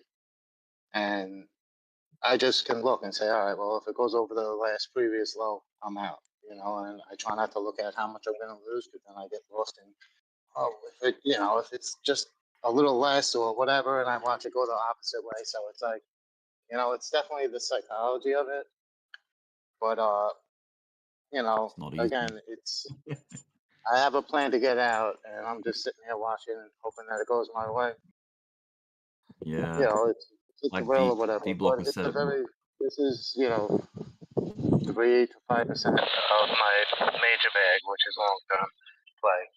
But I'm just trying to play with this and try to take a couple of bucks a week out of this market instead of keep paying my tuition. Yep. But You got to yeah, try and again, move I get away. good Like runs and then I screw it up. I've So heard it's of like, I've heard Dbloc say this a few times that and it's true. You got to stay away from that hope like mentality, like where you catch yourself hoping and crossing your fingers and stuff. Because I've been there too. Like there's still moments that I do it even today. Like I'll be like, oh, I hope this comes back around or what. You know what I mean? It happens. yeah, Everyone man. can probably attest to that, whether they want to admit it or not. But yeah.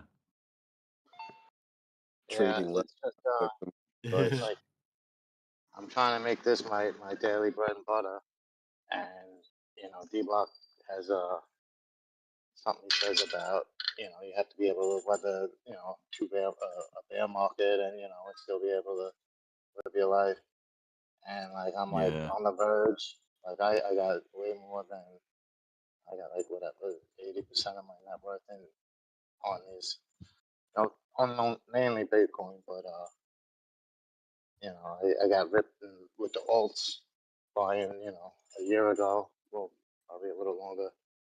But yeah, I just keep Are dipping you into those spot or bags are and you using spot or changing it. leverage? Yeah, no, it's all leverage. I mean, Or leverage. Ooh. the major play is spot with Bitcoin, but Okay. well, I have spot. Long play too. With like the major 10. multiples. But again, for what I took out of that spot hold, and I keep just trickling $100 at a time out of that long-term play over to the friggin' gambling casino the way I see it. But again, I get it. I get good runs, and and I could be, but greed is my thing. It's like, what? Just double this again, It's like, Yeah. And that's sooner or the later, trap, dude. make a mistake. Because Or sometimes it looks so easy. I wouldn't try to make it a day job. Like, just make it a hobby, and then when it becomes like more lucrative, like when you become profitable, like more consistently, like consistency, you absolutely need consistency, like in order to do it full time. Yeah, So like once you get more consistent, that consistency, a side effect of that is profitability. And once the profitability becomes more consistent and it becomes more lucrative, then you can sort of try to consider it. But if you're still like second guessing your TA or whatever, it's going to be really difficult. You're going to be under way too much pressure to try to make money as your main source of income trading. It's just too hard. It's more pressure. And it's too much pressure for a person to handle unless they really the love pressure it. of And that's why it should be a hobby first. the pressure affects your judgment too. That pressure of Yeah. having to win and having to gain, like that will affect your emotions, and that you'll just trip over yourself. You know what I mean? Speaking of decisions, and I don't know if this is a bad one, but I just took profits after 6 years of Microsoft. Hey, Dude, it pumped congratulations. Profit's so profit. hard today, man. Yee! Yeah. That was a That's cool. god candle on Microsoft. Dude, I saw it and I'm like, you're an idiot, because it's gonna bleed off. I'm like, I didn't sell it all, but like I took a large portion that I've been waiting 6 years for this moment, and I just was like, I am an idiot if I don't take some off the top.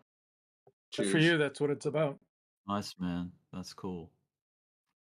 But I'm just saying, like, it still is. It's projected to go up in the 600. So I could end up just totally like regretting this. But you can never really regret taking profit, right? Leave that moon bag in It's there. always You've good. taken Yeah, I profits. left It's a lot. win 100% of the time. Dude, I need to do the same. Like I need Don't be a to coin broke separate taking profit. the moon bag. Yeah. Like taking advantage of a move and then also leaving a moon bag just in case, and you've got to figure out your own ratio, like what you feel comfortable, like what's worth what. Dude, it Like the was big hard. taking I was advantage. sitting there with my finger on the like sell-specific stocks. Like I was only selling like ones from when I first acquired them. So I was going through and hand picking which ones I wanted to sell. And then when I tallied it Yeah. all up and I was sitting there with on the like complete order button, I was just like I had like chickens. I had like chicken Hesitating. skin and like all these weird emotions going on at the same time. You're not supposed to have emotions, but I was just like I was conflicted between Like, intelligence and should emotion. I? Yeah, should I? Should I? Yeah. I know the feeling, man. Because like you were saying, like Qui-Gon was saying, like like if you do this for a living and that money is needed to keep the power on and stuff like that. But even though that I have a job, that money still affects my family, my kids, college, et cetera, et cetera. So it wasn't just about me and buying toys or going on vacation. It was literally like a decision where I could like potentially lose potential profit that would, you know what I'm saying? My Yeah. family is affected by my decisions, not just me. Yeah. It's like meaningful money. Like it's not just, like a little That quick trade that you made. This is like, a big deal kind Yeah, of thing. dude. I know what you mean. It was hard. It Yeah. was hard. I had to share it because it's like you guys were talking about like making the right decisions at the right time and taking Yeah. profit right. And I was just like, oh, like Microsoft had a hard time during COVID and post COVID. It doubled and then came back down and then like round tripped it and stuff like that. And I'm like, I'm not round tripping this time. Nope, not doing it. Yeah. And being second best to Apple for a long time, and now Nvidia, like it's because it used to be the king. Microsoft was like the top of the world for a long time, early 2000s. least I'm pretty sure that's the case. You know, Bill Gates was the richest man in the world for a long time. He ain't now. He gave 50% of away just like a couple weeks ago. Right, right. Yeah, yeah. What a nice guy. Yeah. What a nice billionaire.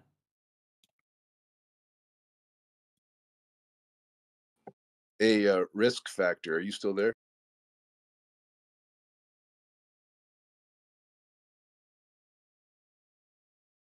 Yeah, I'm here, buddy.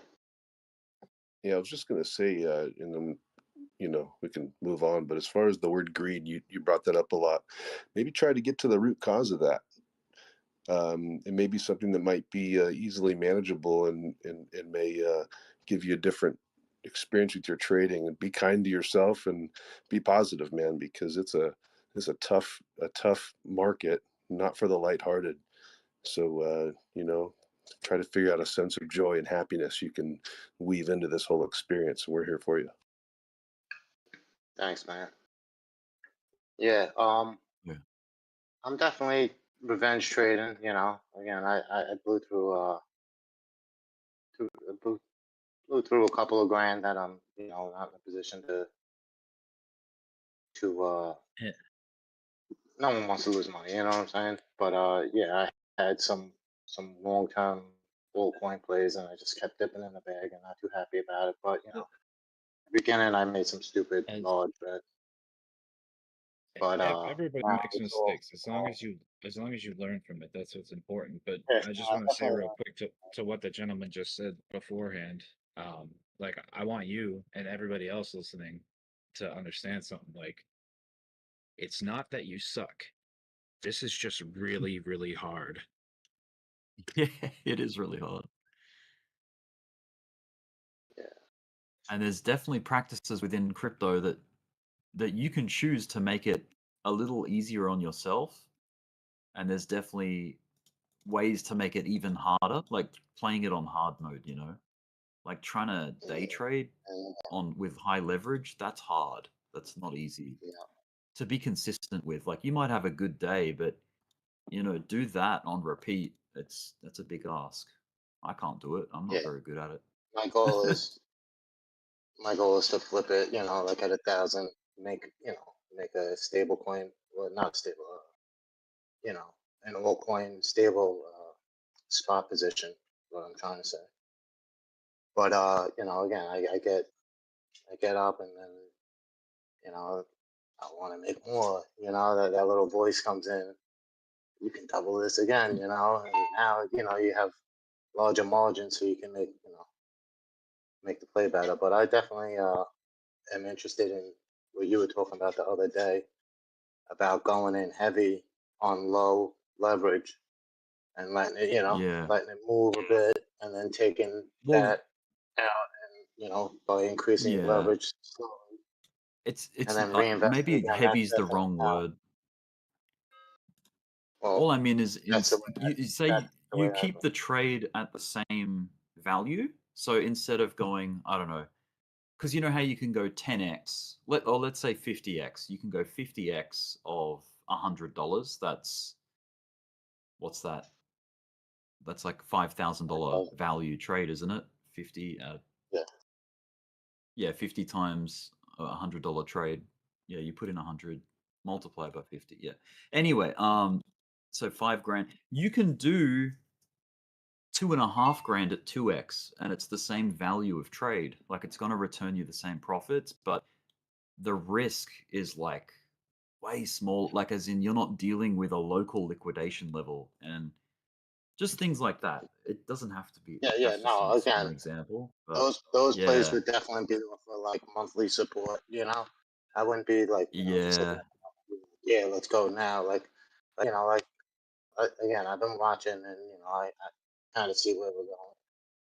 I'm a little yeah. concerned about a trip down further, but again, looking for a short-term play, and the longer this goes on sideways, the less I like it.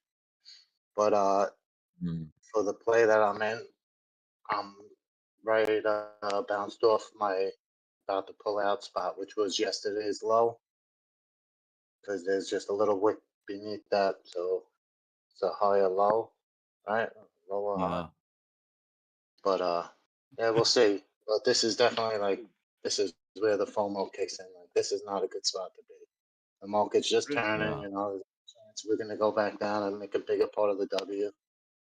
But my risk know, is, you know, I'm gonna get out with $5 loss or whatever it is. So again, these are like, you know, small plays, but you know, the idea of getting into some of my larger plays in the bear market by going in, even if it's only like, you know, 1x and just going in heavy on it. Like I wish I would have did that with Bitcoin.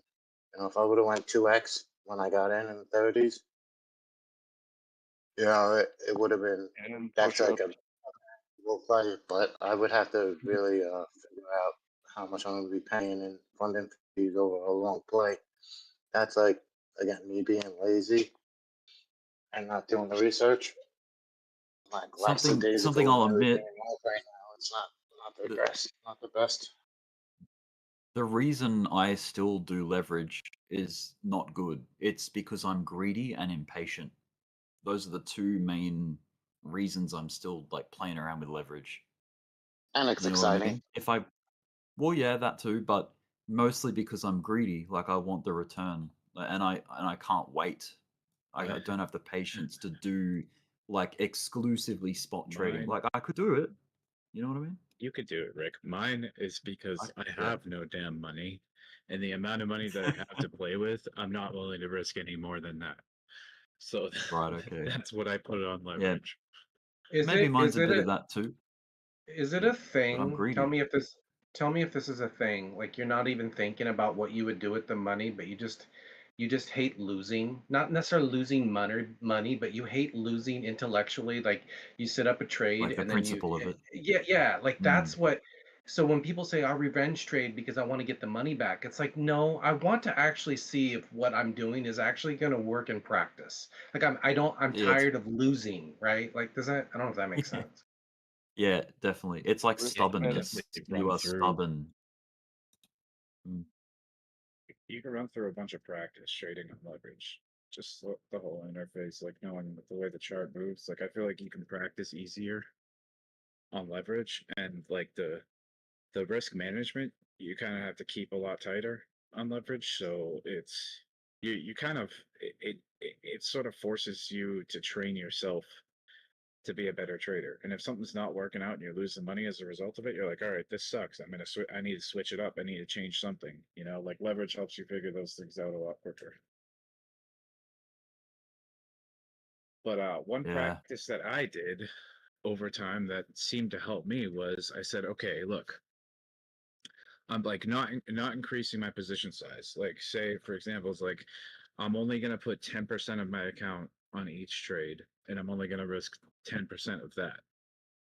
And then like to try to get rid of the whole greed factor, you say I'm only gonna put 10% of my account on a trade, and I'm gonna risk 10% of that. Now, if you end up doubling what's in your entire account after however many trades it takes, if you end up doubling your account, then you can be like, all right, well maybe I'll increase my position size to double what I was risking, or double what I was putting on the trade before. You know, I can double my position size now. And that's basically like you're still putting the same percent of your account on each trade. It's just that your account is bigger now. So you're putting the same 10% of your account on your trade, but you're doubling your position size. But then you should still keep the same amount of risk, you know, 10% of that. And then if your account gets cut in half again, you're like, all right, I'm doing something wrong. You know, so it's like, but if you take one trade and you double your account and you're like, oh, like if your account's $1,000 and you double it's $2,000, like you don't want to be like, all right, well, I'm going in with $2,000 and I'm going to double it, make it 4,000, because like it's just unrealistic to consistently do that. You know what I mean? It's if you keep your position size the same and you risk the same amount, and then you end up like having like you develop the habits to become consistent enough to actually double your account, that's great. And then you can like, you know, increase your position size from there, you know, and still just risk the same percentage of your entire account, which if you're only putting 10% on a trade and you're risking 10% of that, then you're really only risking 1% of your account on each trade that goes wrong. So you have like about 100 trades before your account is like decimated. You know what I mean? And I'm sure that out of 100 trades, some of them are going to be winners, no matter how bad your strategy sucks. You know, so it's like, I don't know. I mean, I would say my advice would be, or like what has helped me is just taking a certain position size and being like, okay, I'm comfortable with this position size, and then whatever I'm willing to risk out of that position, I have to say, okay, that's an amount of money that is an acceptable loss. That's a manageable loss. I'm okay with losing that. It's not going to hurt my feelings. It's not going to mess with my psychology. It's not going to hurt my portfolio. It's just it's just a cost of business type of thing. Cost of doing business. It's an operating cost, right? That's what sort of a stop loss is. It's sort of an operating cost. That's what losses are, as long as you keep them manageable. So I don't increase my position size. I do as much as I can to not increase my position size until I feel as though I've become consistent enough and my strategy is effective enough to where I'm like, okay, I've doubled my account. Now I can increase my position size, but I'm still only risking the same amount of the same percentage of my account that I was before. That's a practice that I found is, and then if my account gets cut in half again, I'm like, all right, well now I have to reduce my position size. You know what I mean? So that's a practice that I've tried to hold on to develop good habits.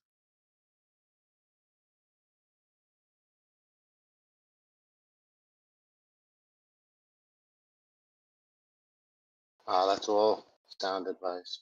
And, yeah, man, I just the devil on my shoulder is telling me, but this is go time. You know, what do we have? Oh, what was he saying?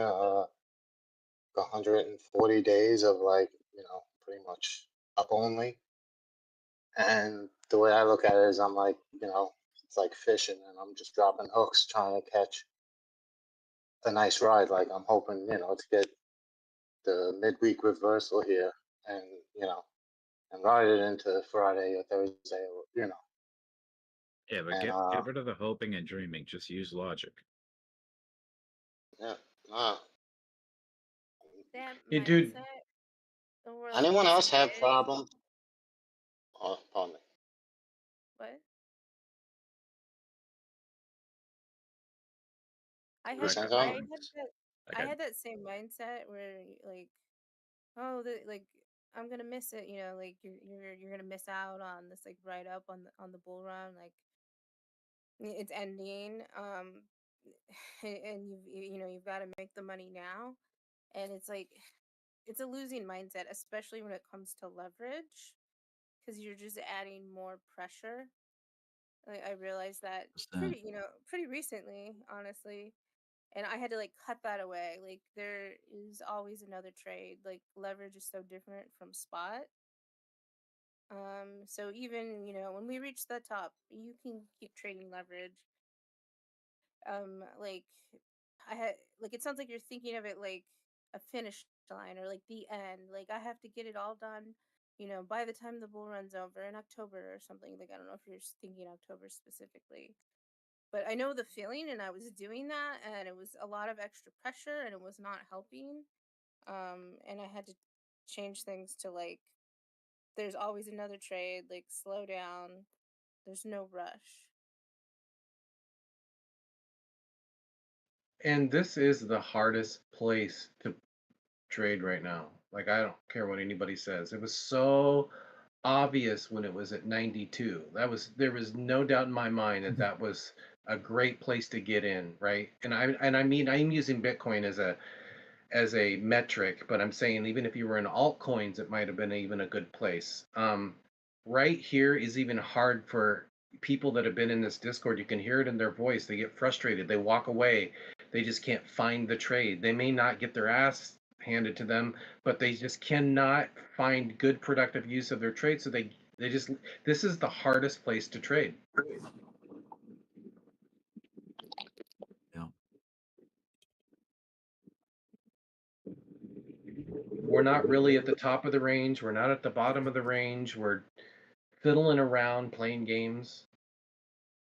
I don't know. Leverage. I think it's not so hard, but it's hard because it's so bullish and it's whatever. It's not But we taking just off. pumped, man. It has to bleed off. But I mean, it has yeah, to. so if you were to take a play right here at 1x or 2x, do you think you're gonna get liquidated even if it goes down 20%? It like you have a large window before you lose that, right? It would have to go down. What 1x is half, right? It would have to go halfway. We would have to go halfway to 0. Yeah, 2x, that's you what. know what I'm saying? And then in Yeah, the next 2 months, it's more likely to be a lot higher than it is going to be lower. Would you agree? yeah. I mean, that's why I can't when I trade leverage, I trade it with very little, just to like Qui-Gon was saying. I practice and I get myself back in the groove. I don't do it for a few months. I use $100 and play around with it. I'm just spotting now, man. If it goes lower, I'm just gonna grab more. Like I feel good with that because we're in a bear Such a market. relaxing. However, that's Yeah. hard to do with leverage because you can literally get stopped out and liquidated. And maybe me getting liquidated at $100 liquidated, I don't care. But if you're throwing thousands of dollars in, um, on spot, you would still go down, but you're like, okay, well, we're in a we're in a bull market. I know that's going to eventually recover. I give you credit for doing it, man, because it's work.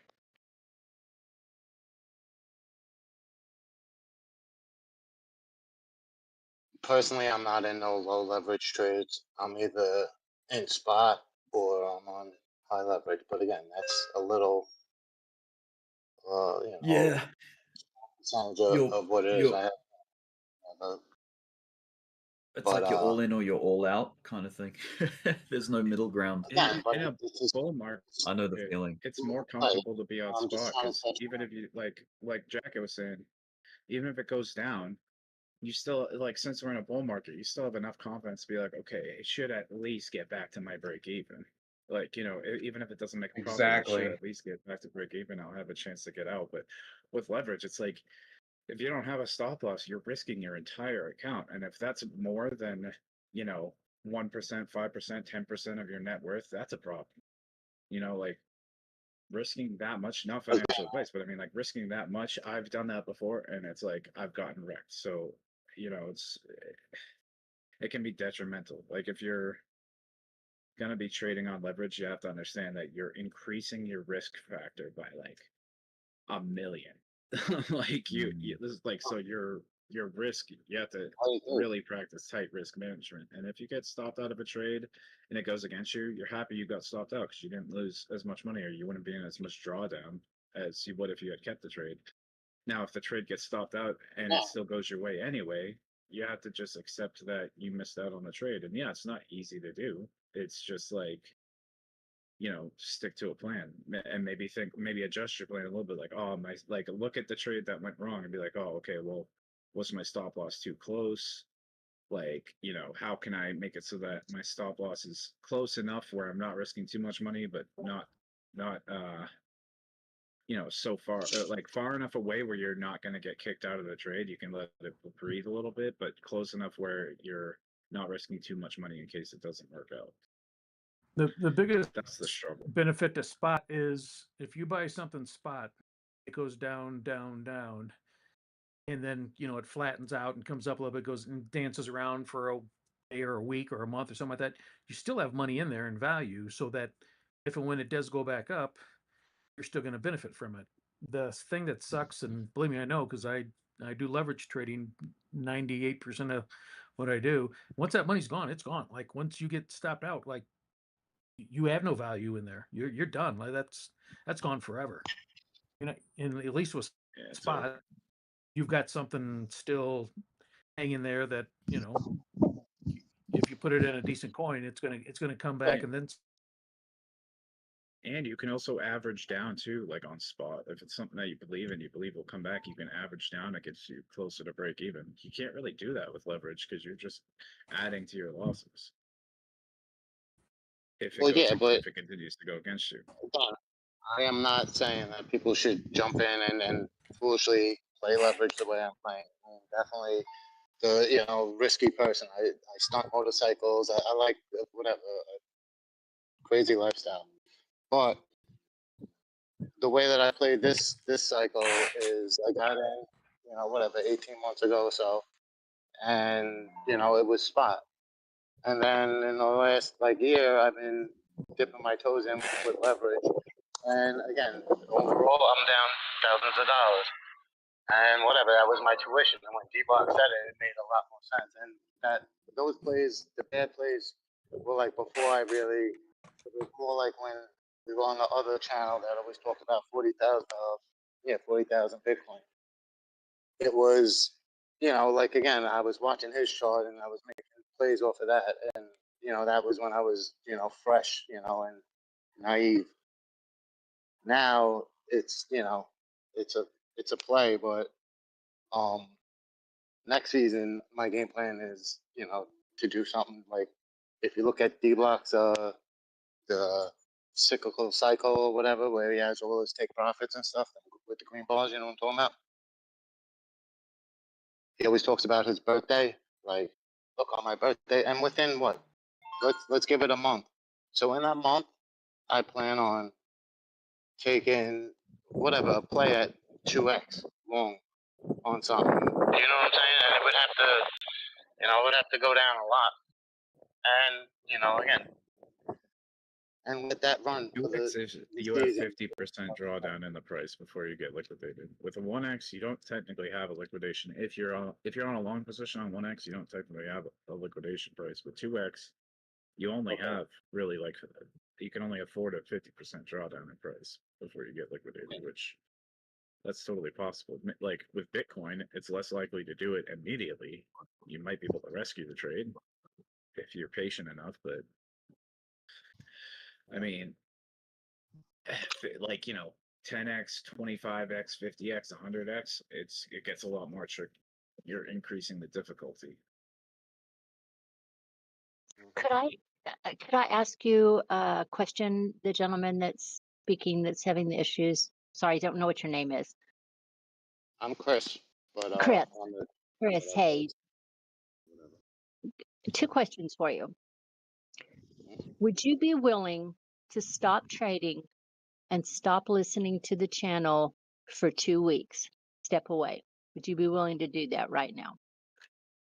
Yeah, I unfortunately I did it when we had that move when we retraced but whatever, we had a great big move and I just had to step away and take care of life things and clean up my yard. I had a lot of stuff, but I spent a month away, and it was easy. It scared me how easy it was to just walk away from the stress of watching the market the way that we do or the way that I do. But yeah, I can see Sounds that, and to I me like, because I've been where you are, and it sounds to me like it's not a leverage situation. It's not a spot. It's not a trading analogy. It's a personal thing. The guy earlier, I think he's a nurse, he said something about looking inwardly at maybe emotionally what's going on, because that will play out on the charts. And Yeah. until that's dealt with, it doesn't matter what strategy you have. Because those undealt with emotions that you're dealing with personally, whether you realize what they are or not, they show up on the screen. I don't personally curse.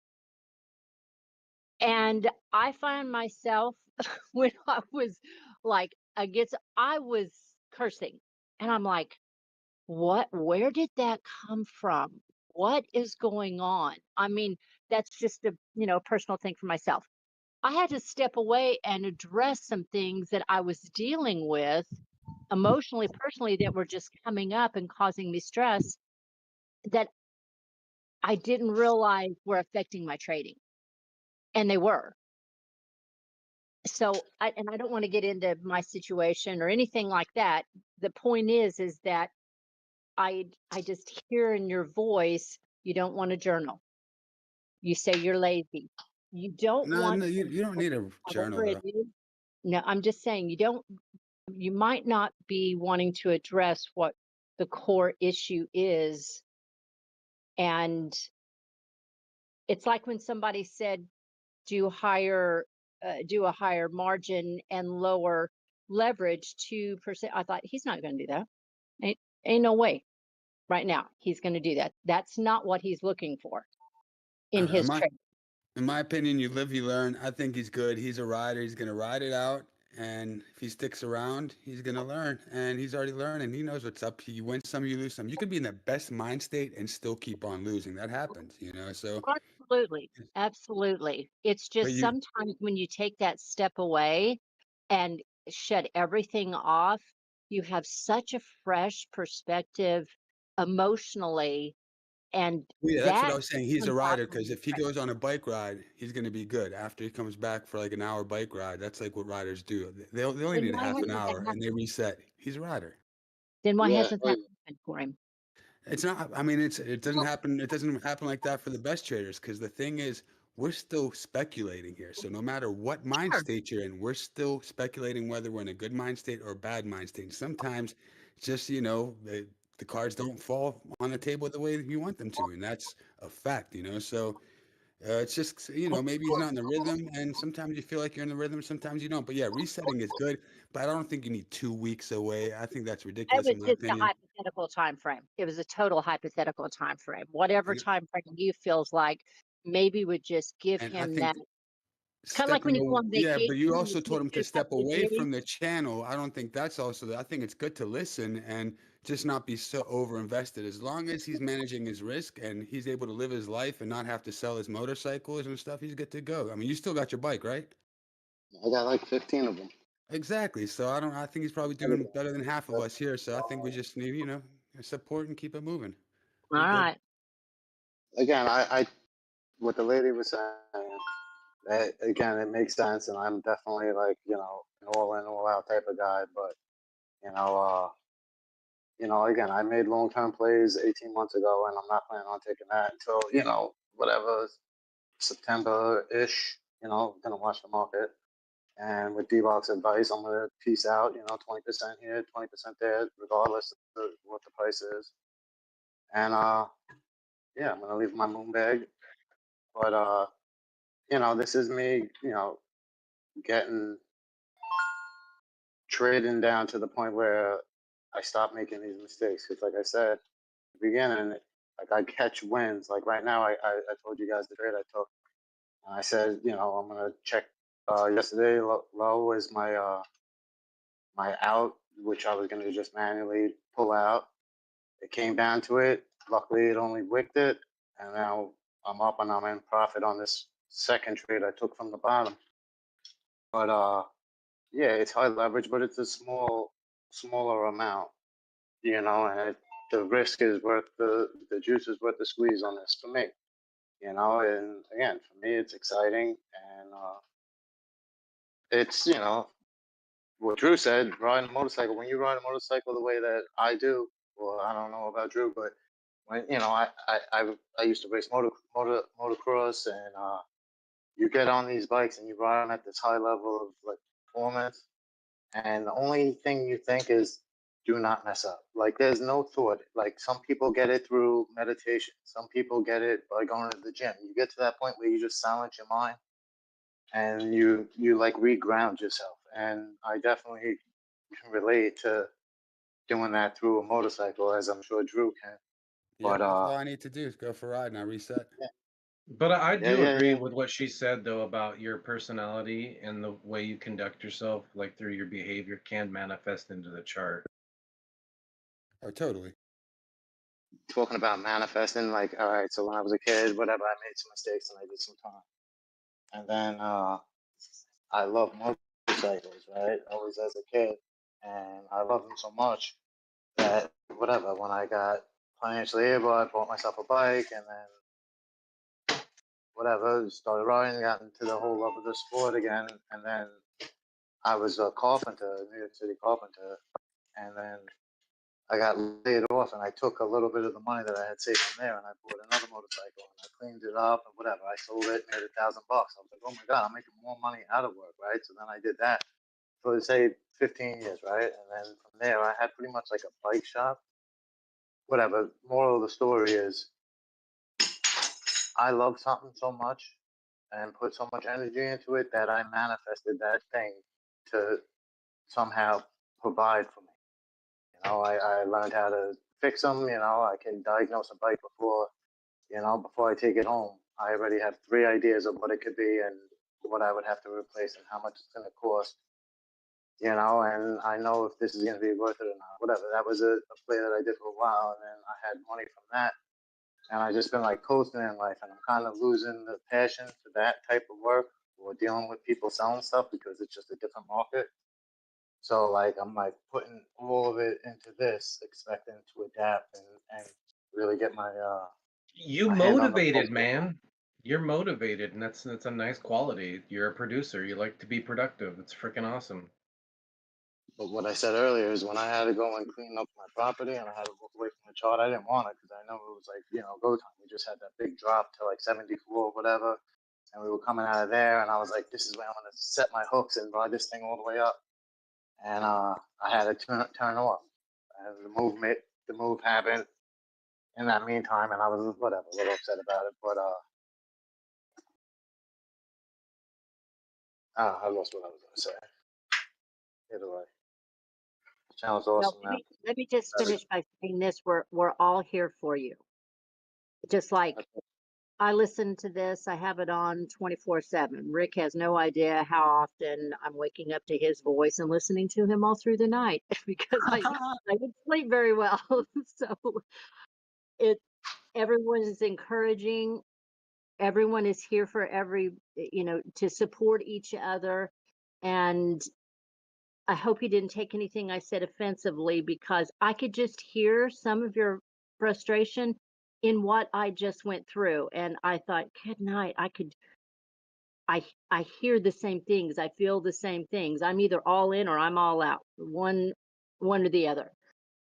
So again, just know this is an encouragement, not a, just taking a hard line with you that we're here to encourage you. I'm here to encourage you.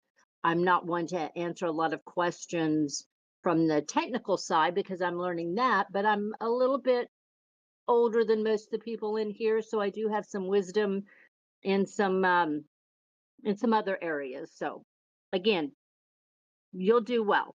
Just stick with the group here, step away when you need to, get a fresh perspective, and don't feel like this bull run is the end of it. If you want to do this for a living, because I had to get past that too. I kept thinking, I've got to get in, I've got to get in, I've got to get this down, I've got to learn this because I'm going to miss this whole thing, until I finally stepped back and said, I have other income coming in long term. I retired, but I love doing this. And this is what I want to do to bring in additional income.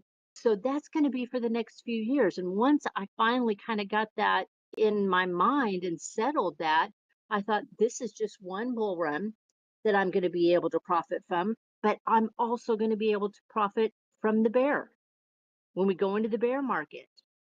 And I hadn't really thought of that until Dbloc said it the other day. Some of the most profitable things you're going to do are trading down or buying in the bear market. And I had never really thought of it like that. So look from the long-term perspective. But again, if it takes a bike ride, go do it. If it takes, a week to just reallocate your mind or reacclimate yourself to getting refocused where you're not feeling the emotions that you're feeling, and getting a specific game plan or system down so that when you enter a trade, it's not emotional, it's based on your system, like everybody else was saying. Again, just know we're here to support you. And at the end of this bull run, we're all going to be high-fiving each other and continuing the encouragement. So you got it. All right, thank you. And I didn't take it offensive, nothing like that.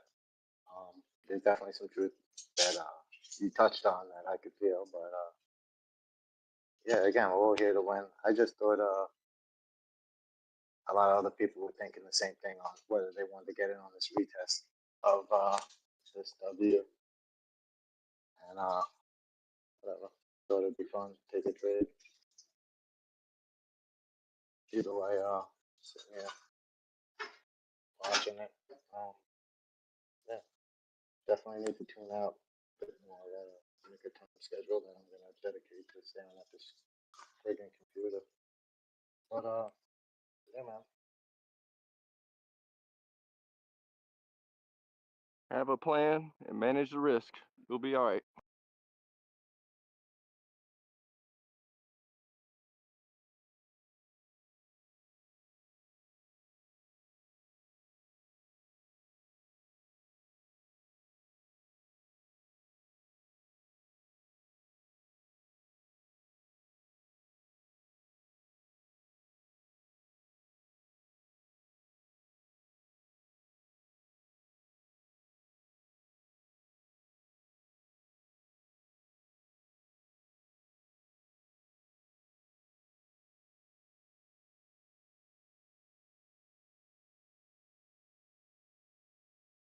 Yo, can we get a pop, man? It's coming. It's coming. Had to call the vampires in Romania. It is coming. It's already started. Careful, Clive will come out of the woodwork and start making comments if he keeps talking like Yeah. that. Okay, I'll stop. You'll summon Clive.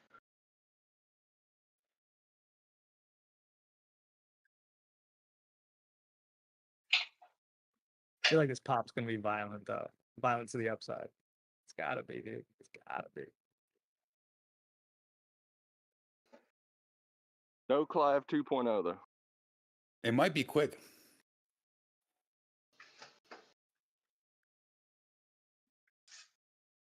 Watch it I like- just yoink everyone.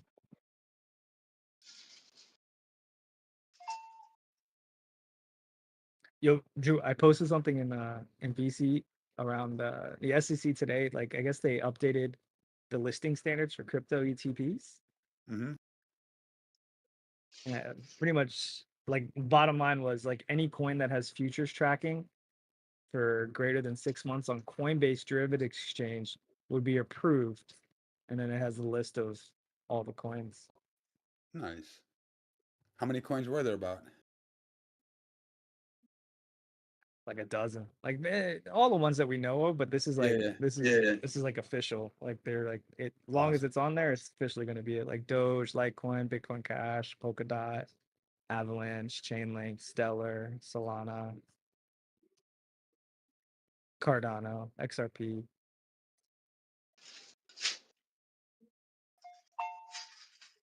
Where did you post that? In VC chat. Oh, cool. Thanks, man.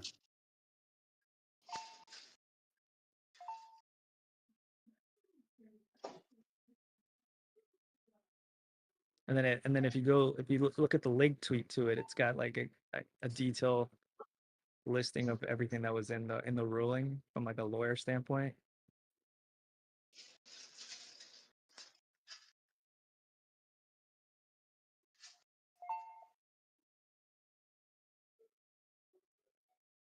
It's pretty detailed, actually. They even got Hedera in there. They got SHIB in there. Bitcoin Cash. Cardano's in there. Stellar. we've Oh, only- Stellar made the cut. Okay, Stellar. We've almost finished filling this vector gap here on the 5-minute. There's still a little bit of ways to go on the 15. My short is still open, but I'm getting ready to cut it even sooner, possibly, than where my stop loss is. Mm-hmm. But still gonna try to wait and see.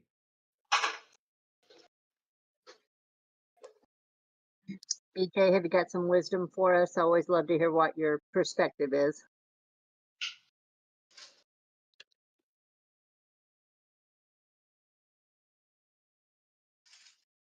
Who, me? Well, you too, but I meant BJ. Sorry. Oh, BJ, Oh, yeah. I'm sorry. I didn't hear what you. I'm sorry. Yes. By the way, I think I sent you a message, but you don't accept them. So I need Oh, you would need to. I did accept it. Oh, okay. Well then, no Yeah, did problem. you not? Okay, Okay, yes, I got perfect. it. I accepted it.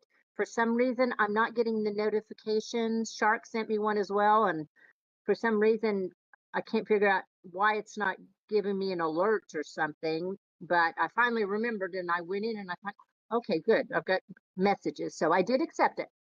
Okay, thank you. And so you would change that in your Discord settings. That's where you would find that. But we can talk about that another time. So Okay. here we are, and on this pivot, we're almost, we're very close to crossing the pivotal spot. If you can, it's easier for me to point it out visually than it is to explain it with numbers. So if you're able to see my chart, I'll guide you through. So here's price right here, this little dot. And we're on this vertical here. And now you see this point on this projection or a fan, wedge fan, right? This point right here on the, this is the white one I'm talking about. Oops.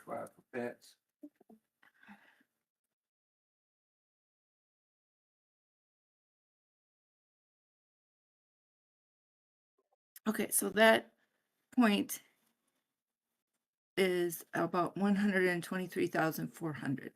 Okay, and you notice I have a target here on the right side of 123,469. And if I go straight across from that, that hits right there at the top of this pattern of this arc, right? And there you see that little snowflake coming out. Then you also see this fan, resistance fan here. Now, this little circle was where we dropped today and then rose up, and it was along this angular line. Happens to be the 3-day 5 EMA line, the yellow.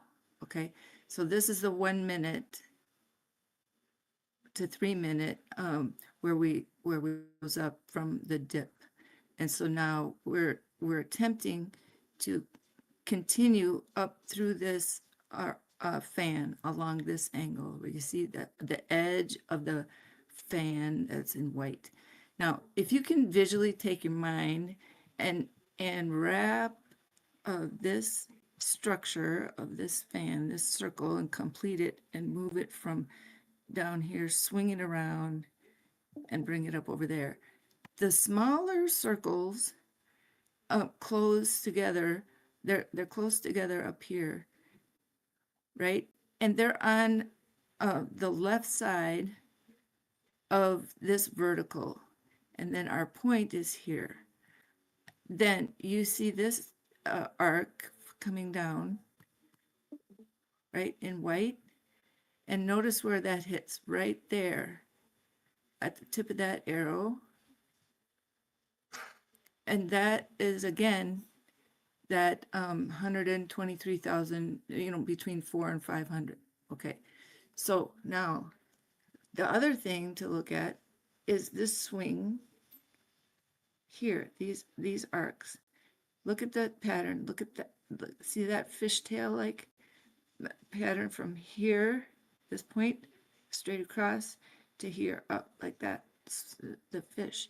So notice how there's a gap in that between there and there. You see what I'm saying? There's like this triangle, this flag triangle. You see it?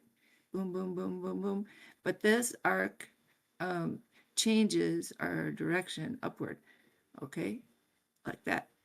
So, and now then there's our green right there. So we're on the cusp of getting into those rings to the upside. If you take and curl them around, you see that would pull us upward. So when somebody was just talking, I can't remember who it was, but someone said it might be real quick. That's the truth, because going up through those rings is fast movement. Boom, boom, boom, boom, boom, boom, on a pole, right? So that's why we can see sometimes in the chart a real quick move, because you're going up through a short fib at the point of a fulcrum. And that fulcrum doesn't always have to be to the downside. It could be a fan to the upside. Okay, so there it is. There's the point, and then you take and you circle that around, and it brings you to between 125 and 130 if you can get up on this angle past here. See, these are our overhead resistance coming from the downside. See, there's our angular resistance on the 15-minute chart. And then here's where we are here. We're trying to go vertically this way, okay, and keep this 117,000 as our base. So now I'm on the 60-minute or 69-minute, which is basically your hour. Now I'll let you see that closer up. So there was our fall, and you can see that was almost like a straight down fall, and then we got to stop and check that out. That was right on that point, almost to a pixel, right, on this chart, or on this channel. That was the red one, the lower one. Here's the orange one. So price is now right here, and we're attempting to go back up through up here. So moving average wise, I'll show you what that means. And I'll show you the red split in a minute. There's the red and the orange. So moving average wise, I'm on this same time frame. Look at the choppy, right? From over here. So there's the pivot that I'm talking about there. That is 118,094, right? And at the top of this, what do you call it? Range up here, that's 119,668. So what do you know? You need 119,669. I just like to point that out just because it's hilarious. Anyway, then you go straight here on this angle like that. But since we have a kind of a time crunch to keep on this over this 200, see that here's the 200 EMA, and there's the hump, or the pivot from instead of going up here, we took a downturn like that, and now we're trying to hold its movement and have it go even further to the upside and build support up above it over that pivot. So if I move this like this, you'll see what I mean. That 200 EMA is here. Okay, can I ask a question? You said Sure. over that pivot. Is that what you mean? Is the 200 is the pivot, or was there a spot?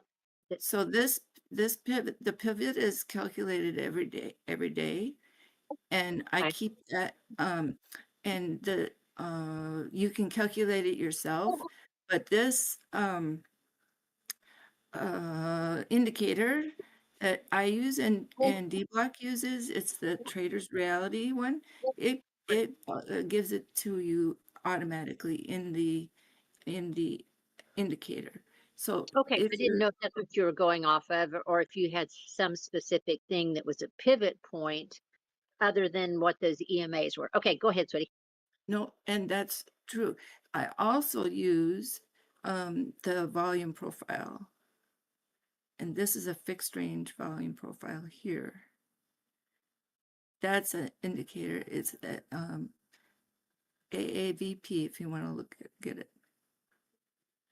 Now this one goes across time frames. It floats on your every time frame. It will be there for you. Okay, so you can see your range on every profile, and then you can adjust your settings or your colors if you want to. But I find this helpful.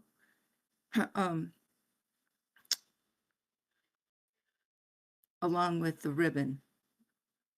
So that's just something else that I like to use. Now there's the other one is also on this, like on the side from your trading view tools. I think somebody talked about it earlier today. Where is it? Can't remember which one it is here. Which is it? The fourth one down? No, this one. Anchored volume profile. Fixed range Fixed volume. range, here's the fixed range volume profile. That's this one, and so you can use that one as well. And I do. It's right here. So you see these volume profile right here. And let me take off my drawings. Oh, why isn't it showing up on there? But anyway, I don't know why. Is that considered a drawing? But anyway, that you can see there, you can see it on the right. So I like to use that too. Even though I have the other one, I like to use that one because it helps in the chart on the lines. It helps me see where these gaps are in the trade action. So that's why I like them both. But anyway, then so that pivot I mark every day along with the daily open, or at least try to, because that pivot point you'll revisit at certain times. For instance, this is a pivotal point here on the left of the chart, and the new one, where is it? I just told you what it was, but I don't remember what I said. Is right here, 118,078 basically. So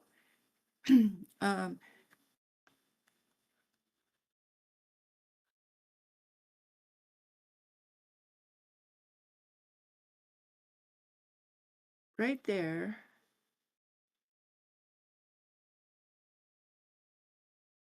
you can see that B on the 50 EMA. That's that blue line. It's always in the middle of the ribbon if you're not used to looking at that indicator.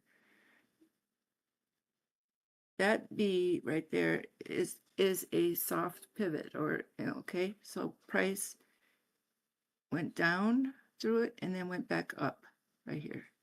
And the moving average recovered. Then it did it again. That causes that M. See, here you have an M. And across that line is this point right here. So you see that? There, where you extend it out through there. And that creates this point right here, because you need to have your price come up over that point in order to correct this time frame to be up over this top. And then we want to go over this top right? After this. So this is where you want to see the after price comes back up through here, you need to see this 5 EMA 13. You need to have them reorder. And then when you watch that price action, you don't want it to be just a burst of energy, right? You want it to be a real movement. So in order to see a real movement, you want the moving average to follow price up and close over the previous or the higher one. So the 5 EMA needs to follow price up and go back up through the 13. So you would need to see them cross, right? From underneath. Heads up real quick. Sorry, BJ. Don't mean No, to it's interrupt you. okay. Just want to say heads up, like that could be a tweezer top off of the 50 EMA cloud on the 15-minute. So if it doesn't get a buyback above there, above the previous candle in the next 7 minutes, then it might be a tweezer top, but it's still swinging at the moment. And what does Sorry, that go mean? ahead, BJ. It's just a candlestick pattern. It's just two sharp wicks that made like relative equal highs or almost exactly equal highs. So does that mean If a you get a reversal back down? yeah, it's a bearish Okay, gotcha. reversal technically. I But thought that's what it was, but I it's wasn't still sure. the candle hasn't closed yet, so it still remains to be seen whether it is a tweezer top or not. Like it would have to engulf the previous candle, like it would have to be a bearish engulfing candle. So until that actually prints, then I wouldn't call it a tweezer top just yet. But I'm just saying watch out for it in the next like 6.5, 7 minutes because it could end up being a tweezer top. Gotcha. Sorry. Sorry, go ahead, BJ. No, that's great. So what I was just saying goes along with that. Look here. So here's your 5 EMA. We're on the 1 minute now. Price is above that 5 EMA. See it right there? That's yellow. That yellow line. Now price just dipped under it. And you see how it dipped? It made this little dent right there. That little dent is, if you go horizontal from that point, it is 117,328. So now price is up over it again. So what will happen, right, as it moves up past the next important point, which is right here, this moving average at 117,344, you want to see the 5 EMA follow through and come up through the bottom. You also want to see this turn. See, it will take a turn up. So right here, see this point that I have my finger on? If you draw a straight line across, it goes right to this number, 117,310. Notice how the tip of this ribbon is curled up, right? And you also see then the 50 EMA from this point of 117,274 had a slight dip right there, but it is now higher than where this top was, right? This, if I extend this angle, look at where it goes. It goes to here, which is 117.3, 297. See, if I take this point and this point, now that they just went, did you see that? That movement went downward. And we got that. Because price just went underneath that 5 EMA. So did you see how that angle just turned from a bullish, more bullish angle to a little less bullish right there? Those. Now, we're still from this point to this point, it's still upward, right? But now price just went underneath. So now we have a price action that is following. So that's going with Qui-Gon just was talking about, that we may end up with, on the 15-minute, we may end up with a tweezer top if this does not correct in the next few minutes. So let's talk about it between now and when is the 15-minute candle going to close at Got 3 minutes left. 3 minutes. So let's go 3 But minutes. it looks like it's leaning on the side of being a bearish engulfing. But we've got a bullish right here. So in 3 minutes, which is 27, 28, 29, 30, 30, 29, 30, right here.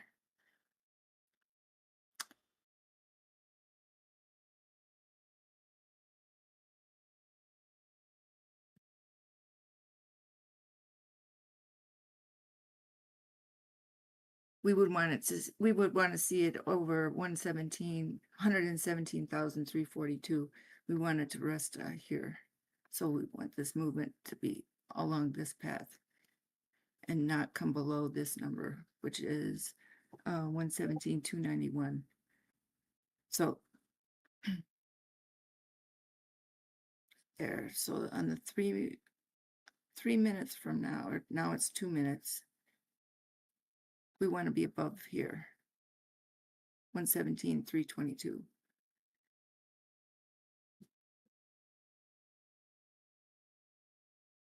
But at least over 117,306.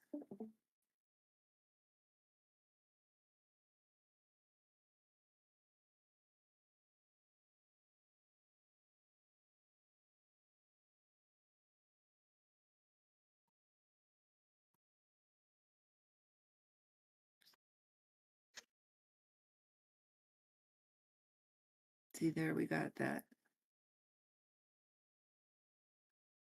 There it goes. Okay, so now I want to follow that that 5 EMA, and there it went back under. So let's see. This is that indecision right there.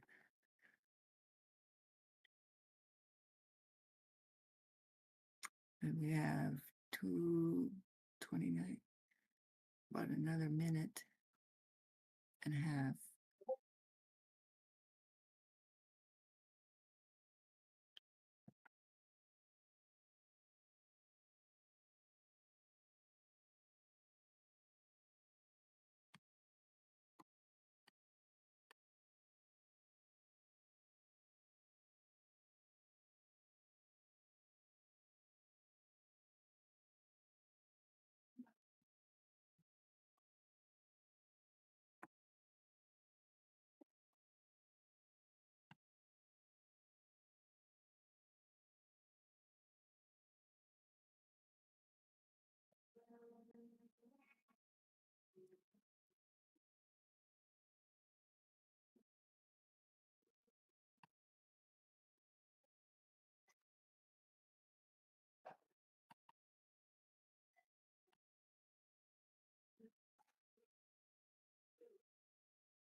Okay, so now you see how right there, you saw that 5 EMA cross underneath, from underneath, went over the 13, just briefly, but there you go. Now, if you want to watch it, there's like a horse race. If you,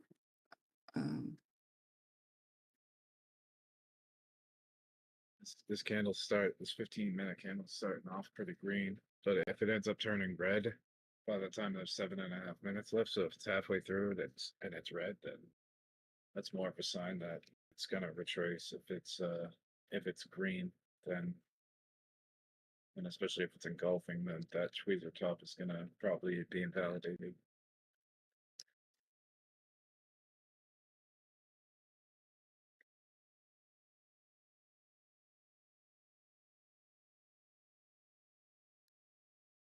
One sign of strength today, it is above this 0.5. If you take it from the high of yesterday, wait, what's today? Wednesday or Thursday? Today's Wednesday. Today's Wednesday. Oh, okay, so that's the high of today, which was like 118,750, let's say. Take a fib there, and you draw it down to the bottom that we made earlier today after the Fed meeting, then it is above the 0.5 level. It's been Mhm. struggling with it a little bit, but it's above it at the moment. And that is about 117,230. So if it stays above that level, probably a pretty bullish sign. If it falls below that level, then it's not going to be very bullish. So I've got my this is where I need to be here on this 117,594, and then we need to cross back over 117,840. If this 15-minute candle has to close green as a bullish engulfing to invalidate the tweezer top, otherwise it's going to start looking pretty bearish for the short term, not long term, but short term.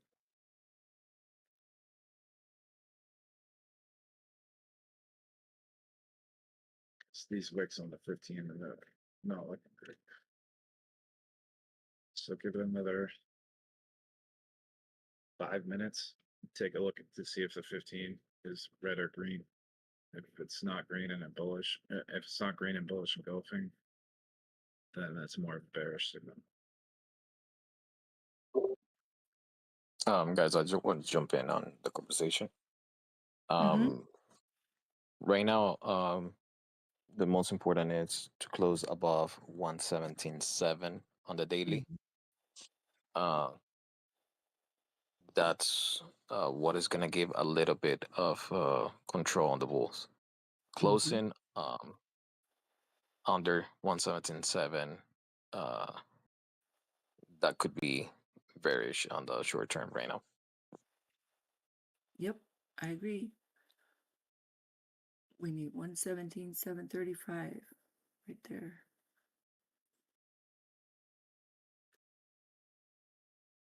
This candle's looking pretty bearish now. So yeah, give it another 3 minutes, but it is leaning on the bearish side. I don't like when the 15 minutes starts off green, then I feel like it, and like if you're at like an inflection point, if it starts off green after you put in a bearish candlestick pattern. If the next candle starts off green, it's green for the first half and then turns red for the second half, then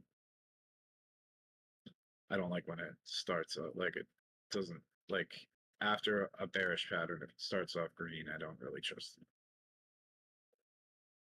If it starts off red, turns green, then I feel like it's more likely to invalidate the pattern.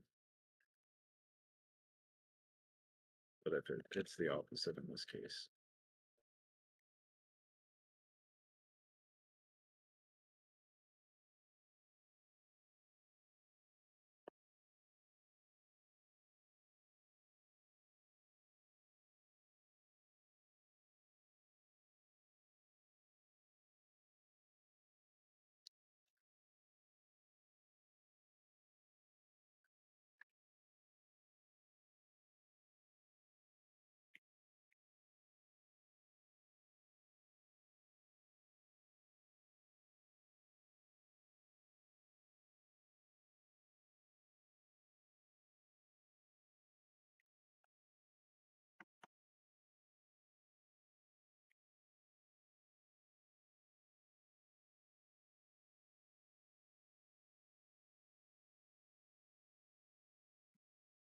Somebody's trying to boost it up.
It's turning green again.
Oh, green got 4 minutes left.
Do you all ever use the 21? I think it's the EMA or the 21 MA. Well, now that I just said that, hold on. see which one it is. MA, the 21 moving average. Because that's what I learned on. That was one of the moving averages, the 200 and the 21 or the 20. And that's what we're bumping up against on the 15-minute. This is the third attempt to get past that 21 MA, and it's coming back down again. Just throwing that out there. Not like I know anything. I'm just saying that's one of them that I kind of learned on. I use the 21 EMA on the weekly for like a more long-term outlook, but I don't use it much on the shorter time frames.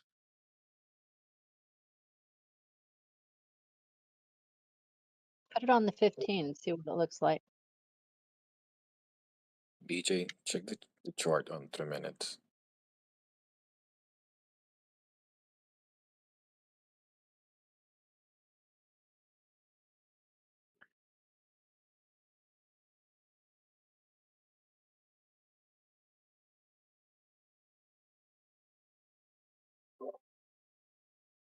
Yeah, the 3 minute just hit the numbers right there perfectly.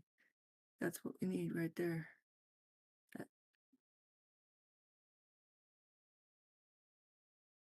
Now, if we can stay above its 200, right along this line, this is the edge we need right here.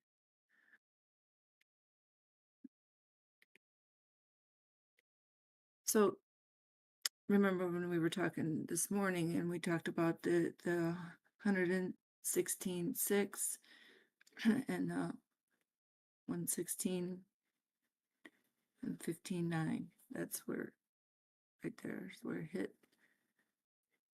And then now we're above our 116.6 and really a double bottom right there. See that? That was exactly to the T. It was perfect. Beautiful. Looks like we invalidated this tweezer top, by the way. That candle was a bullish engulfing and it closed above both the wicks. So it looks like that tweezer top was invalidated. So I think there's a good chance we go up, or it kind of increases the probability that we go up to fill this vector gap at 117.7.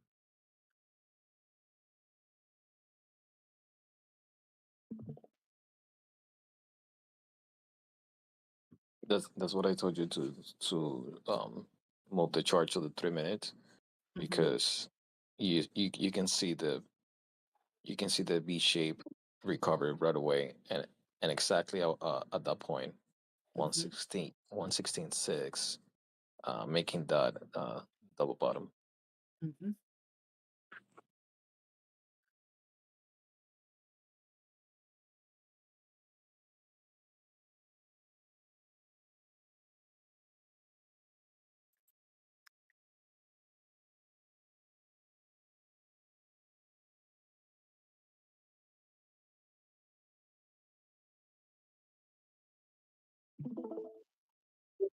In my ideal case, would be to go a little bit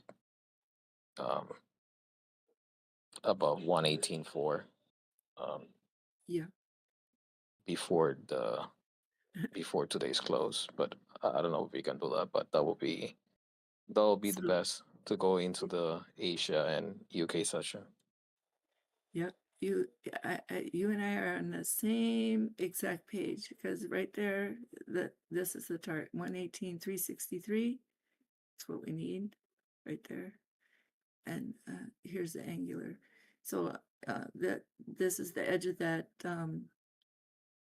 broken channel or disjointed channel. This and the previous overhead, which is now again overhead resistance. And then here's that yellow line we were talking about this morning. Yeah, if we can go very close to the 118.4, we make probably 117.7 support.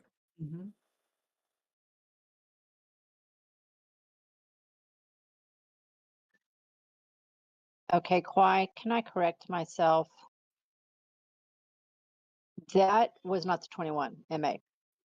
It was another indicator that I had on my chart that was the same color that I have as the 21. So moving forward, if I ever give TA, just disregard what I say. Okay. I just wanted to Oh, correct that though.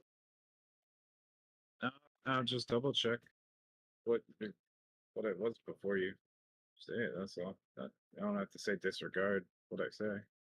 Still matters. It only what you said before, disregard that because you weren't. You were mistaken at what you were looking at. That's correct. That's correct. Like I said, I cleaned my screen up last night and I thought I had taken that other indicator off, which I now realize I'm going to have to do. And it's the same color as the 21 moving average. And I could just see the tail end of it. And I kept seeing that it was hitting up against that.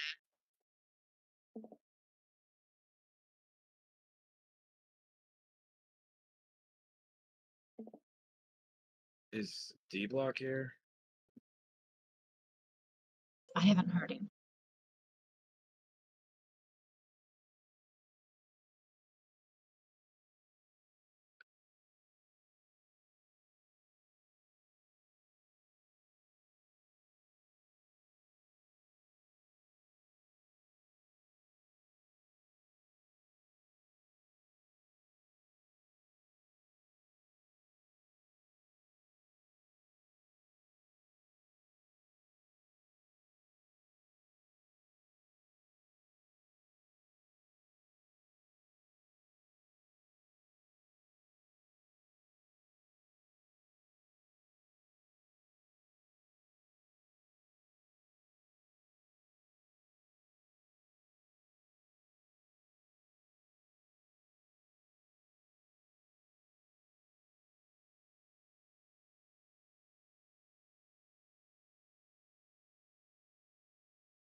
BJ, I just want to confirm something with you.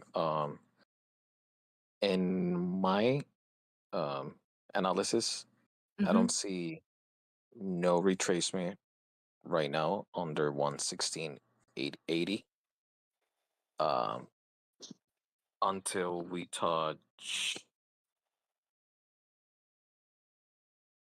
Let you know right now. Until we reach 119.3. Okay, so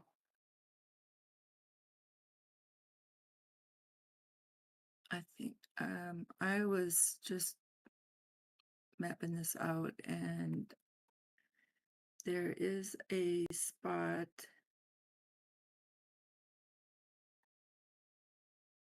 where we can go down to 115,260, but it is farther in the distance. That would be And like a multi-session W type of thing. yes, That's what I'm kind of like looking at, seeing if that's going to play out over multiple sessions. yep. At 116, because this is the break here. So I got 116,587, but that's only if we do not cross our 117.7.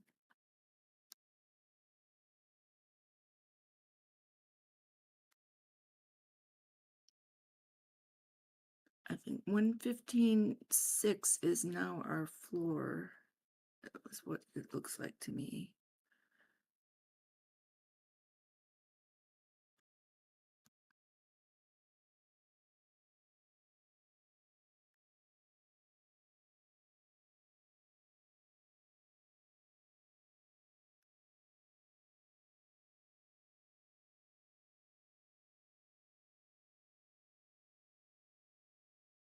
So let's see what 150. You said 116.7.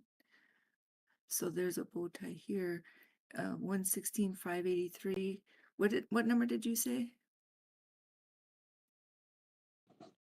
116,800, 880. It shouldn't come underneath. Okay, so up there. So 116. I mean, I still think we're vulnerable at 116,560, but 116,869 will be next once we cross.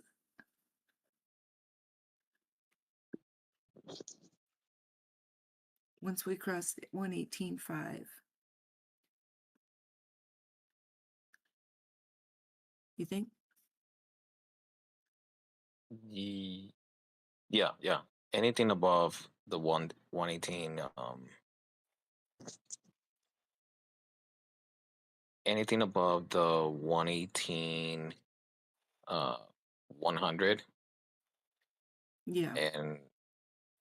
and if we build the support and 117.7, then that trade that we got at the bottom, it will be covered.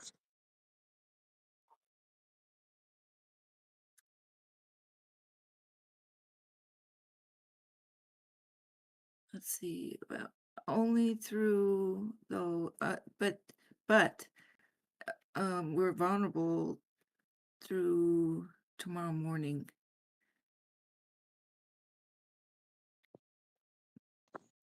What do we have?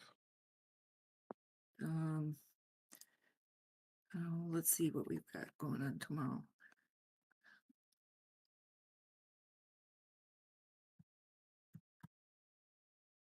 Right now, 117.5. It's a very important level that we need to like very strong go above.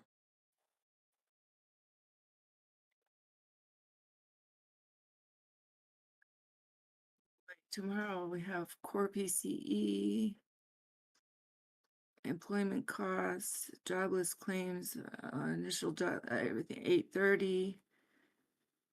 So 8:30 a.m.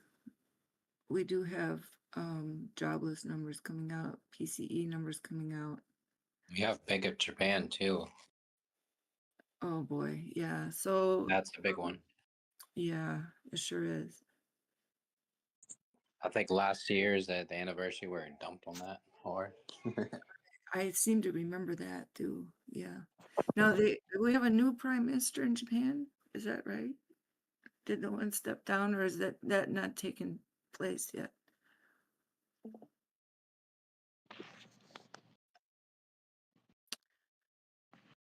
Hmm.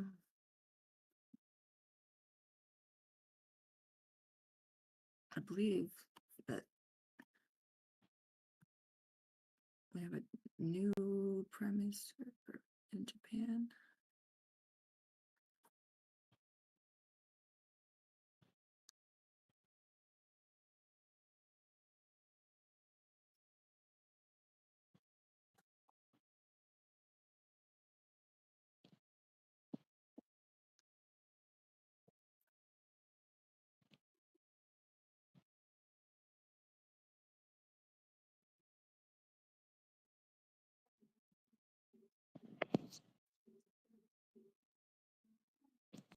Yeah, right now 117.5. It's very important key level for the daily, and It is. if we fail to break it, then we're probably gonna see um a movement again, a little bit to the downside, back to the 116. Yeah, we're back at so 117,491.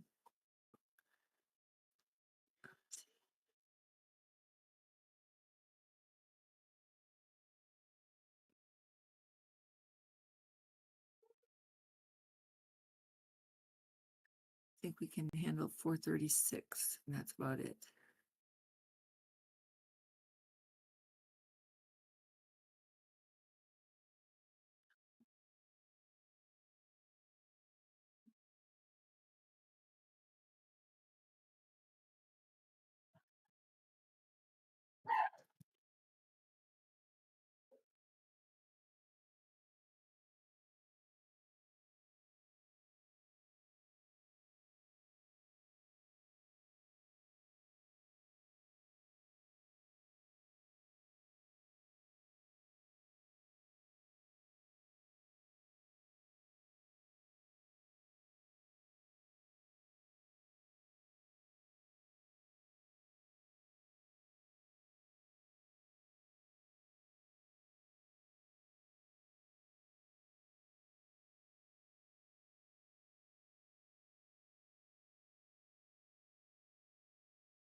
What's going on, family? Just getting back in.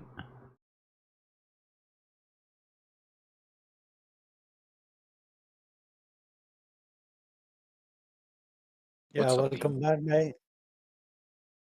Most slow motion retest of all times.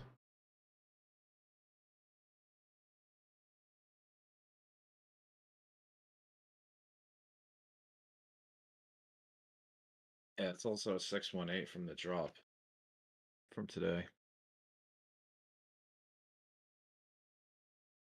From the high of the day to the low of the day. That's a 618. Recovered the vectors on the 15-minute, I believe.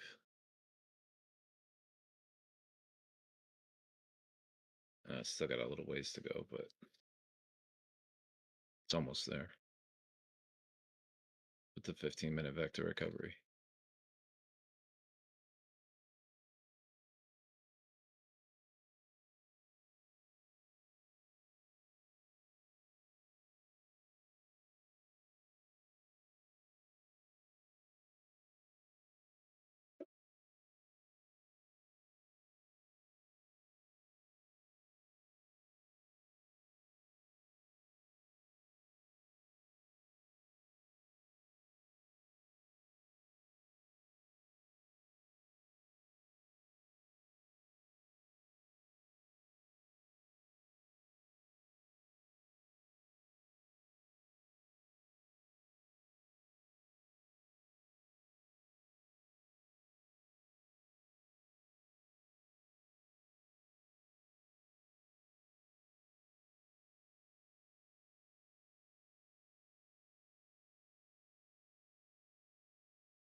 Yeah, I have it under the 50 RH.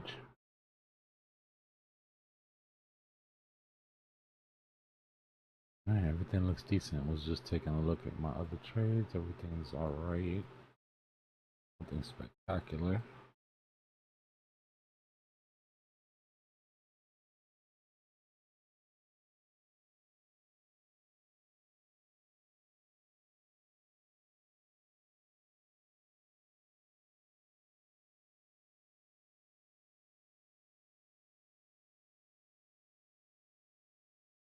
That was fun catching that live. I like when it happens when we're online. Or when I'm online. Yeah, I learned a lot from that little TA you gave on it in real time. Yeah, it's the best way to learn, I think. At least for me.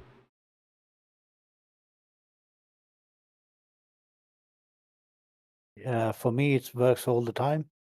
Never missed it, never lost it. The only question I had is when you actually entered, was it after that green candle or?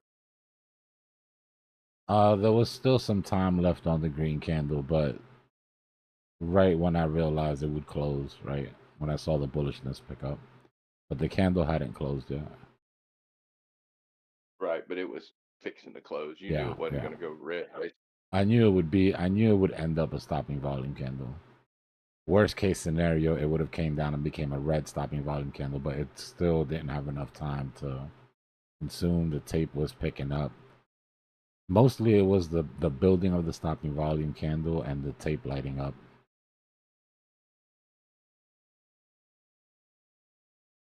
Yeah, it was For about the me, whole.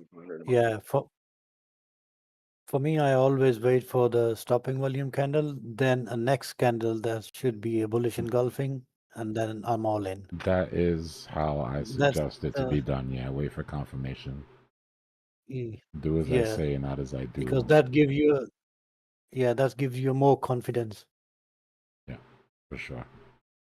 And it'll pay off It'll pay off in the long run. Yeah, Keep you out of some fake outs. After a while, you get a bit of an intuition about how the candle's gonna close, but It's been about 2 months since I've traded on leverage, and I'm thinking about getting back into it. The more I've learned and picked up over past 2 months, but the $100 is about what I'm gonna start with.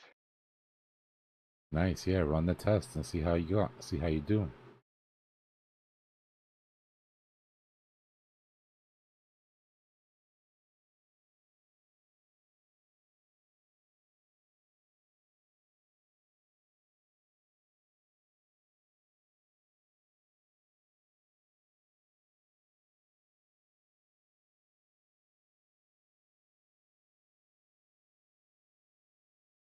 I'm ready for this heat to go away, man. This is just brutal.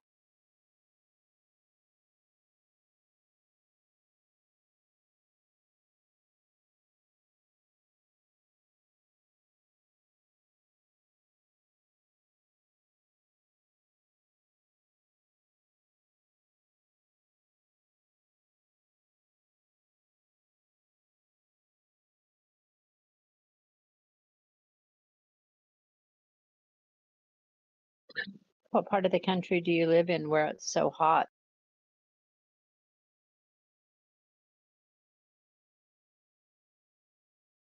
The Mid-South.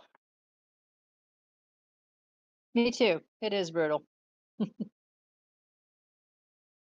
Yeah, it's that's nice brutal. movement right there on BCH, guys. yeah. It came down, swept that liquidity, hit the psychological low, stopping volume candle, and then a little rocket ship. Yeah.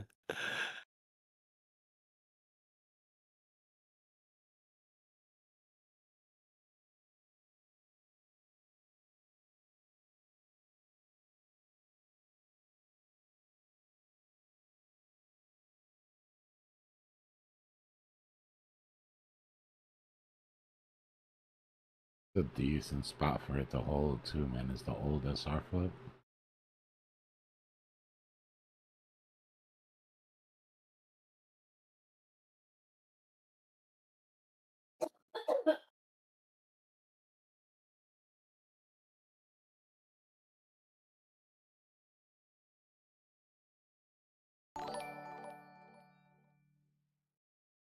Super chat. How much of that? Appreciate you, RH. You're welcome, How bro. much of that is it gonna give back? Probably a good amount. Unless this is like driven by some sort of fundamental FOMO or something like that, most of the move would be done. You'd be looking at a falling wedge.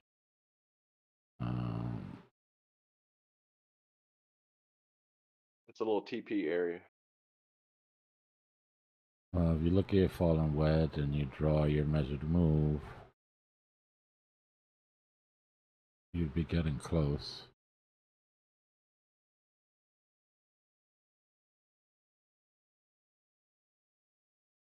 Very close.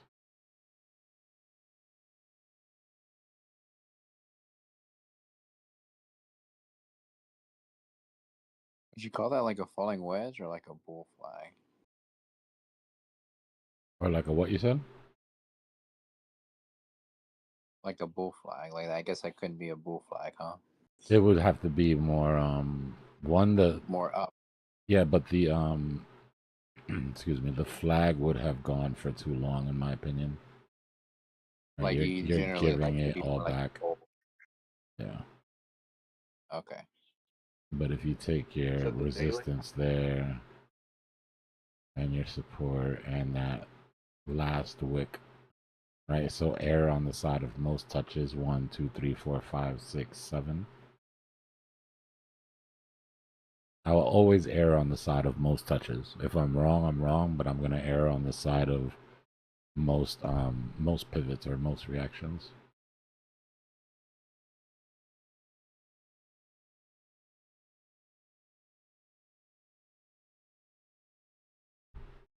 I thought that might be a daily chart, but it doesn't look like it. Oh no, this is an hourly. No, hourly. That was a nasty little dip to shake people out, man. Imagine you luck your position right there. You're feeling sick right now. And it wouldn't have been for a bad reason. I mean, you did break support. Right? You broke support in a big impulsive way. The problem is that macro support caught you.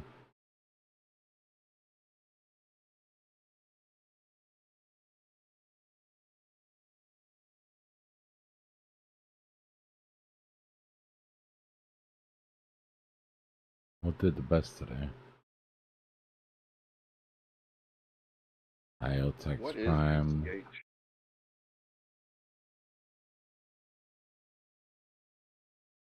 That's Bitcoin Cash. So does dominance play like Bitcoin with it, or? Not Bitcoin. It'll, like the alts. It'll react to the alt. It'll react the same way that an alt will react. Gustav said the real Bitcoin.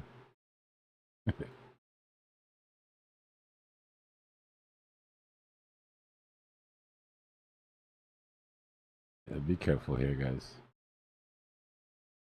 Indecision doji on the 5. Stopping volume candle. If we were catching a falling knife, our interest would be peaked here, right? We were looking for a dip to buy. We'd be waiting for one candle of confirmation.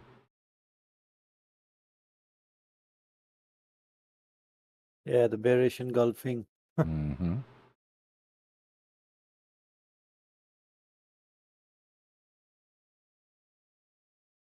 But again, I have no idea why this is pumping. There could be a very good reason for this thing to be moving fundamentally.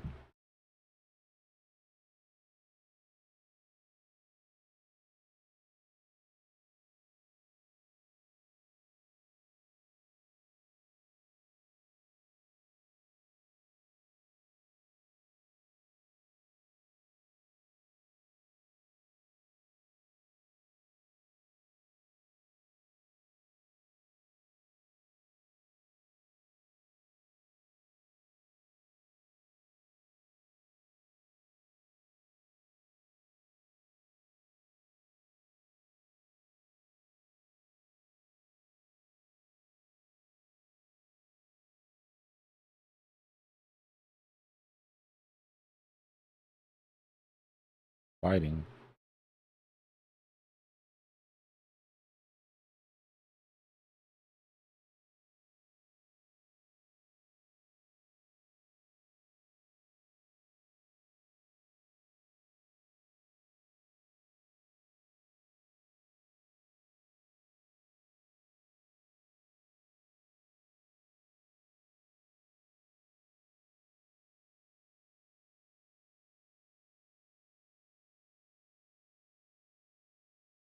something on it real quick.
Average change $2.90.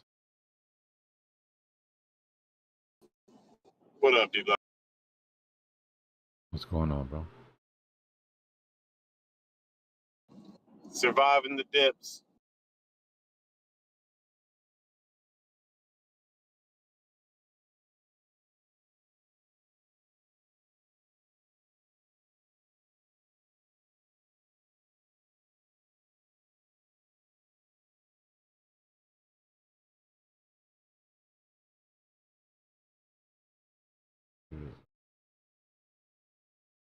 $2.90.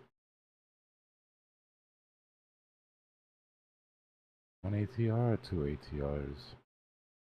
Screw it, just for entertainment purposes.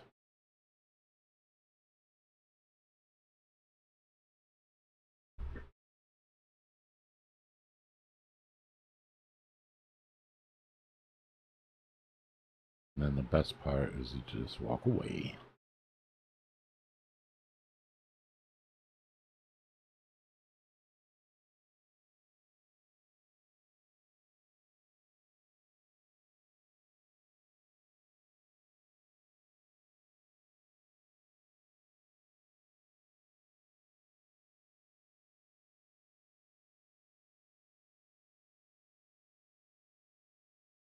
Yeah, you showed at the top, CZ? Yeah. A couple of candles of confirmation can't hurt, but a shooter's gonna shoot, you know? Yeah, like that saying, like sometimes when you wait for confirmation, like 20, 30, 40, 50% of the move is already done. Yeah, on some. And it's true. Sometimes you'll get left behind completely. But the amount of trades, the amount of bad trades that it keeps you out of in the long run makes it a worthy strategy. But everything in moderation, right? You can't wait for too long, and you can't be too impulsive.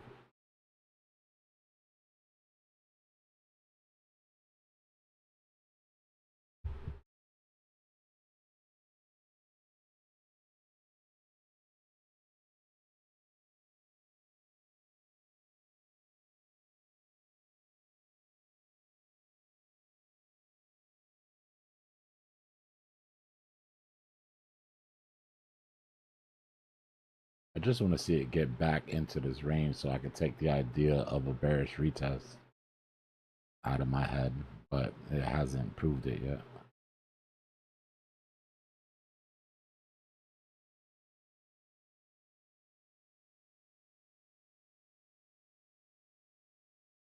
Well, well.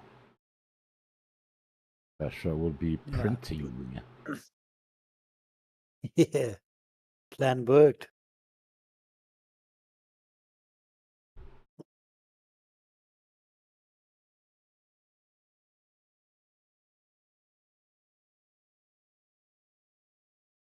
Think we got time to put in a lower low? This thing just wants to, yeah. I mean, it gave us a little something on the 5, right? Like, give us a little something, but In that big wick down. I don't even think that was 236, bro. Like if you take the fib, yeah, that was a 236 retracement. That's so incredibly bullish. Like when something is bullish, it'll give you like a 382 and miss the 0.5. 236 for the most part is like it always makes me worried that that wasn't a healthy enough retracement. But screw it, let's go eat some liquidations, man. Who cares? 2025, there are no rules. I was thinking just like you.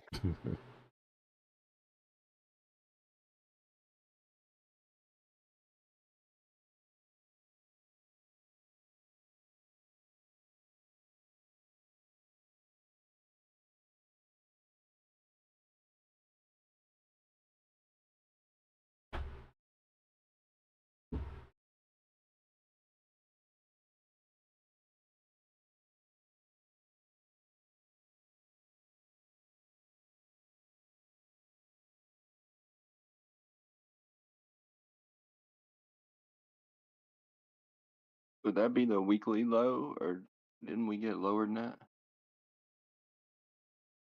Yeah, we can. We can. That's what I'm saying.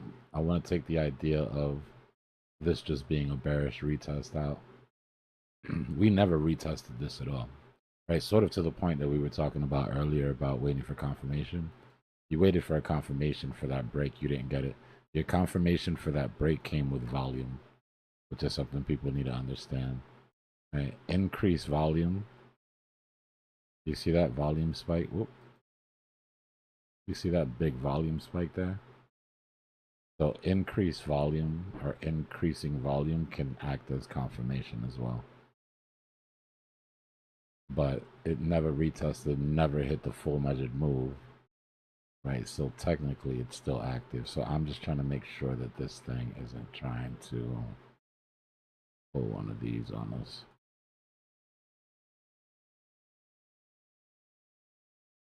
If this is your Elliott wave theory, I'm not believing it.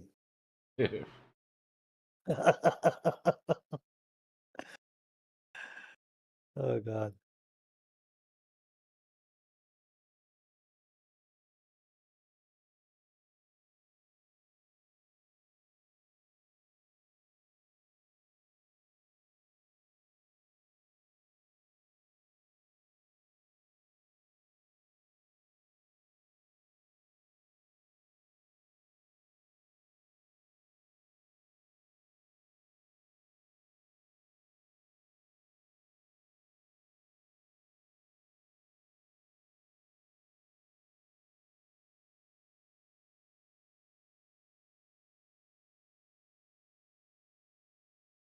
Topped out.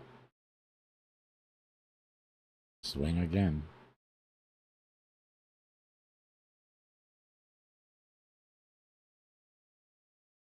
I wonder if that BCH ETF rumor is what's bubbling this up.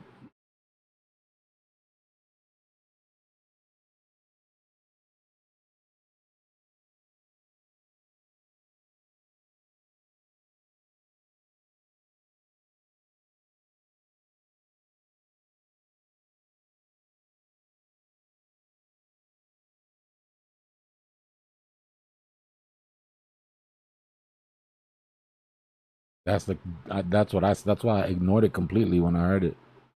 I was like, man, y'all are just putting ETF behind everything now. But I thought the same thing when I heard about the Pengu ETF.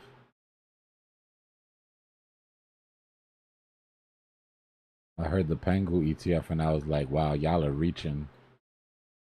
And then I found out it was a thing and I was like, oh, well, 2025, I guess. Yeah, that's true. I'll give you that. It do make more sense than BCH would.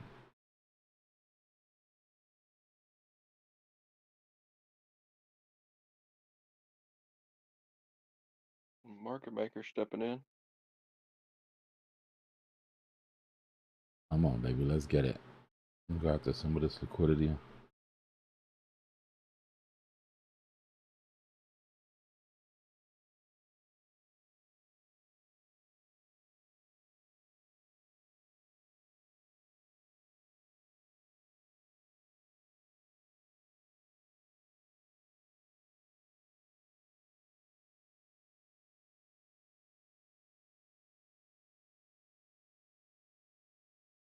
Let's go, baby. Market maker said thank you very much, retail. I have some reversions I need to get to. Psychological low, daily open, psychological high.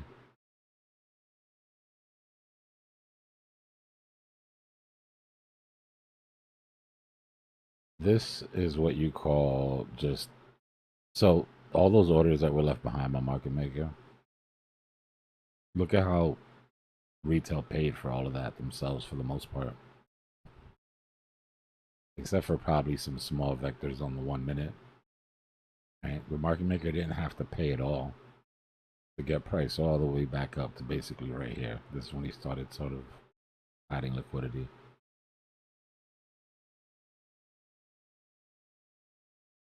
So can you put more back in as it up top here? Can they? Yeah, from there up. Yeah, that's what I'm saying. So now to get through these liquidations, really doesn't need retail at all. If market maker wanted to, could just match the next couple of big orders to the long side, clip all these liquidations, and take care of all of his mean reversions really cheaply.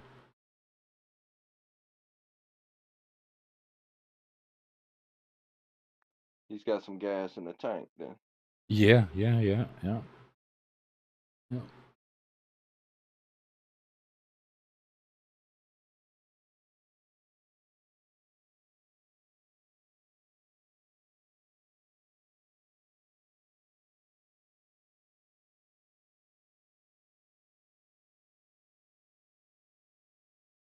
He's already building up a little down below there.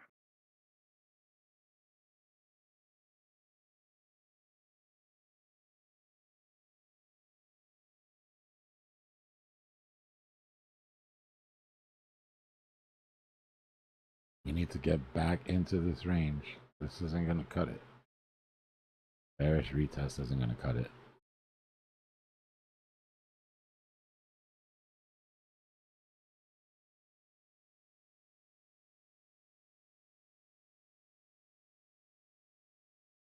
We can get rid of this little tiny W. This shit played out already.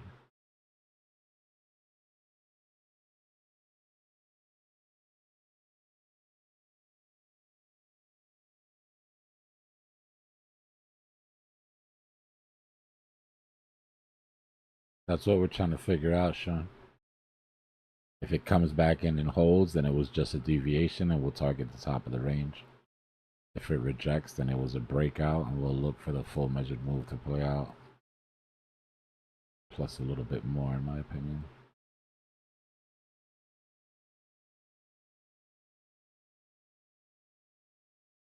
$271 watching, 165 likes. Let's run them likes up.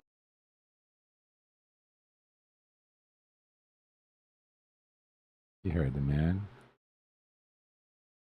Kindly slap that like button. Yeah, if Bitcoin's going up, the like should too.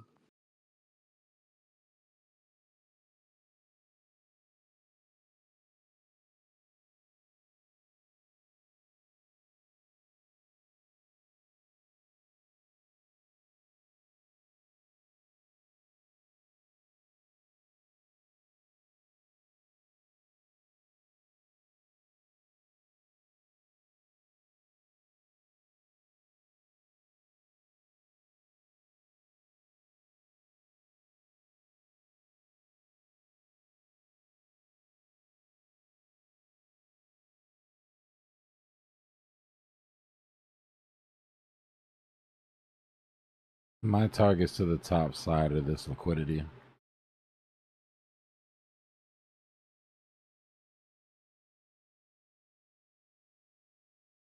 I'm shooting for this.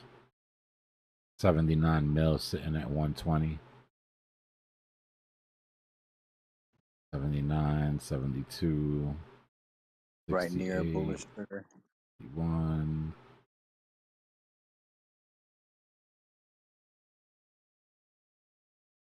That's gonna be a bullish trigger as well. Yep. Above 120. If we can get above it, we squeeze hard. Yeah. A lot of orders up there. If not, it could just be another yet another one from the same zone, another rejection.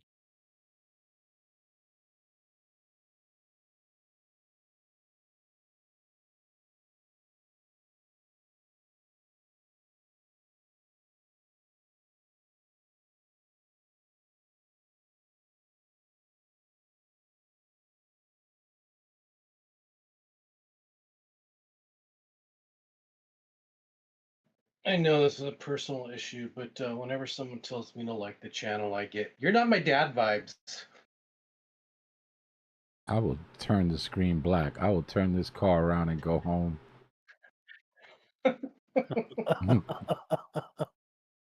I'd be screwed up, right? Like right as something's about to break, you just black out the screen.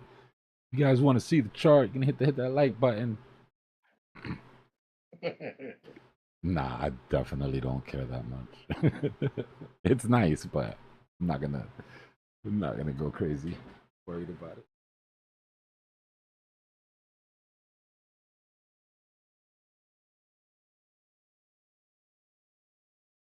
It helps the algorithm, Ye- basically.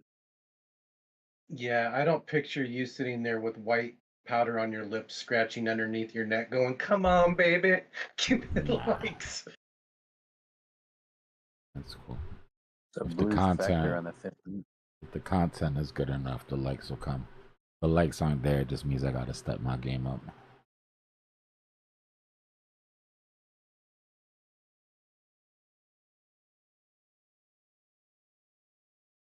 Just like profits. You know they're experimenting. I saw a prototype at a YouTube. What is it, like a like dev conference on Discord where because they have a problem with a lot of subscribers not liking content, but they love the content, but they just forget to hit like. So they're gonna experiment with an algorithm that sees your facial expressions. Of course, this is what you have to opt in, and would automatically like for you. So I'm just gonna stare at your channel with a big samurai frown on my face.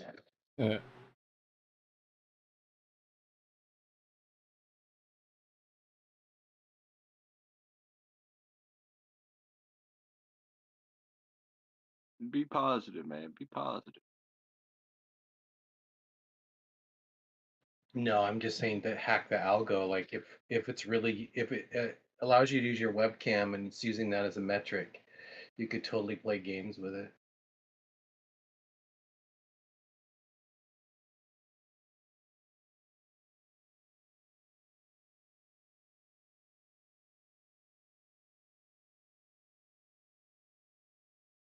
Yeah, Happy, the knife isn't falling anymore because we caught it.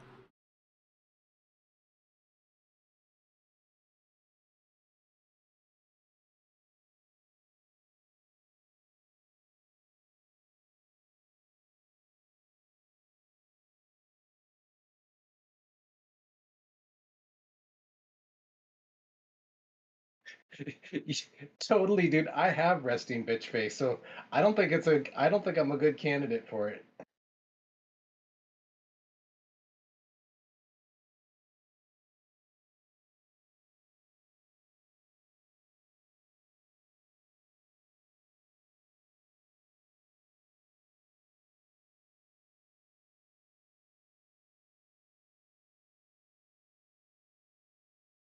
I mean, that beard mustache doesn't cover up that resting bitch face.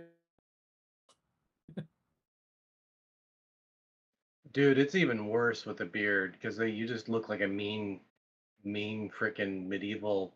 I don't know. I've had people tell me I look like I'm from 900 years ago and grumpy old Viking dude or something. One of Genghis Khan's right hand men. Yeah.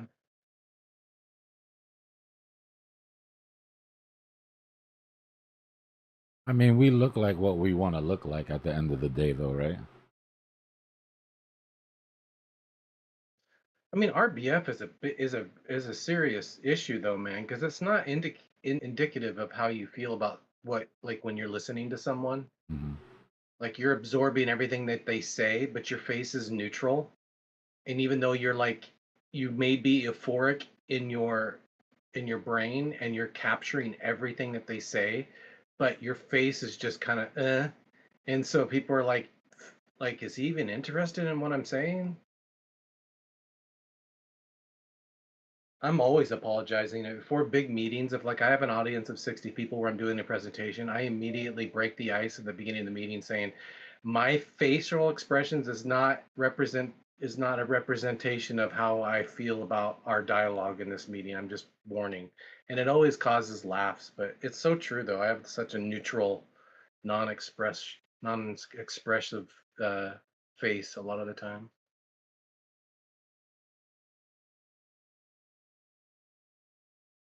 119.2 is where the 300 Bitcoin orders start and they go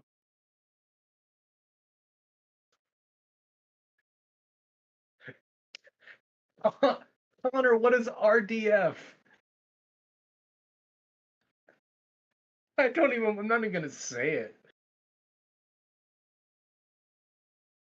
Oh my God.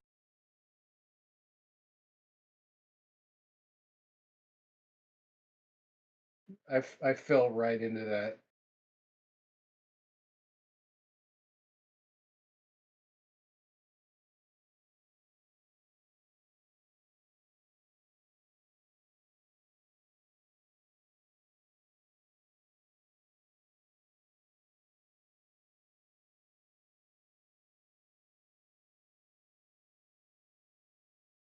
Looks like a 15-minute close is a blue.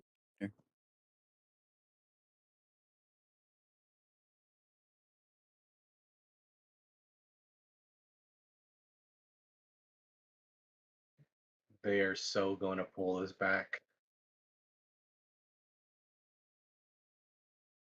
Not till I get my money. Hopefully. Knock on wood. Do it. Can't get too cocky now.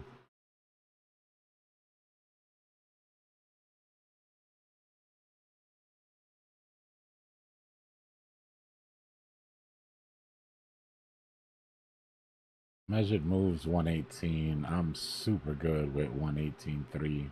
I don't have to wait for 118.6. Purpose of the trade was just top of the vectors. I'll take the liquidity. Top of the measured move would be the top of the last vector over here. So if we drop a line on top of the vector, full vector recovery would be the measured move of the pattern that was.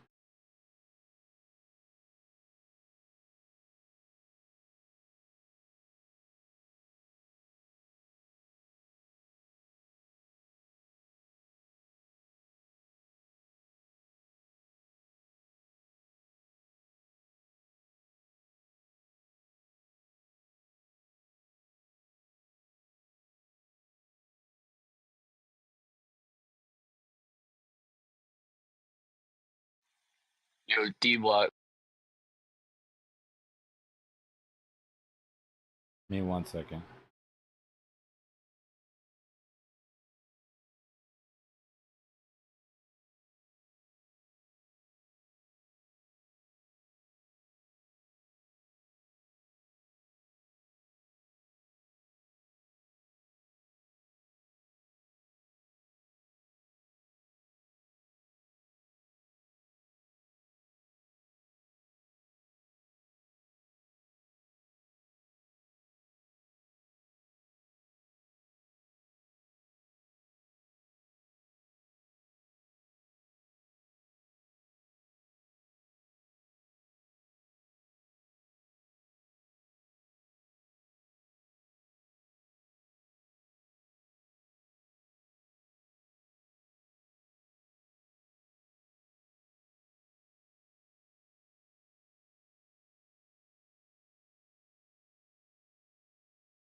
It looks like they leaving that blue 15-minute vector for the way back down.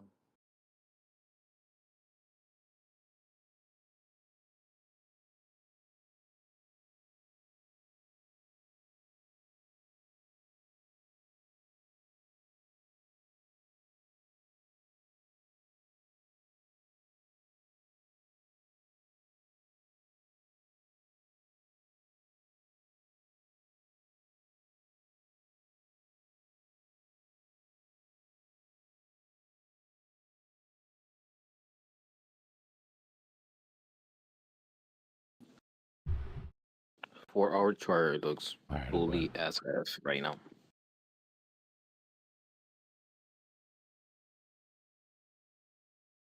Psychological low, daily open.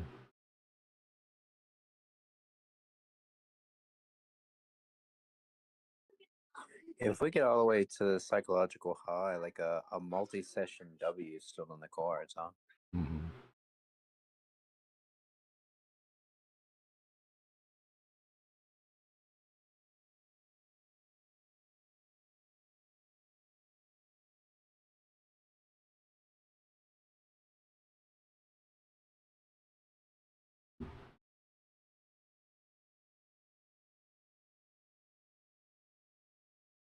D, I don't know if you noticed, but in 4 hours we're inside of the descending channel. Just if you want to take a look later. On the 4 hour, you said? Yeah.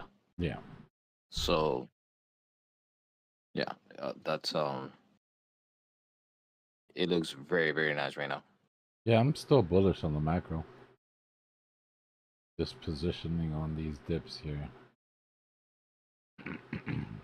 Yeah, I'm waiting to see where this is gonna go to cut and maybe reposition again when it bounce a little bit to the downside. But Higher yeah. low, yeah. Mm-hmm. Just Yeah. wait It looks like for there's a a big more gap macro between higher. psychological.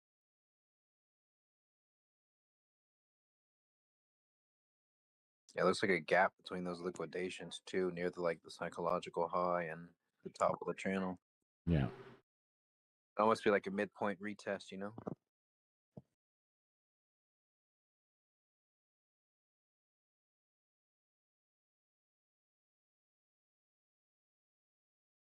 For cleanliness, I would prefer to do it here.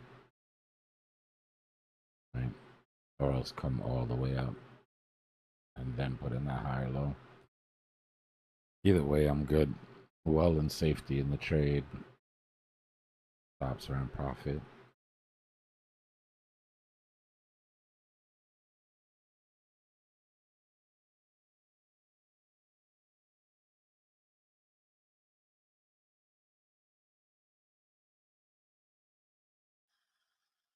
Yo, can you take a look at CETUS? It looks like we're breaking out of a descending triangle, but there's a nasty wick.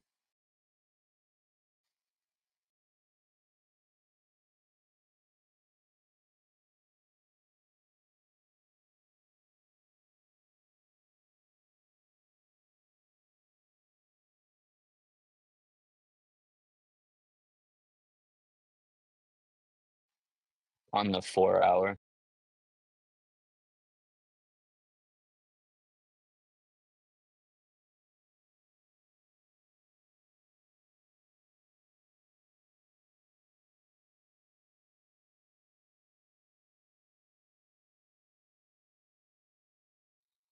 This last leg down. Mm-hmm.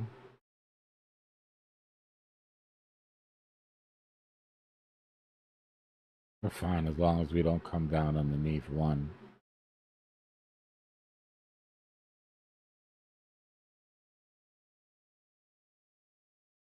That 200 looks like it's holding though. If it doesn't though, you can come all the way down to one. You just don't want to break 10 cents.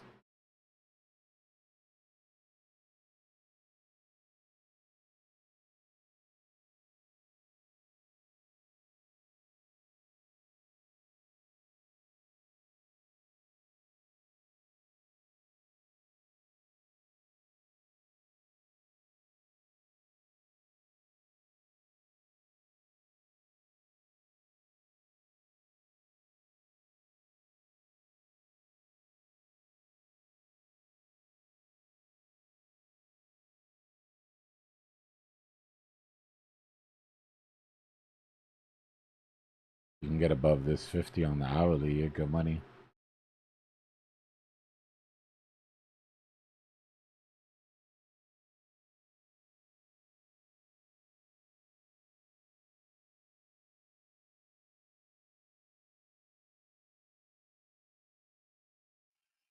Think that was enough of a wick to have a solid move up. A nice stopping volume candle. Hasn't been invalidated.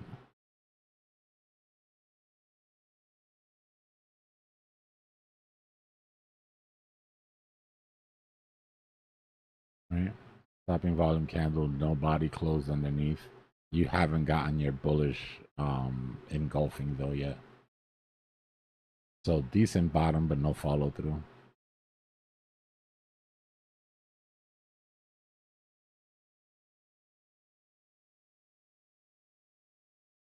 Probably just building up steam to be able to get above that 200 and the 50.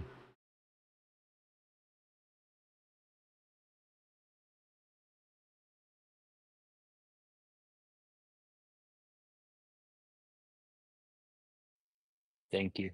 Yeah, no problem, bro.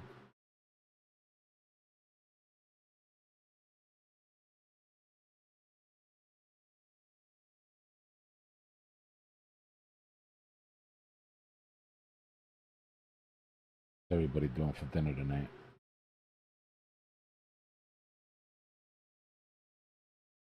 Taco soup. Grilling a cheeseburger. Curry. Did you say taco soup? Yeah, you never heard of it? Nah. What's taco soup? Bro, it's so good. It's so good. It's like tacos. You got corn. You know, you got everything you'd have on tacos. Yeah. And then you have like a little bit of tomato sauce. Okay. Some ramen will be nice right now.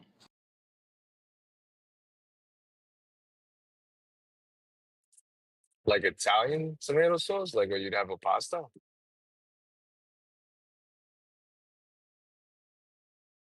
With What is taco that? soup? No.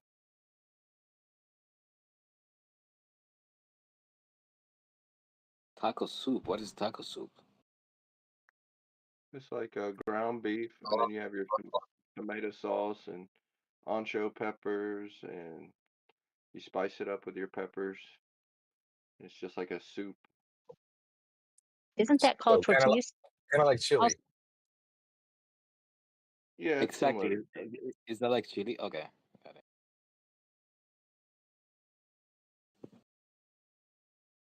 I'm ordering some ramen right now.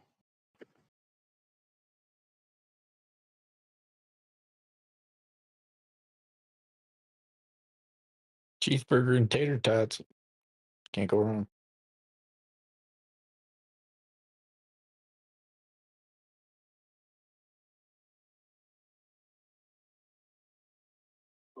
You ever had a tater tot hot dish? No, what is that, BJ?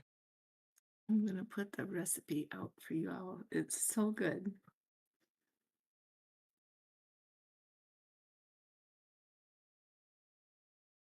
It's got ground beef. I can't eat it anymore because it's got beef. But anyway, it's got ground beef and some like cream of mushroom soup and tater tots on the top, and you bake it.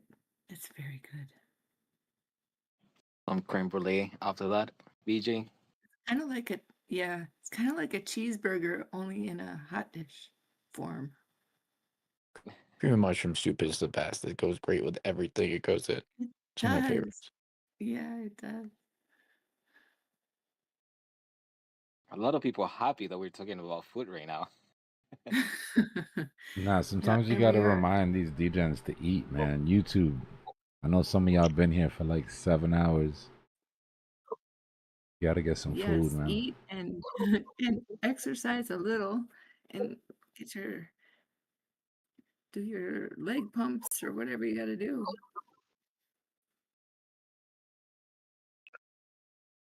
Yeah, BJ, post a recipe of that tater tot I soup will. thing. But it's like if you bake it, it's got to be so good though, because when you twice bake something, it's terrific. Oh, it's delicious. like cooking spaghetti, but then you like put it back in a dish, you put more cheese on there, and then you put it back in there. It's like then it's like baked ziti. It's not like just spaghetti. It's the best.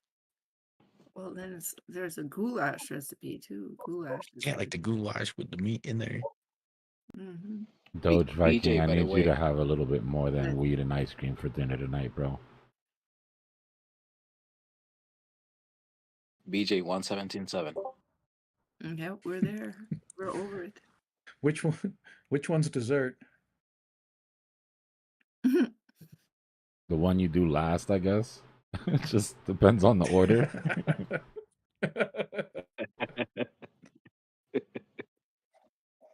That's a toss up. I would like to see 117,991 at least here. That would.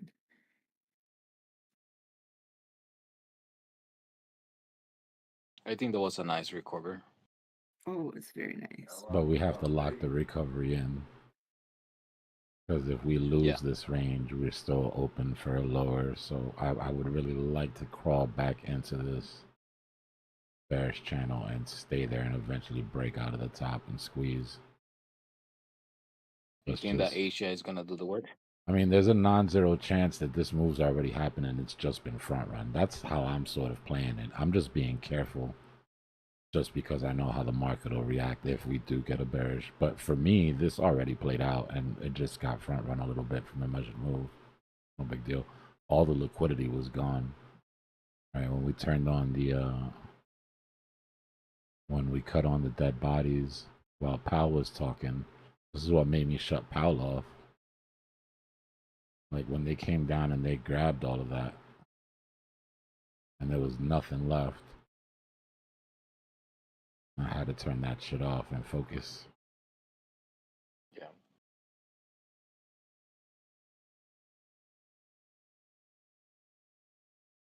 Right.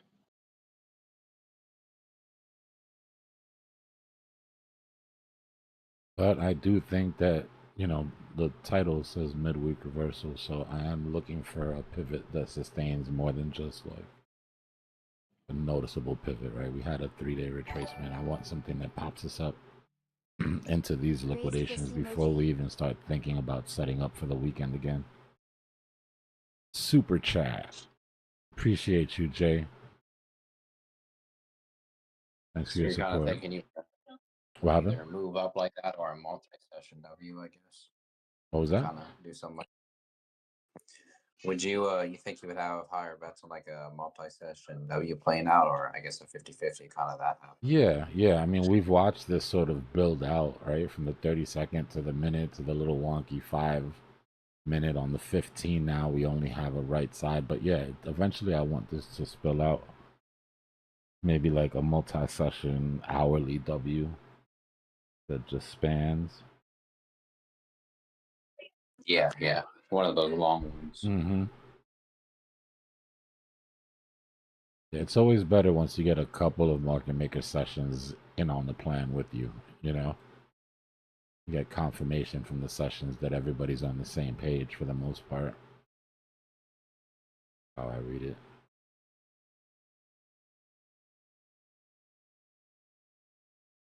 So yeah, on the 15-minute, right, we'd be looking for that eventual retrace and higher low scenario. Question is, how big is it? Right? Do we go up and grab the rest of this vector? Right, and then do it? Or do we do it?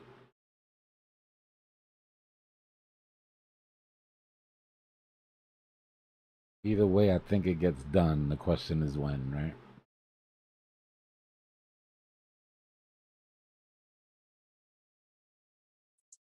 So do you have the same TP zone in mind? Like if it's bound to happen, just depending when? I'm more likely to take a small percentage and reallocate it on the W on a higher low if we get it from here.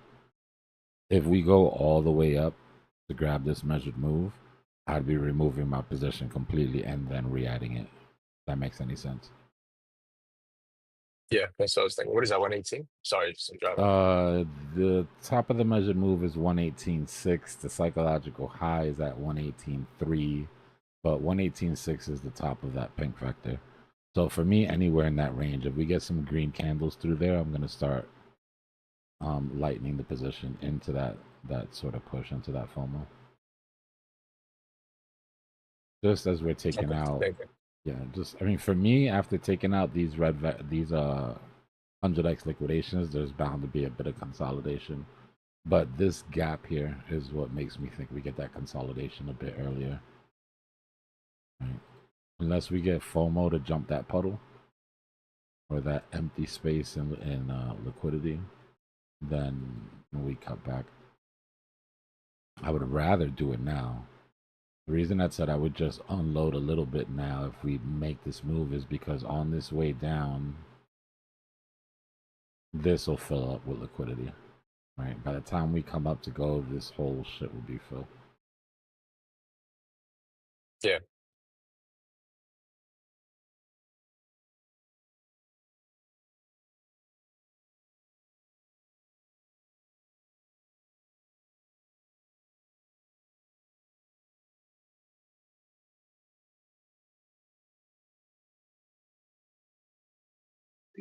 Hey, Dee, I'm on my phone, so I can't see very good. Can you tell me when you're marking off that retrace, can you ballpark me of where you think it may retrace to create that next leg up for the W? If that makes sense. You would expect that this resistance that we created here at like 117.3, right, would be a spot if we pushed further. So let's just run it forward. If we come up and grab this whole move, grab this vector, and then come back for the retrace, I'd expect it to come back to 172. Right, so then our W would look like that. I'm trying to do it bright so you can see it on your phone. Right, so our W would look like that. If we come back now, right, chances are we go lower. If we come back now, I'm looking to come to the bottom of this flag structure. So it'd be the difference between 116.8 if we retrace now versus 117.2 if we retrace later. Okay, that's perfect. Thank you. Because 116.8 is my entry. There you So go. I need to watch to see if it comes back now Yeah. or if it wait, okay. Thank you. Yeah, Appreciate you. no problem. Looks like we're gonna try to take out these highs here, but let's go to the 1 minute and see.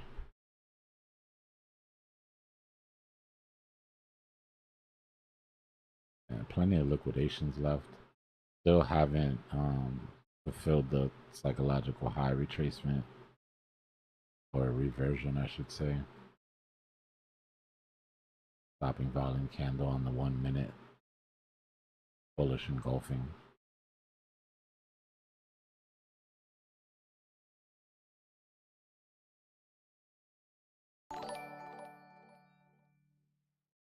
Question mark. Super chat. Doge sent a super chat with a question mark. The answer is yes.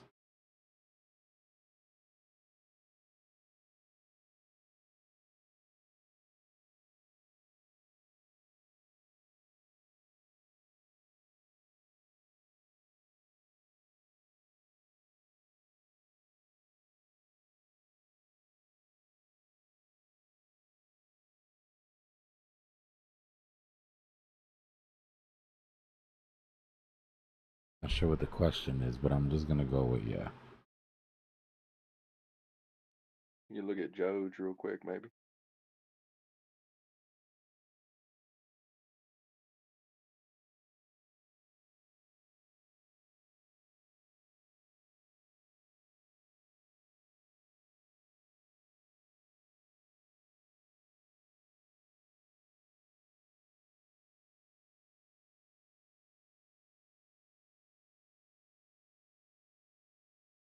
Stopping volume candle on the 1 hour. Came down to a pretty important SR flip that we needed to hold.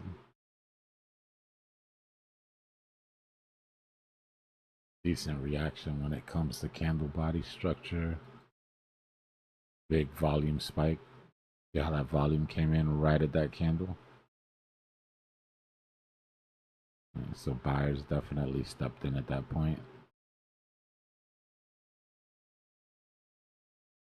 It's got a hold, man. It's all about Bitcoin. Bitcoin can start gaining some ground and the alts can start feeling a little more comfortable. That dominance looks like it wants to grind up, man. It's spooky, bro. Slowly. Dominance is spooky. Dominance doesn't make you feel comfortable as an alt to just do your thing, right? It's like, Nah, it's just patience, right? Dbloc, just be patient with it, let it do its thing. yeah, that's about all we could do, man.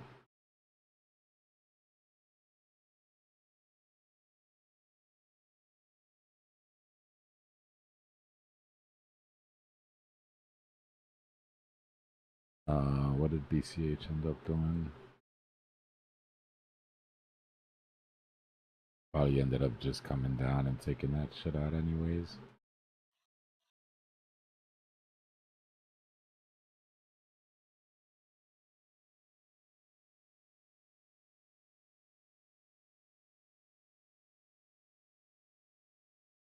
They're still looking for a top here.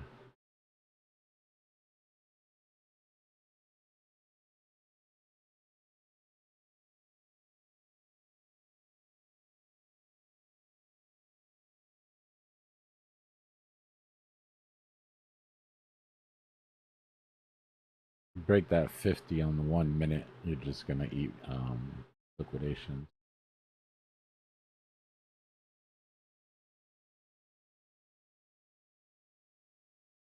Wasn't much retail in that upswing.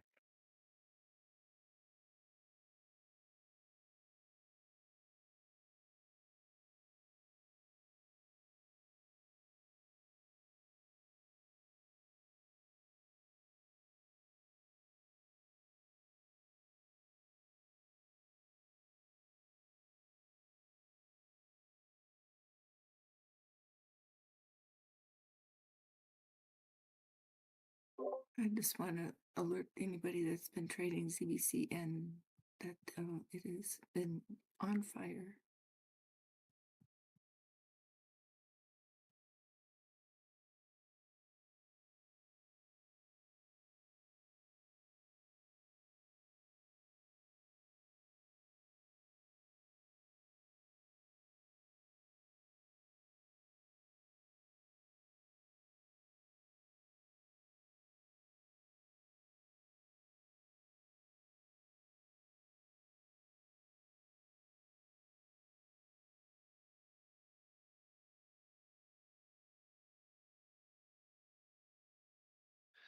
That's how we draw it up, though, right there, right?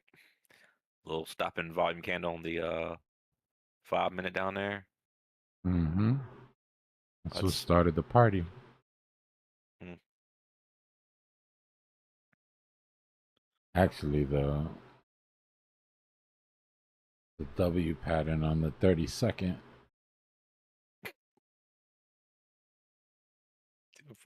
10-4.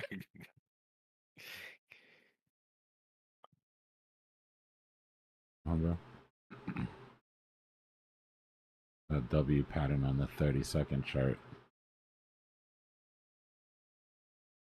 Never invalidated.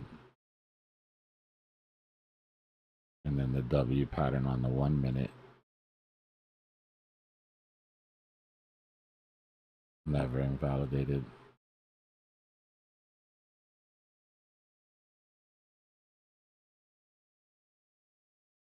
And then we just scaled up to the 5 minute. Mm-hmm.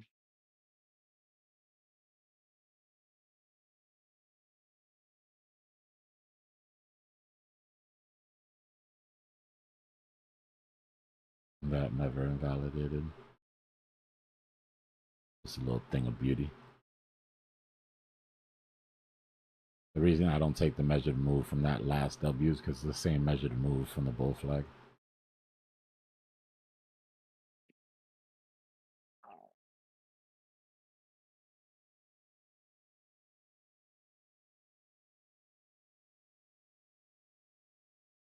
That's how you do that there.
So we could say this is definitely deviation to the downside.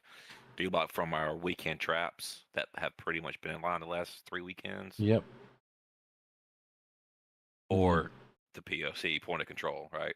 Pretty much for the most part. Whenever, so let's work off the thesis that they're building that floor that we were talking about, right? In the weekend traps. What evidence do we have? Well, aside from, I guess, the obvious evidence, you know, structural evidence that they're keeping us here.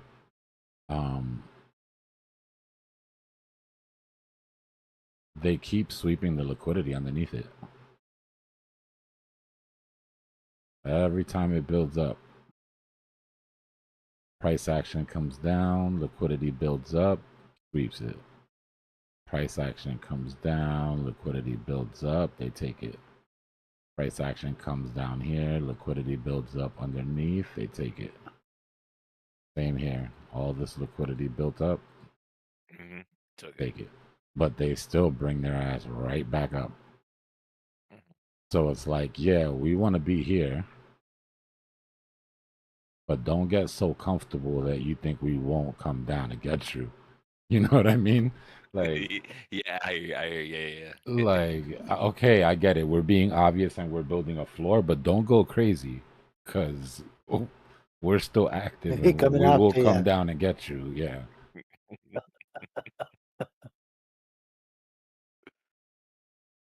Make sure there's no one left behind. Just keep wiping out the level until like, all right, we leave you alone. Yeah, stop DJing it so hard. Listen, you got to understand, for market maker, for them to pump and leave behind, that's money on the table. Right? So market maker's like, yo, we're Yeah. building a floor for you to launch from. But stop thinking you're going to leave a big ass pool behind us. We're going to come get that before we go. And if you keep filling it up, then what you're doing is you're delaying your push. You're delaying your exit out. Who knows? If we wouldn't have attacked this so hard with longs, maybe we would have been out, right? True. Maybe it was how heavy we went here once we started breaking highs again that made us have to come back and grab it.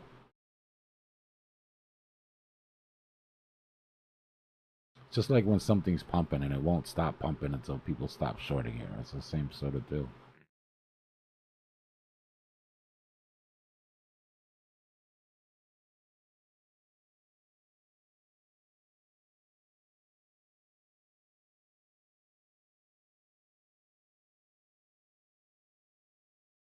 I will tell you that the liquidations are getting...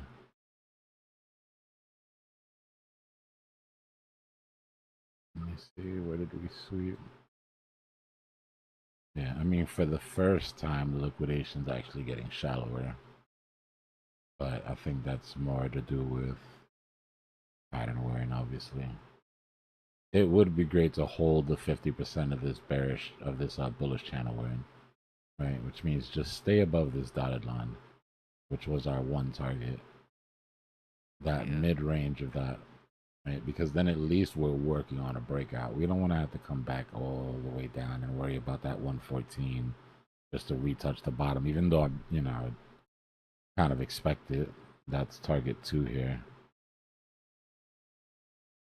But it'd be cool if we didn't have to do that. The only thing about this scenario is everyone in that, when it gets there, everyone will be thinking 112K is inevitable. I feel like, That's always, that's never gonna fail. Whenever you get to a number everybody's waiting for, they'll change their number for a lower number and get left behind for the most part. Yeah. The amount of people that I heard say, "Oh my God, if Bitcoin just got back into the 70s, I swear to God, I would like sell a kidney in my house, the wife, kids, everybody gone." And then we get there, and those same people are like, "Oh, it's going to 49." Yeah, buy some more. We've got some 100 extras built up over the last few weeks, though, up above us. Because this thing just been dipping down lower with lower highs, pretty much.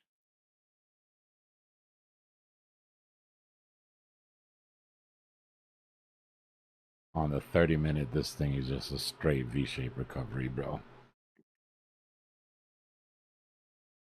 V-shaped recovery, no vectors at that.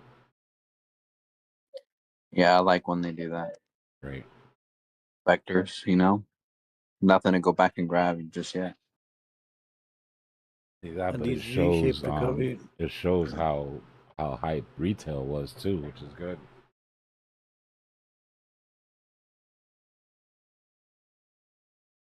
And they have a less chance to retest in this V-shaped recovery. Yeah. Less motivation to the downside. As long as the bulls don't go crazy and fill that up with 100x longs, we should be fine. Yeah, so let's try not to see a vector till we're at that point of interest up there. This could be the trap shorts area, right, Dbloc? I mean, it's a little early. I wouldn't doubt it. Depends Yeah, I on how know. much I of a feel like push. I'm front running that a little bit. Yeah, I think there's enough volatility coming tomorrow where we'll probably just set them both on the same day. But yeah, it's possible depending on how slow the grind is. If we just push all the way until because we still have all day tomorrow. Yeah. Stopping volume candle on the 30-minute. Bullish engulfing.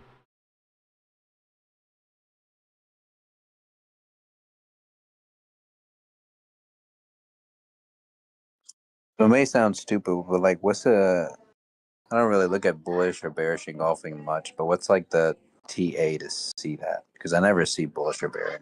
It just Or shows you bearish a continuation. All a bullish engulfing candle is a candle that engulfs the last candle in size, right? Body bigger than the last body. So if you've got a candle, green candle up, and the following candle is a red candle that engulfs the body of that candle, then it's a bearish engulfing. There's usually a continuation after that point. Okay, yeah, that makes sense. Yeah, it's basically just a sign that either bulls or bears stepped in heavy on the following. It's almost like you can look at that in a smaller time frame. It would just be a higher high in the lower level. Yeah. Or equal. Yep. Okay, yeah. Similar to like a tweezer top is basically just an M or W, and if you go down a couple time frames. Exactly. That's why we like to find these stopping volume candles on the 5-minute, 15-minute, 1 minute. Half an hour is cool. They work on every time frame, but the amount of time that you have to wait to get confirmation on your following candle, right? It's gonna dig into your ROI, but it's a longer setup. Right. Like you waited, yeah, but you also got 1, 2, 3, 4, 5, 6, 7, 8, 9, 10, 30-minute candles. You might have had to go do something during the day. I like setups on longer time frames.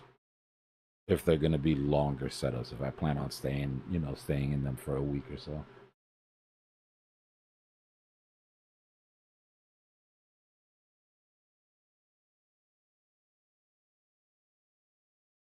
I'll be back. Let me check if my food is here.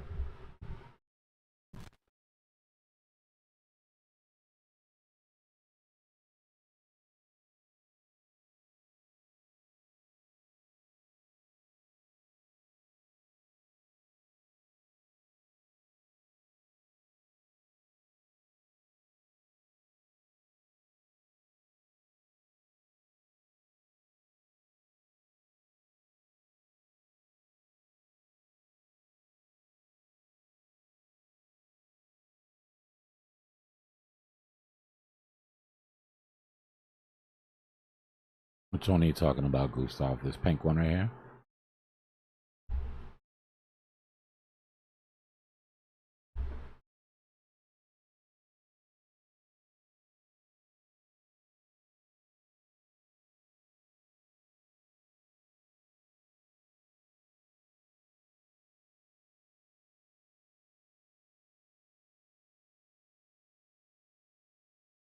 That Death Maul lightsaber you're talking about? Oh.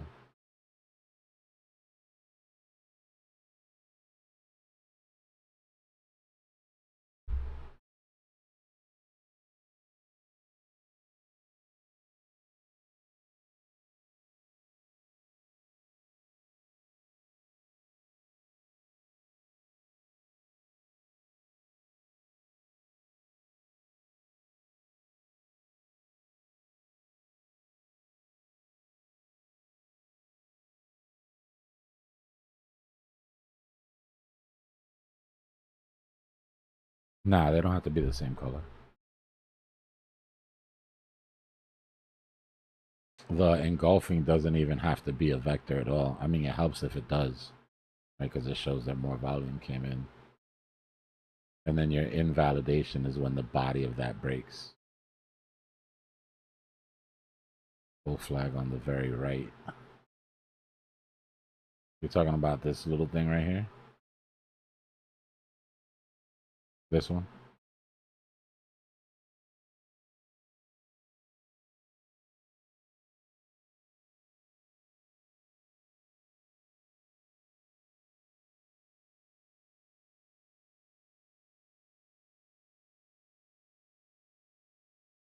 Yeah, it's nice. Something like this would be great to see on the 5-minute, right? That's real clear sort of entry.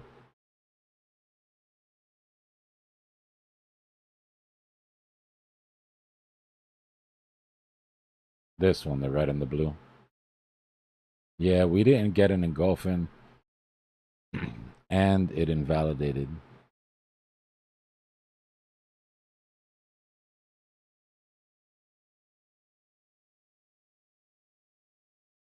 This is right on the edge of not even being a stopping volume candle, though.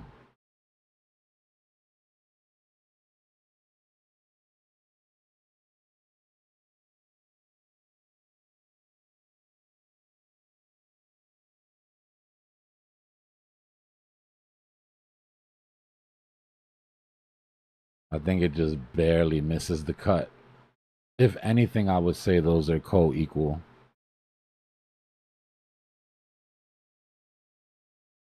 But this one was. And either way, it still got invalidated. Not that that means it didn't actually play out, right? And then we had, so these are interesting, right? These stopping volume candles with wicks to both sides are interesting. Because they could play to both sides and you kind of just gotta like watch them. But if you invert the chart, you know, it just happened to choose violence.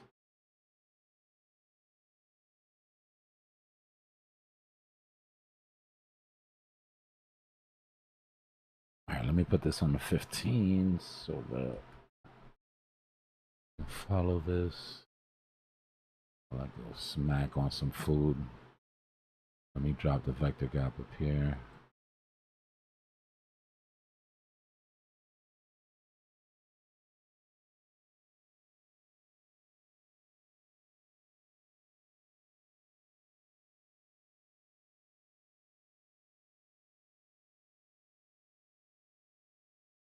On the 15, that's the first one that does have the vectors. The 30 didn't, but the 15 one does. Yeah, some of the lower time frames, I think like the 1 minute you got some too. But it was just interesting to see that. It looks like it would want to come down and retest the 50 on that. And if it retests the 50, you could fill that vector and then keep cruising up. Yeah, peace.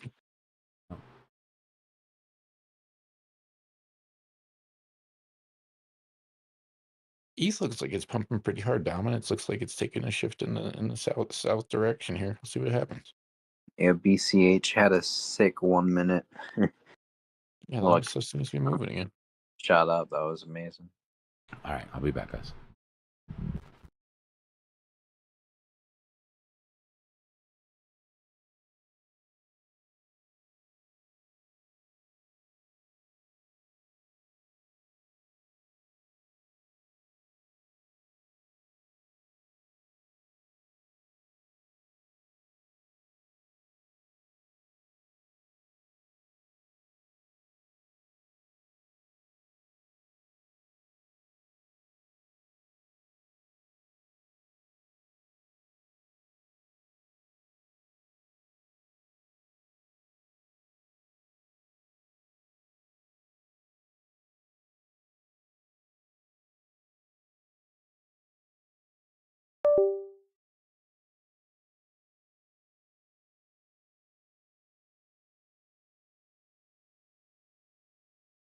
It doesn't look like too many longs were placed below us here on the 15. There's just a few longs here and there, but that's a good thing.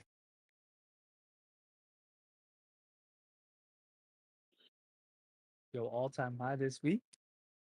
What you were just saying, the less of these longs that are down there. Also, I got a question.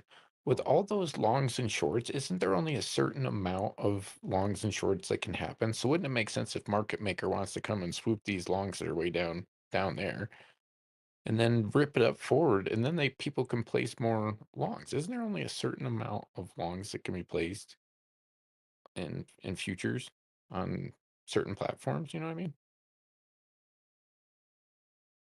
Yeah, I don't know. I do think he has it checked on only field, though. Only field positions. So it looks slightly less because a couple of those are filled already. But it shows like. You know what I'm saying, though? Wouldn't it make sense for market maker to come down, sweep those liquidations, and then rip it up, and then all those longs can then be placed up higher in the market for him to go up and then come back down and sweep? You know what I mean? It's just kind of wondering how many of those futures can be placed on each one. I thought because you only could buy so many, but I thought they only had so many available for futures trading. That's what I was wondering.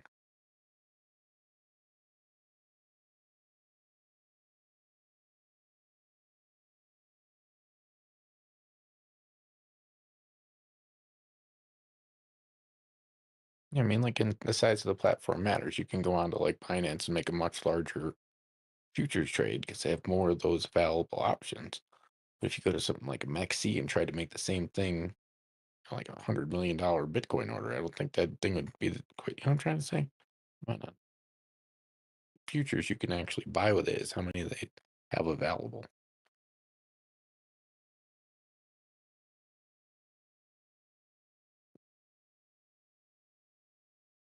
I wish I could explain things better sometimes. Sometimes I just mumble.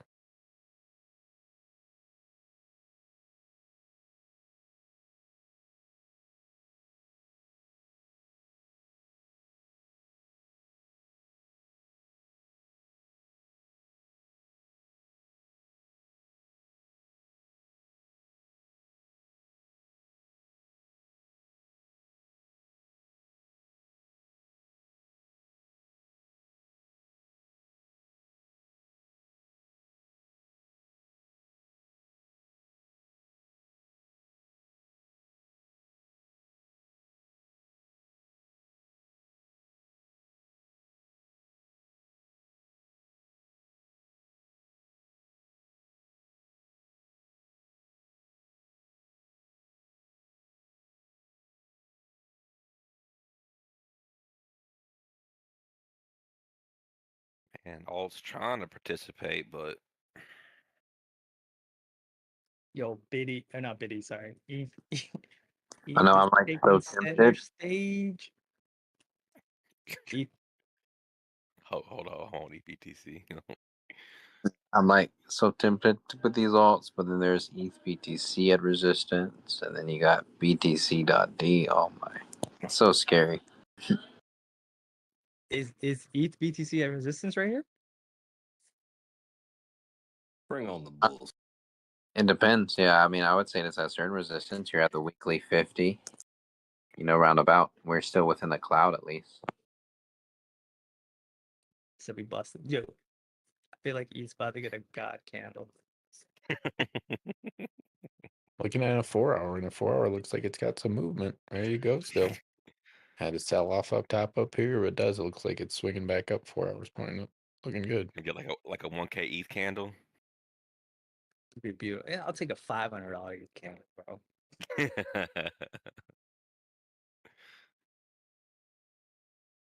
Yeah, be a $50 ETH candle. I'm kidding. You know what I mean?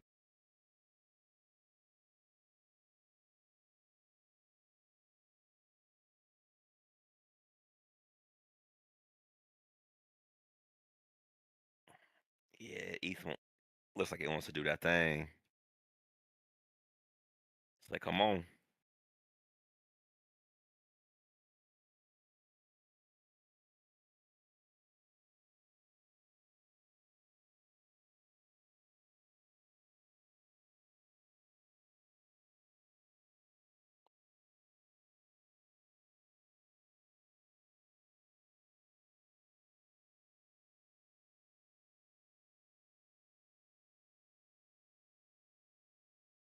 Nasdaq's at an all-time high. SPY futures are trading at an all-time high right now.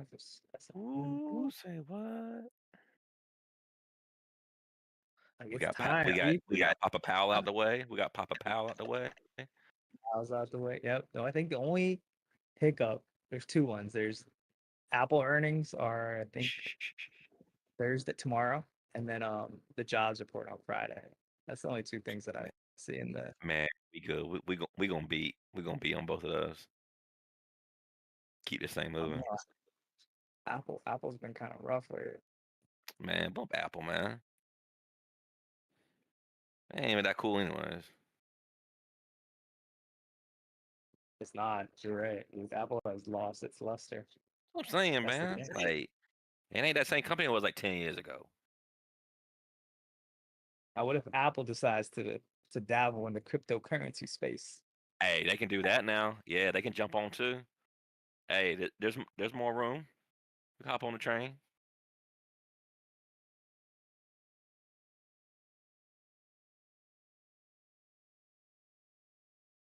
Yeah, we'll take that. That'll help them out. I'll tell you that. Let me get that iPhone for some Bitcoin. All right.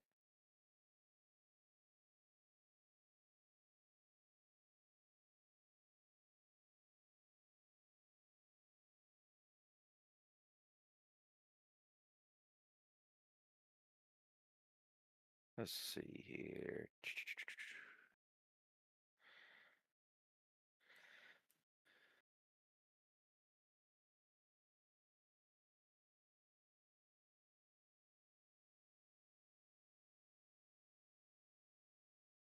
Watch out on the 5-minute here. In the 15, we got a green vector candle. Don't want to change. We don't want to see this thing turn red here.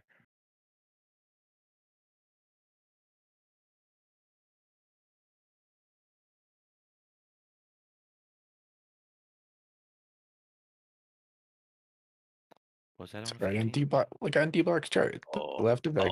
there it is. Boom. But it's all right. It could come Let's down. go. Boom. Let's go. Re- Look at the tape, baby. retest Look at off the the tape, we 50. good. guys. Let's go. That's We an good? AVA. Woo. Look at the size. There's 1,500 after Somebody sold 1,500. 11, Look, 11,000 sold. 12,000 Okay, so on red. Jeez. 12,000 sold. 11,868. This thing's got to be freezing right now. Whoa. Look at the size. What's that one right there? Oh, this is 17,000 ADA. buy. You're killing us here, D-Block. Bro. You're killing us. Yo, Bro, look, that I'm was like, hold on, look Bro, at that all was these. cold. Oh, That was so cold. He's sitting there eating this food like. I'm like, I'm looking at Bitcoin. I was like, Got Bitcoin him. really ain't doing nothing. Hey, What happened? What happened? Look at the size of the orders coming. We didn't realize it was ADA, and we thought it was Bitcoin. I'm like, whoa, we got just like, I'm like, 17,000 in one order. Wait a sec, that's like somebody's whole bag, cuz. Well, the thing was though that was all the large orders except for that 17,000 were across black tape. Anyway, I'm just saying. Yeah, it was weird. It didn't even make it. It was a neutral one too. I was like, well, wait a sec. Oh yeah, it was 12,000 that was red tape.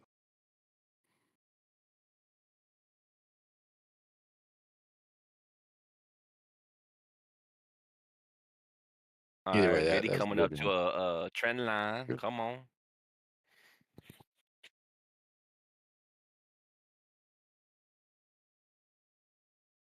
Yo, ETH just blew through that resistance right there. Whoa. Let's go.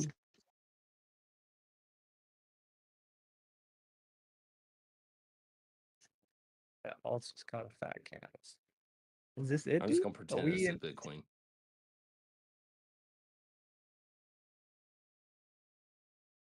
Dude, what is going on right now? What is with that overwhelming bullishness? There's just been nothing but green candles on the 15-minute Dude, for like the past. I was like, it's gonna be violently up. I was like, it's just gonna violently go up.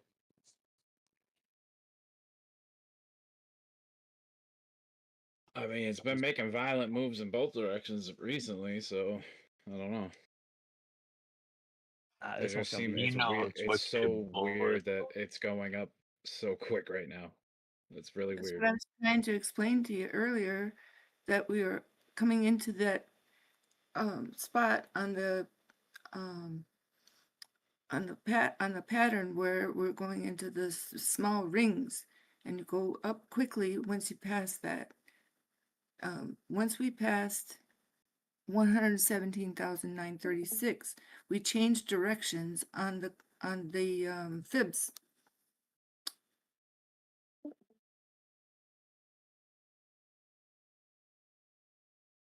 Yeah, BJ, you explained it really well, and it ripped right up what you were explaining.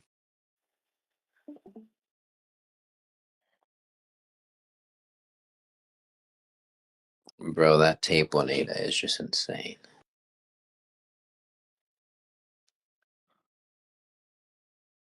Look at the quantity people are buying in. 20,000, 10,000, 30,000, 5,000. It's crazy. Slapping down bucks. Oh God. Oh, little 180 coming through for the side. And why ADA, man? Out of all the coins. Oh, someone just bought 8.2. Y'all know what time it is? Shit. Ooh, a little 35,000. Oh my God. What? They pumping it. Hey, this is a good move by Biddy, though. It's clean. Look at that thing. Is this it? Going. Is this it, huh? It's only $24,000.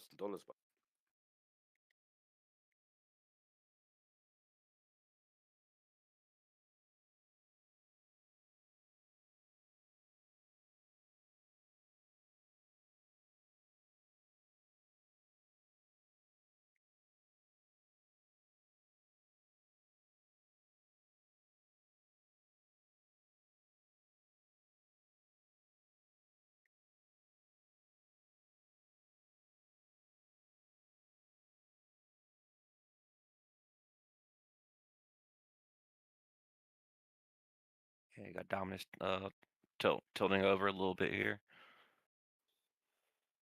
Mm-hmm.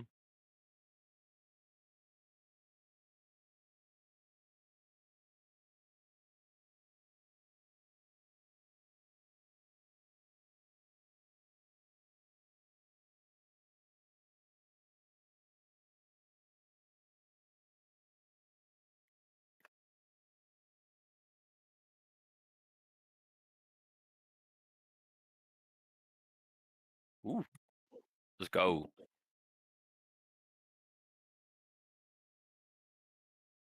Oh,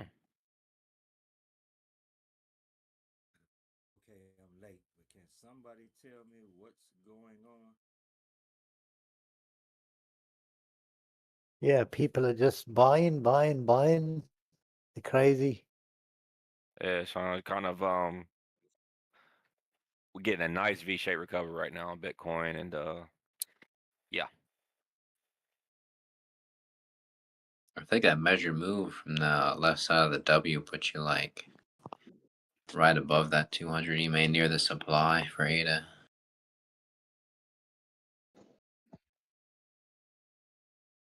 Okay, so this is Weren't we? Ada's chart. Oh yeah, you talking about a chart? Yeah, that's Ada's chart. Yeah. Yeah, it's ADA's chart. Look Yeah. at the tape. So if you're looking at that tape and you're like, yo, what's going on? Like, got him. Dbloc, you Dbloc got just us. sitting You back got us so giggling good at the our first ass. time. Yo, you did us dirty, coach. Dbloc just Yeah, that was dirty as hell. He said, y'all get the Ada chart tonight. Dbloc just sets everyone up. When we was at the Super Bowl, like on the field, it was like, no. I was like, oh man. That was honestly hilarious. I'll remember that for years. Let's go, Biddy. Pop, pop, pop. Just go ahead and run it. All right, guys, let me get back to work. Yes, sir. Yeah, there was an ADA chart. Got him. It's a trap.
All right, coming to the vet zone. Eat, go ahead, eat it up. Keep on going.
It's so crazy the difference between upstate New York and just regular New York. Like everything here closes early. And it's not even 9 o'clock PM and everything's freaking closed, man. Just trying to get some cigarettes.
Let's go. Let's go. Alts are pushing. They're trying. Dominance is dropping. I like it.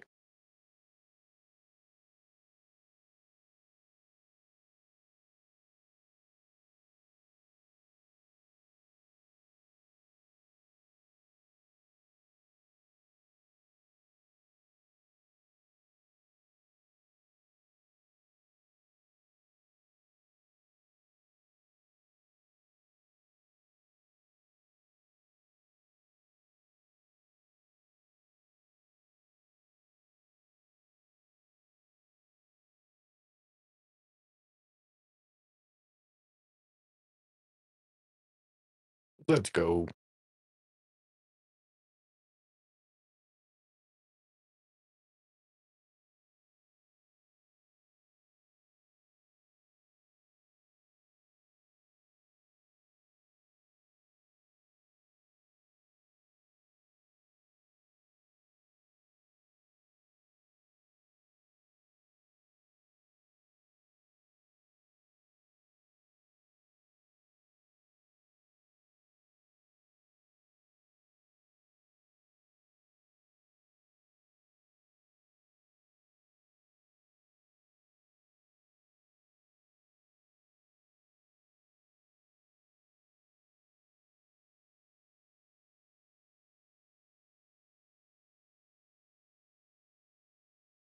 How's that truck holding up, man?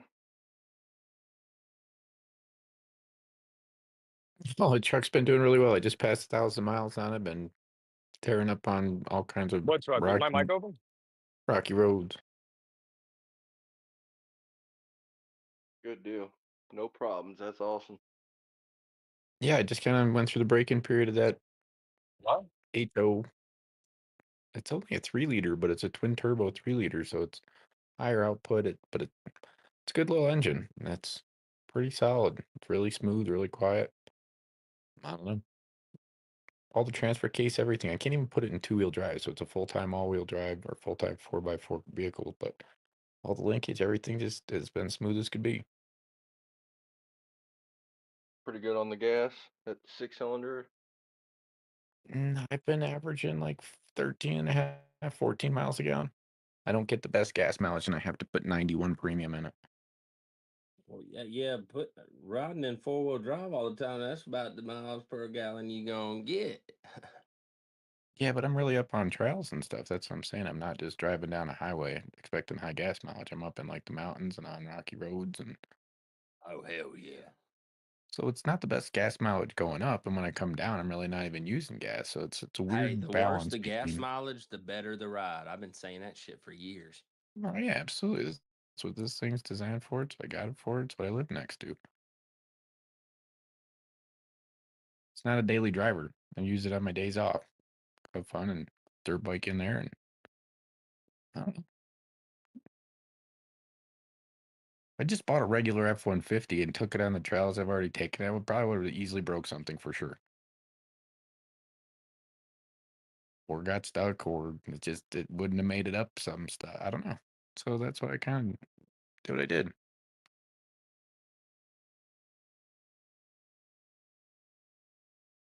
And it has a high resale value. A lot of people don't. It's kind of hard to get one of these things because they're a little bit more rare. You have to usually order them and everything. So it just has a really high resale value compared to a regular model.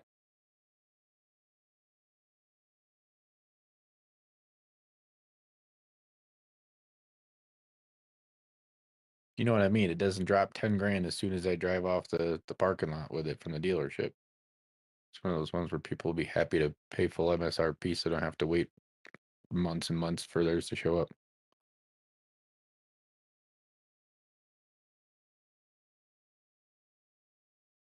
The interior turned out pretty nice. Beautiful. These new vehicles, I mean, the thing's got massage front seats. It's got full assisting driving, so I don't even have to have my hands on the wheel. It has like a 19-speaker Harman Kardon sound system, and it has a sunroof. It's part of the reason why I bought this truck. It's a nice vehicle inside. I wanted a luxury car, but then I wanted like a sports car, but I can't drive a sports car in the winter time here, you know. But a truck is what I can put all the tools and dirt bikes and all the toys we got. bikes and snowmobiles and stuff in it. So it's a combination of all three. It has a nice interior. Goes pretty fast, 0 to 60 in 4.5 seconds. That's all you need was a truck. It's a pretty dog. off. Then it's pretty off road. So it just filled all three of my categories. I only got one parking spot. You know what I mean? So it kind of fills all three of the things in the place I live. It just works.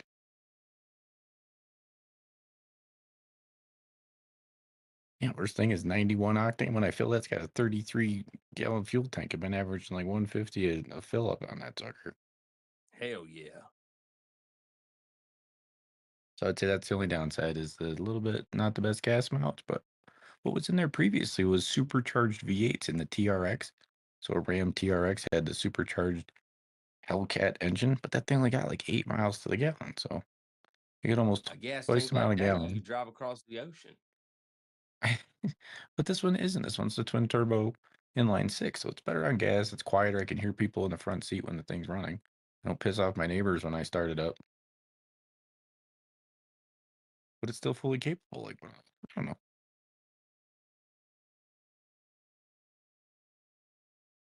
Ram was bought by Stellantis, which is a European company. So they open like Fiat and Maserati and all kinds of things. And they basically said we're done with the Hemi.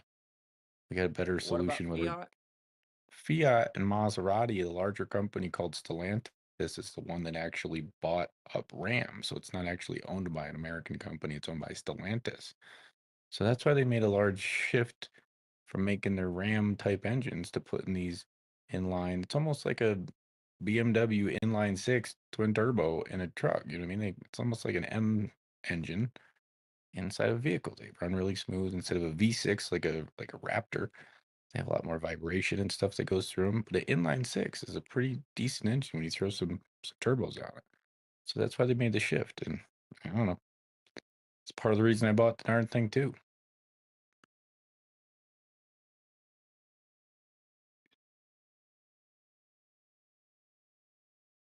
I mean, I do support a V8. All of cars and things I've always had are always V8s. I don't know. I just didn't need a Hemi.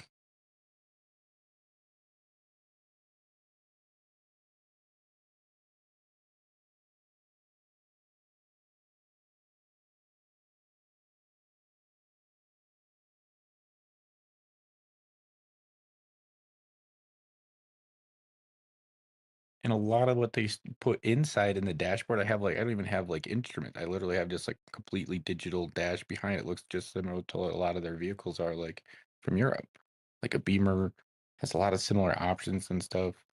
So it's not just, I don't know, it's not just the engine shifts that they made. It made a lot of electronic shifts as well. What's the name of it again? Called the Ram RHO. And it stands for Rhino High Output. So it's not just like a regular Ram or regular 1500 or tungstens or bighorn. So just look up RHO.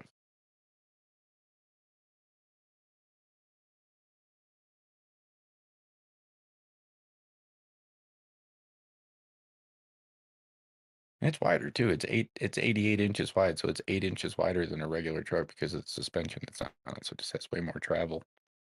It's meant that I can hit jumps with the darn thing. It's designed to like hit 5-foot jump. No problem. So you can beat it up. You can trust it. I don't know. I feel like you can just take If it on it's more only rocky 88 roads. inches, if it's only 88 inches wide, you still got 14 more inches, legally speaking. It's like a semi. I mean, a regular truck's 80. So this one I actually have like these yellow lights that are running all the time on it. They're like Yeah, down the but side legal and under width's the hood. 102. I mean, you gotta. Yeah, We're gonna have to. We're gonna have to put some bigger wheels on that thing, man. no, because it's already wide enough. Rocks come out and hit the side and everything. So, but yeah. Well, Anyways, that's why it's got been to a be great vehicle. wider so they don't hit the side, so they just go right by it. It looks like you're driving through water. Yeah, I hear you. You know what I'm saying. Yeah, but then I don't want to make it any wider. Our trails get pretty narrow. 88's about as wide as I can go. We'll make the trails wider. You know what I'm saying? You know what I'm saying? Yeah, they are like tipping on the side of a mountainside, so there's not much wider I can make. I know what you're saying. You know what I'm mumbling. Well, if you're tipping off mountainside, you want as much traction as you can get, which means you need wider tires. I believe in you, Joe. Hear you.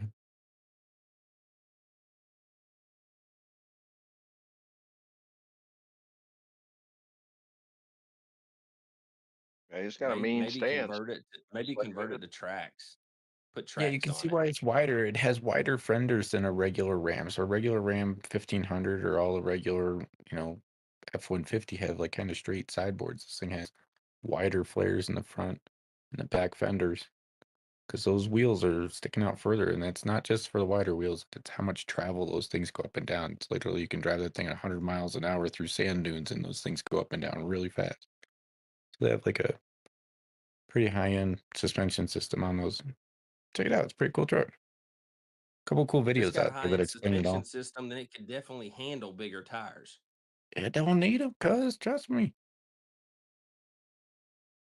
Hell yeah, Joe. I get bigger tires and I have less travel. Those things will come up and it's designed to what it's supposed to do.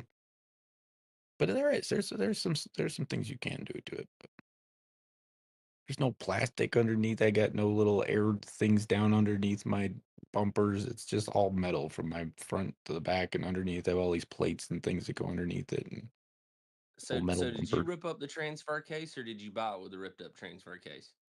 No, it's a fantastic, beautiful, brand new vehicle with 1,000 miles on it, and the transfer case has been doing fantastic.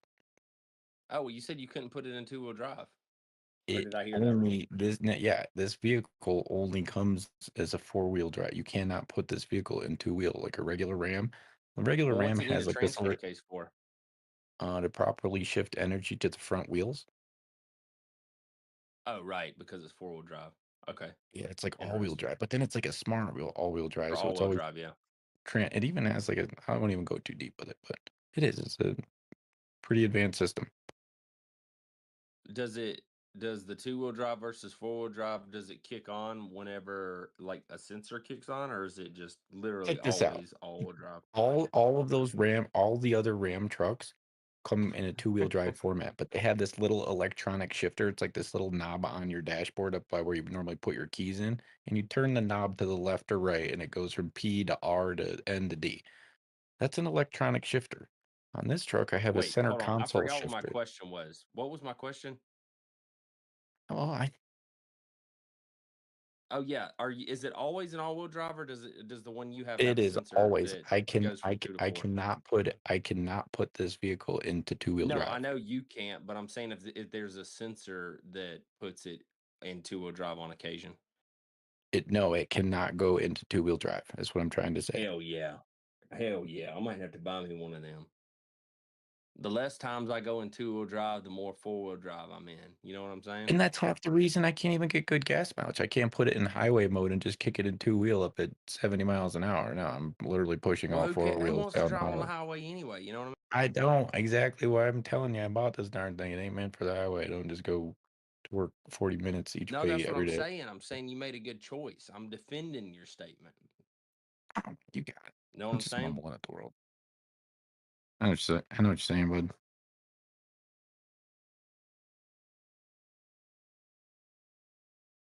You just gotta come out and visit. We'll go rip that thing through the mountains, we'll go out to the desert, rip it through dunes and up all over kinds of sand Oh, dunes and hell all yeah. kinds of stuff. That's what it's designed for. Things rip.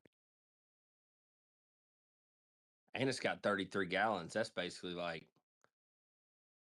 an infinite supply of How about gas. this? I've only been averaging 455 miles per tank. Hell yeah, you've been riding her hard, ain't you? Well, that's what she's got, cuz.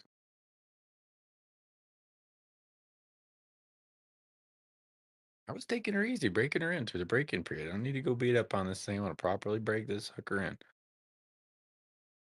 That's the reason I bought it was 0 miles out. I didn't just go buy one with 5,000 and trust the 5,000 that were on it. Like, why did somebody turn this thing in? 5,000, you know what I mean? So just, every mile you put into the vehicle when you buy it from the factory.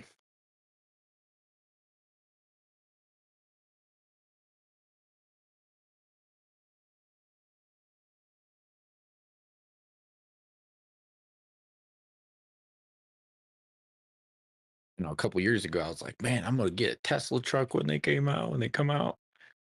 And I was gonna be like, I'm gonna pay for my Tesla truck with Doge.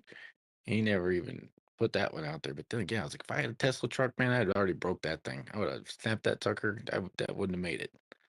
We got stuck on stuff. No way.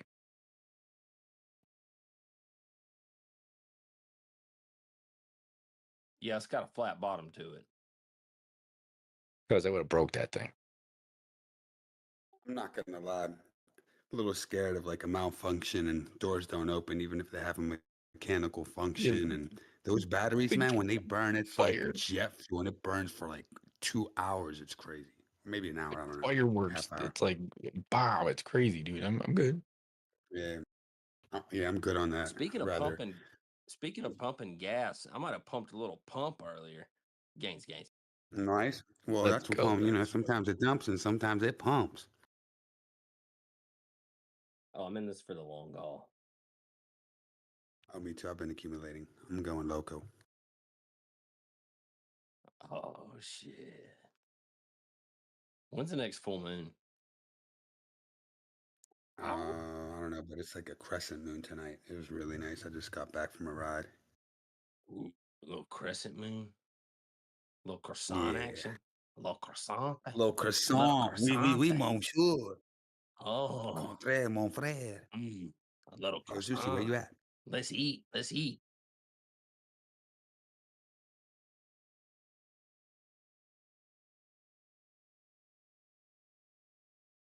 Bitcoin looking nice and feisty. Still chilling. It don't care about Powell.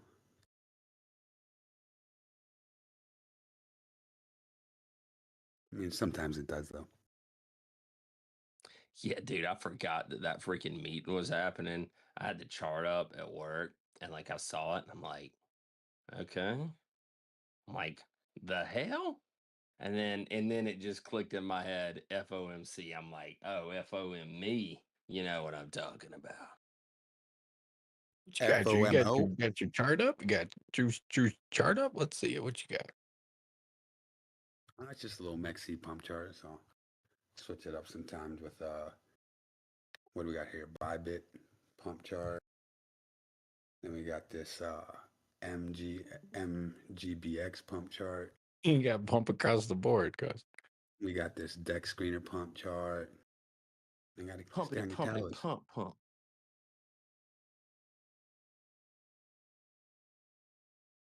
Yo, I was just so surprised how solid. Sorry. Go ahead, Joe.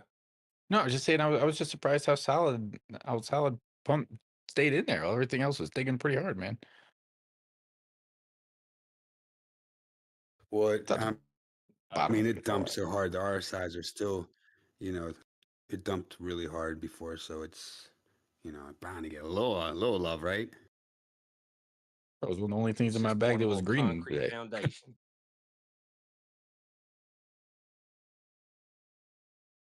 I thought 4.7 was gonna hold. I was like, all right, 4.7 doesn't matter. 4.7 will be straight somewhere around there, and whatever, just take advantage of what do they call that? When like mishaps happen. Opportunity? I forget. No, like it's like never let a disaster go to waste or something. They say like they used to say that with COVID or something. I forget. Anyways, I'm a little blazy. Don't mind me. I just trusted Dbloc. When he Never. said that sucker can go down to It's 175, I just set orders all the way equally across the board down there. I said, I'm not going to go big, not small. I'm just equally doing this if I'm going to do it. Oh, you still got your orders at 1.75? 175 still sitting down there.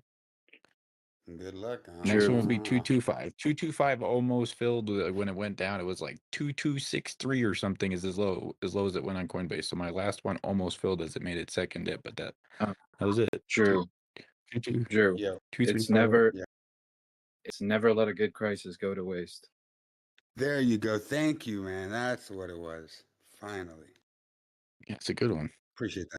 That is a It's good not too late. It's never too late. Never say never. So yeah, it's like the crisis, like everybody was flooding Mudang. It was down to 20 million. And people were like, nah, it's dead. It's, it's to the curbs for the streets.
Drew, what's that one lagging behind there? Is that it's lagging behind?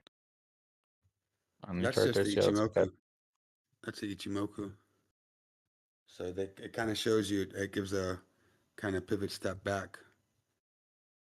The one that's a little bit faded, this one on the left.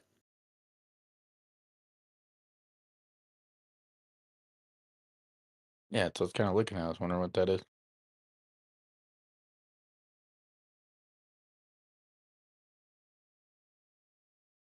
What'd you call it? Ichimoku? What's it called? Yeah, Ichimoku. It's Ichimoku Cloud. What do you find useful in it? What are you usually looking for when you're checking with that guy? Soon I like to get my charts a little artsy fartsy. Ooh, a little Nah, artsy but fartsy action. yeah.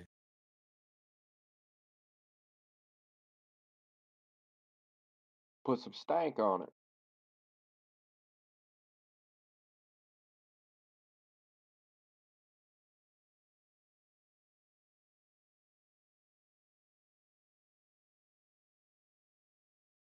Either way, let's go pump.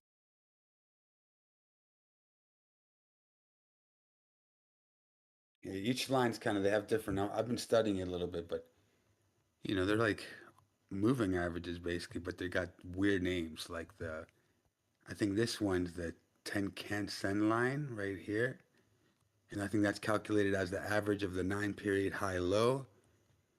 And that's a rising Tenkan Sen indicates an uptrend, and a falling one suggests a downtrend. So this one was a downtrend, but this was so goddamn bullish that it didn't care about that. And it just broke the cloud.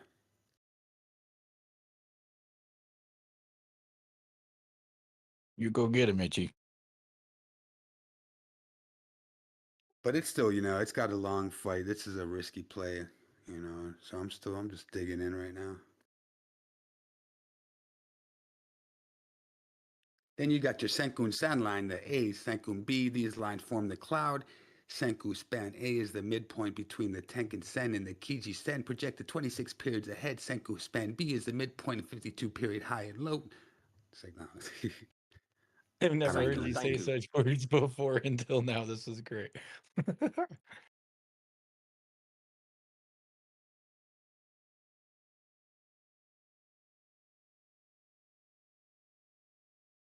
Bro, he's I down forget to a what the word system. Ichimoku.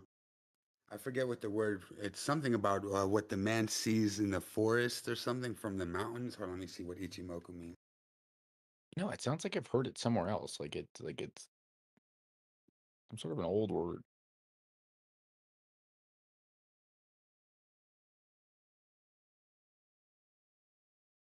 Maybe I just heard other people say it and reference it before. I didn't know what they were talking about. So literally, it means one glance or one look. Ichimoku.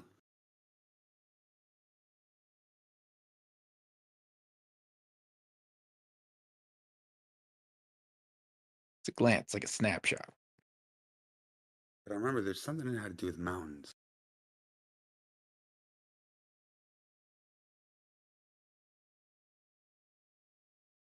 So it comes from Japanese translation, means one glance or at a glance, is derived from the phrase Ichimoku Kinku Hoi, which can be translated as one glance equilibrium chart or instant look at the balance chart. Oh, there we go.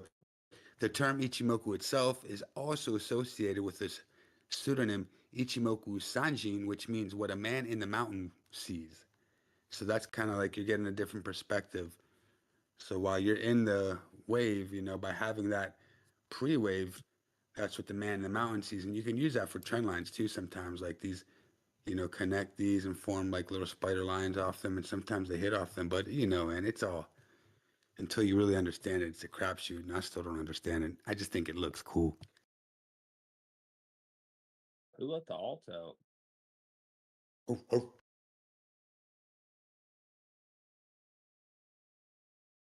I mean, ETH, man, is primed and ready. I think ETH and Solana just look like they got some pep in their step. Bruh. You ETH know? is so prime, bro. Yeah, man, it's ready to pop like some champagne. It's ready to pop, cuh.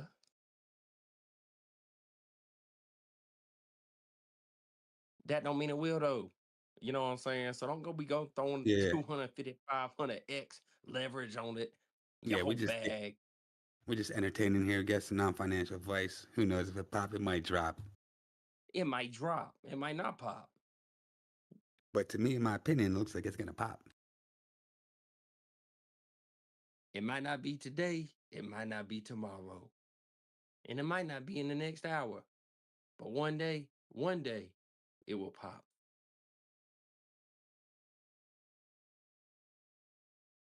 I'm just glad we made it through the midweek Wednesday pivot. Man, it was 3 days of downtrend. It's been pretty rough, you know what I mean?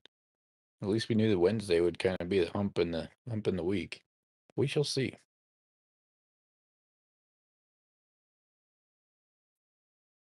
What are we gonna do leading into weekend action? Trump's gotta pump our bags and we gotta pump Trump's bags, right? I thought that's what the plan was. I don't know. Is there any meetings or any things getting released or some sort of It's like, something? you scratch my back, I scratch yours. I think it's gonna be a very good two-way relationship we got.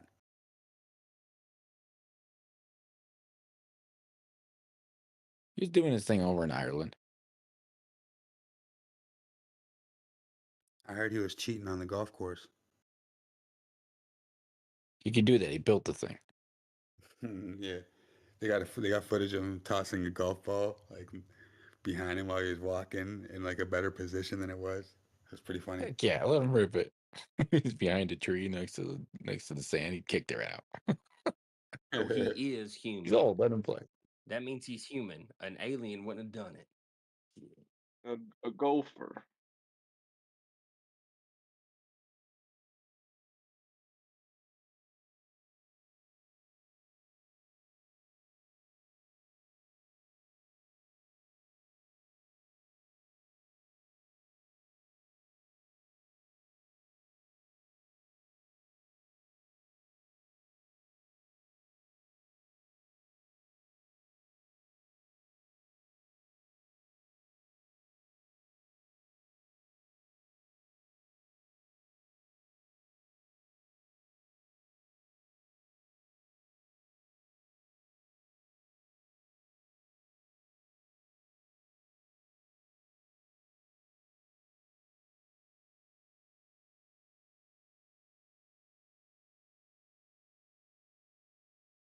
This is the calm before the storm, my friends.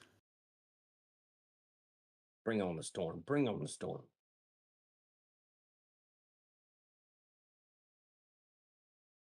This price range is getting narrower and narrower.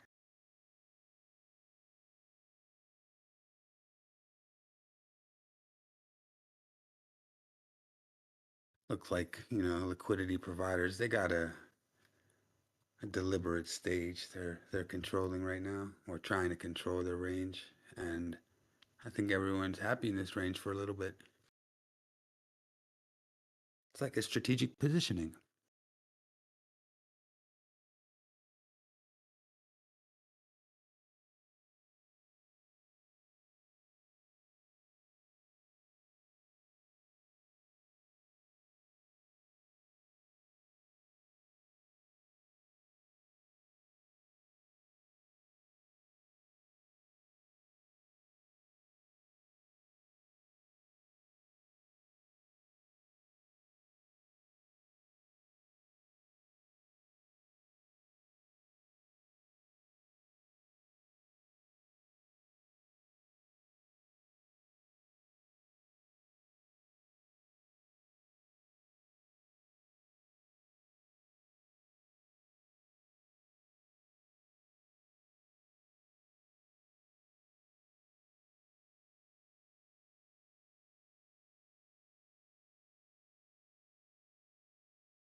Yeah, what is a passive buyer?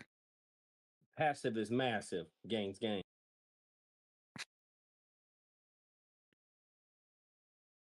You crack me up, bro.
What's going on, team?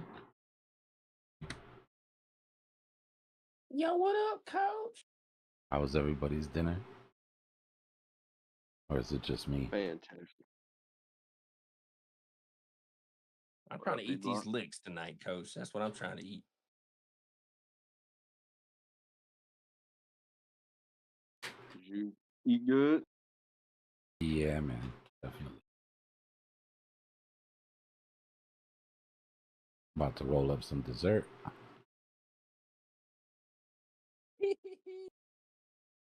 Cheers.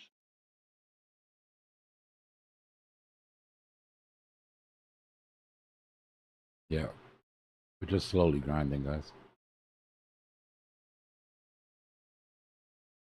Nothing to get concerned about just yet.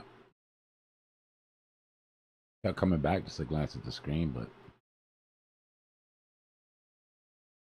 not in the report. Go to the 5 minute. 50? Yeah. 50 EMA retest. 800 EMA right above it too. Nice solid retest of that. Still not really a deep enough correction for like 15-minute high or low. Right, this would still sort of look like a V-shaped recovery on the 15-minute, but let's go.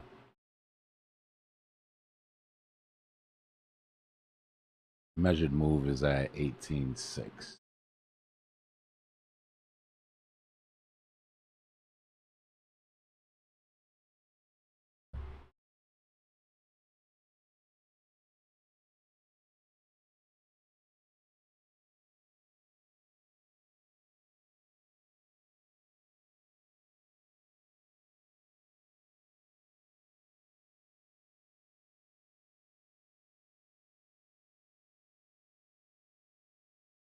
Yeah, I mean, you'd want to go down lower to see the structure of it.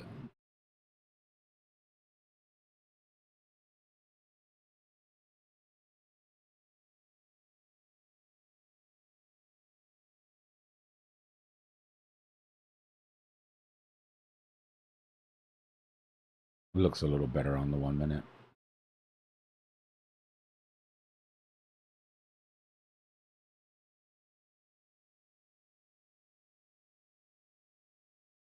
It's a really good spot to hold too, right? Because it's our SR flip from up here. Or it turns that into an SR flip, I should say. So we're building these levels and holding them. It came back, retested, held it, build a new level, came back.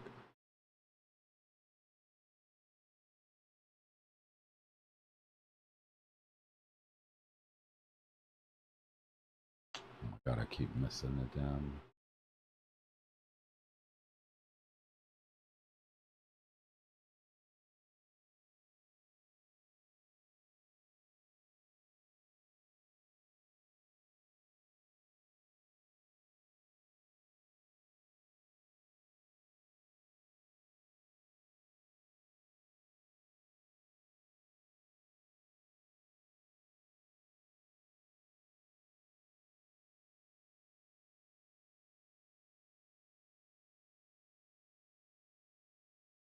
You guys been doing? Playing with some alts? Or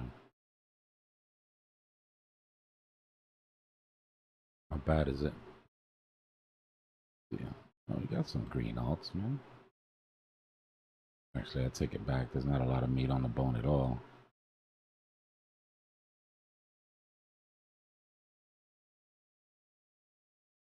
I don't see launch coin. I'm guessing that means it's at the bottom of the list.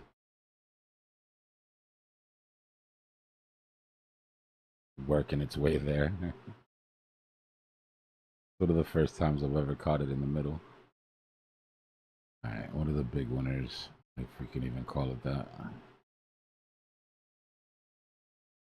KTA.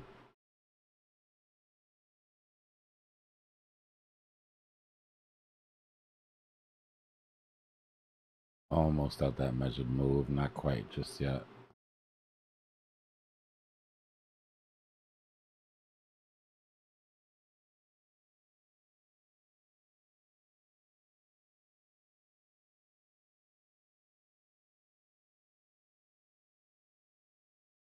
Actually, I think that's one of the, yeah, it's one of the measured moves that got screwed up. When TradingView did that weird log glitch.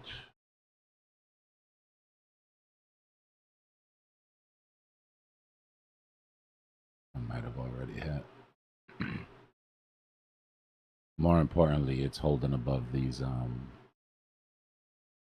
basically holding these two wicks.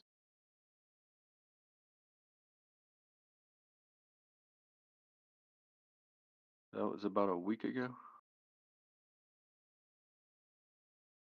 That it touched top was Tuesday. No, that measured. Oh, this was, yeah, about, let me check. No, I think it was just Tuesday. This is the hour chart. Yeah, a week ago. 7 days, 8 days. We did come down though, but we held that 50%. When these breakouts, when these bull flag breakouts pop and they come back into the range, if they end up holding, this midpoint, usually pretty bullish.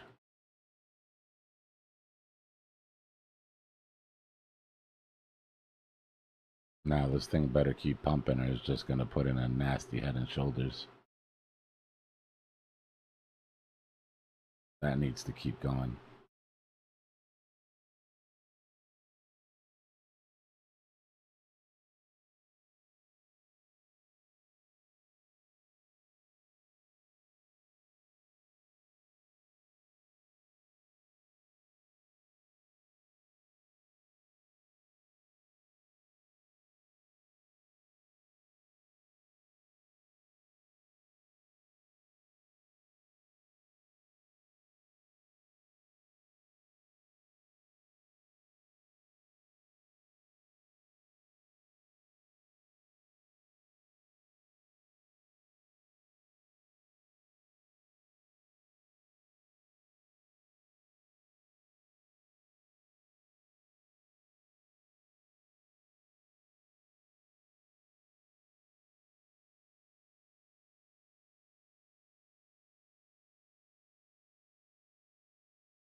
ETH looks surprisingly good. Interesting.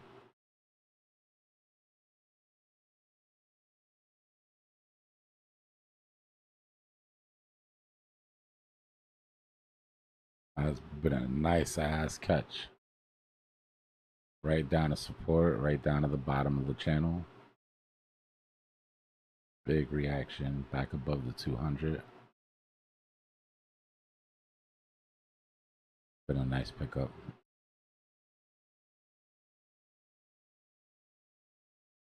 Yeah, as sort of convoluted as this pattern is up here, there's a rhyme and a reason to it.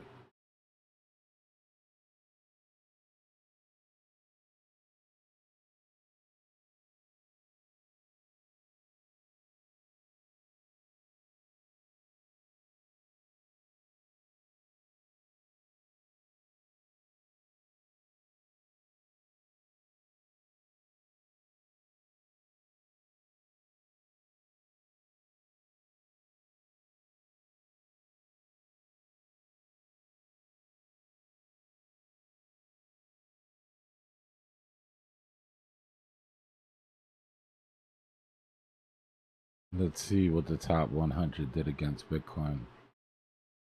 If this is truly an alt season or not. That's against USD.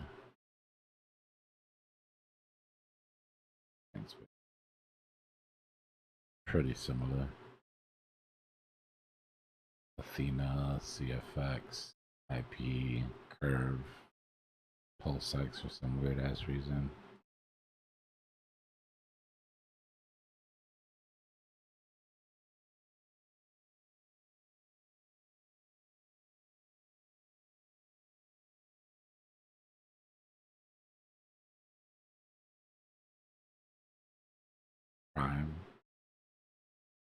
Nice move. Brett. Launch. Couple in there. Prime is interesting though. Prime BTC must be finding the bottom. You still holding Prime? Mm-hmm. I did. I scooped up more, and I was just like, all right, I'm just holding in strong with it. You still holding that sucker?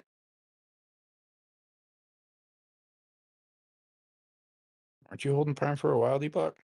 No, not. I mean, I was, but I didn't hold through it. Okay. I bought I don't back see. in, not still holding. All right, dude. The Prime BTC still hasn't found the bottom, in my opinion. Looks like it's an accumulation, but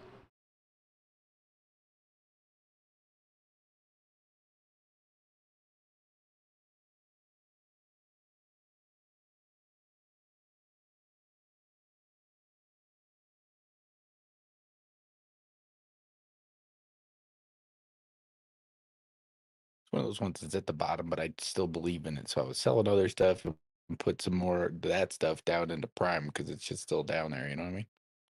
So I'm eliminating the amount of coins, but it's one of those ones I still believe in.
I think text messages should be banned.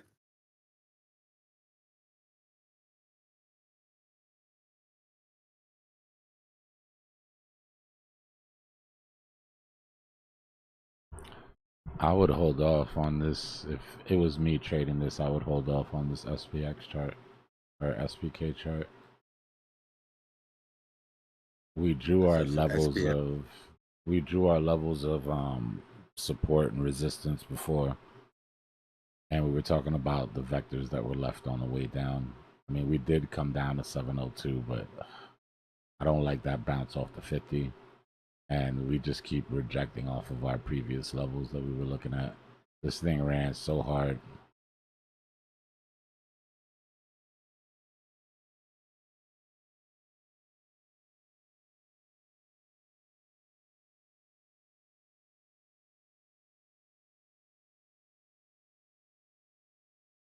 Yeah, this shit is up. I mean, it's about to invalidate the W pattern that it has here. This one.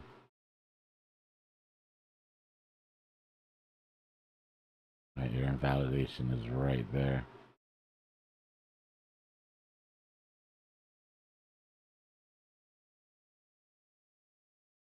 What's that stand for? The SPK? SPK is Bark. I'm trying to check to see if I see another chart. Yeah, but I just don't. I don't like it. It was a strong initial push out of here, but if you break these levels, you're coming down into these vectors. You're gonna lose 10 cents. It's funny. As soon as you said Spark, I was looking at a crypto called Tree. That's a sign, bro. Good straight up. Yeah, I got a twisty, right? Can't just ignore the universe when it screams at you, right? I'm wondering if this one has anything to do with Bud though. Coinbase just listed it. It's called Tree.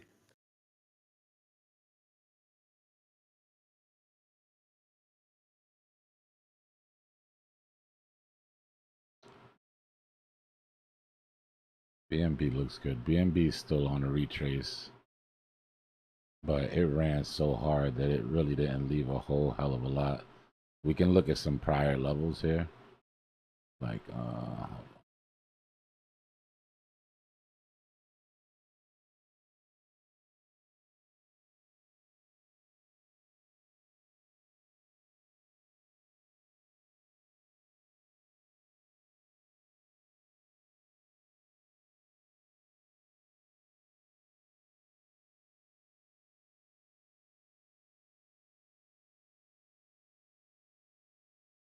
and we can pull a fib.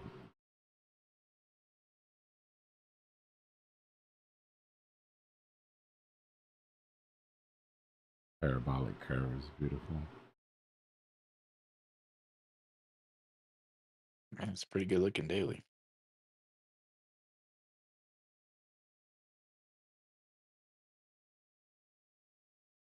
Yeah, you're at the 236 now.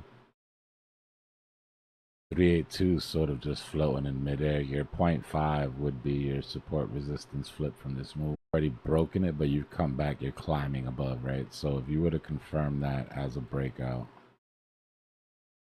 then you can maybe look at I don't know what just happened there. Then you can maybe look at holding that and pushing away, but Doesn't look very promising right now.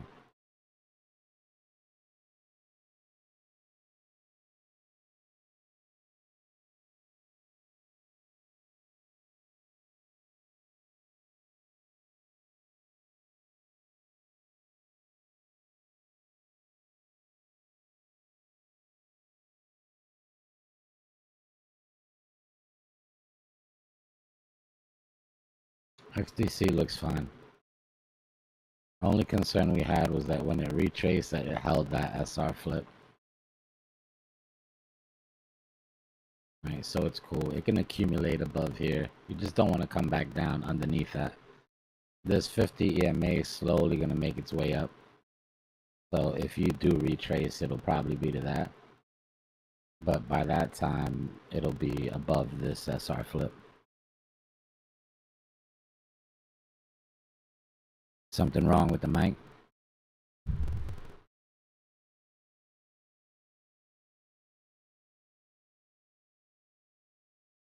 No, we hear you loud and clear, bro. Yeah, you're good. No, you're fine. Yeah, YouTube is saying that we're getting some sort of interference. Is it just my mic, YouTube, or is it all of Discord? Mic check, mic check. But it's everybody's mic. Let me see. When was that last 2.46 billion buy from MicroStrategy? Was that today?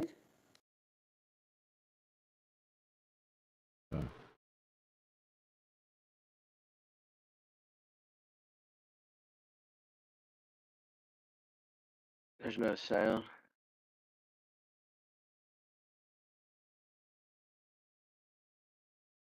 They said it's the largest Bitcoin purchase in 8 months. 21,021 Bitcoin. He loves that number 21, right? What was the whole thing with 21? Yeah. Is it a So 21 Bitcoin's going to mil 21 Bitcoin? million, right? 21 million Bitcoin, dollars for one Bitcoin. Yeah, that's wild. He's like went off. He's like, that's, I mean, 21,021. Let me see what I can do for the audio. Give me a second, yo. His Like the average is chipmunks again. his average is 117.256. Your voice Of sounds the- funny. My voice? Yeah, on You just YouTube. you just call me funny? I was listening to it. It's all fast and choppy. We'll do you mean just funny? What type of reset funny? it, y'all. Give me a second. I'm gonna reset the stream, and then see if that fixes it.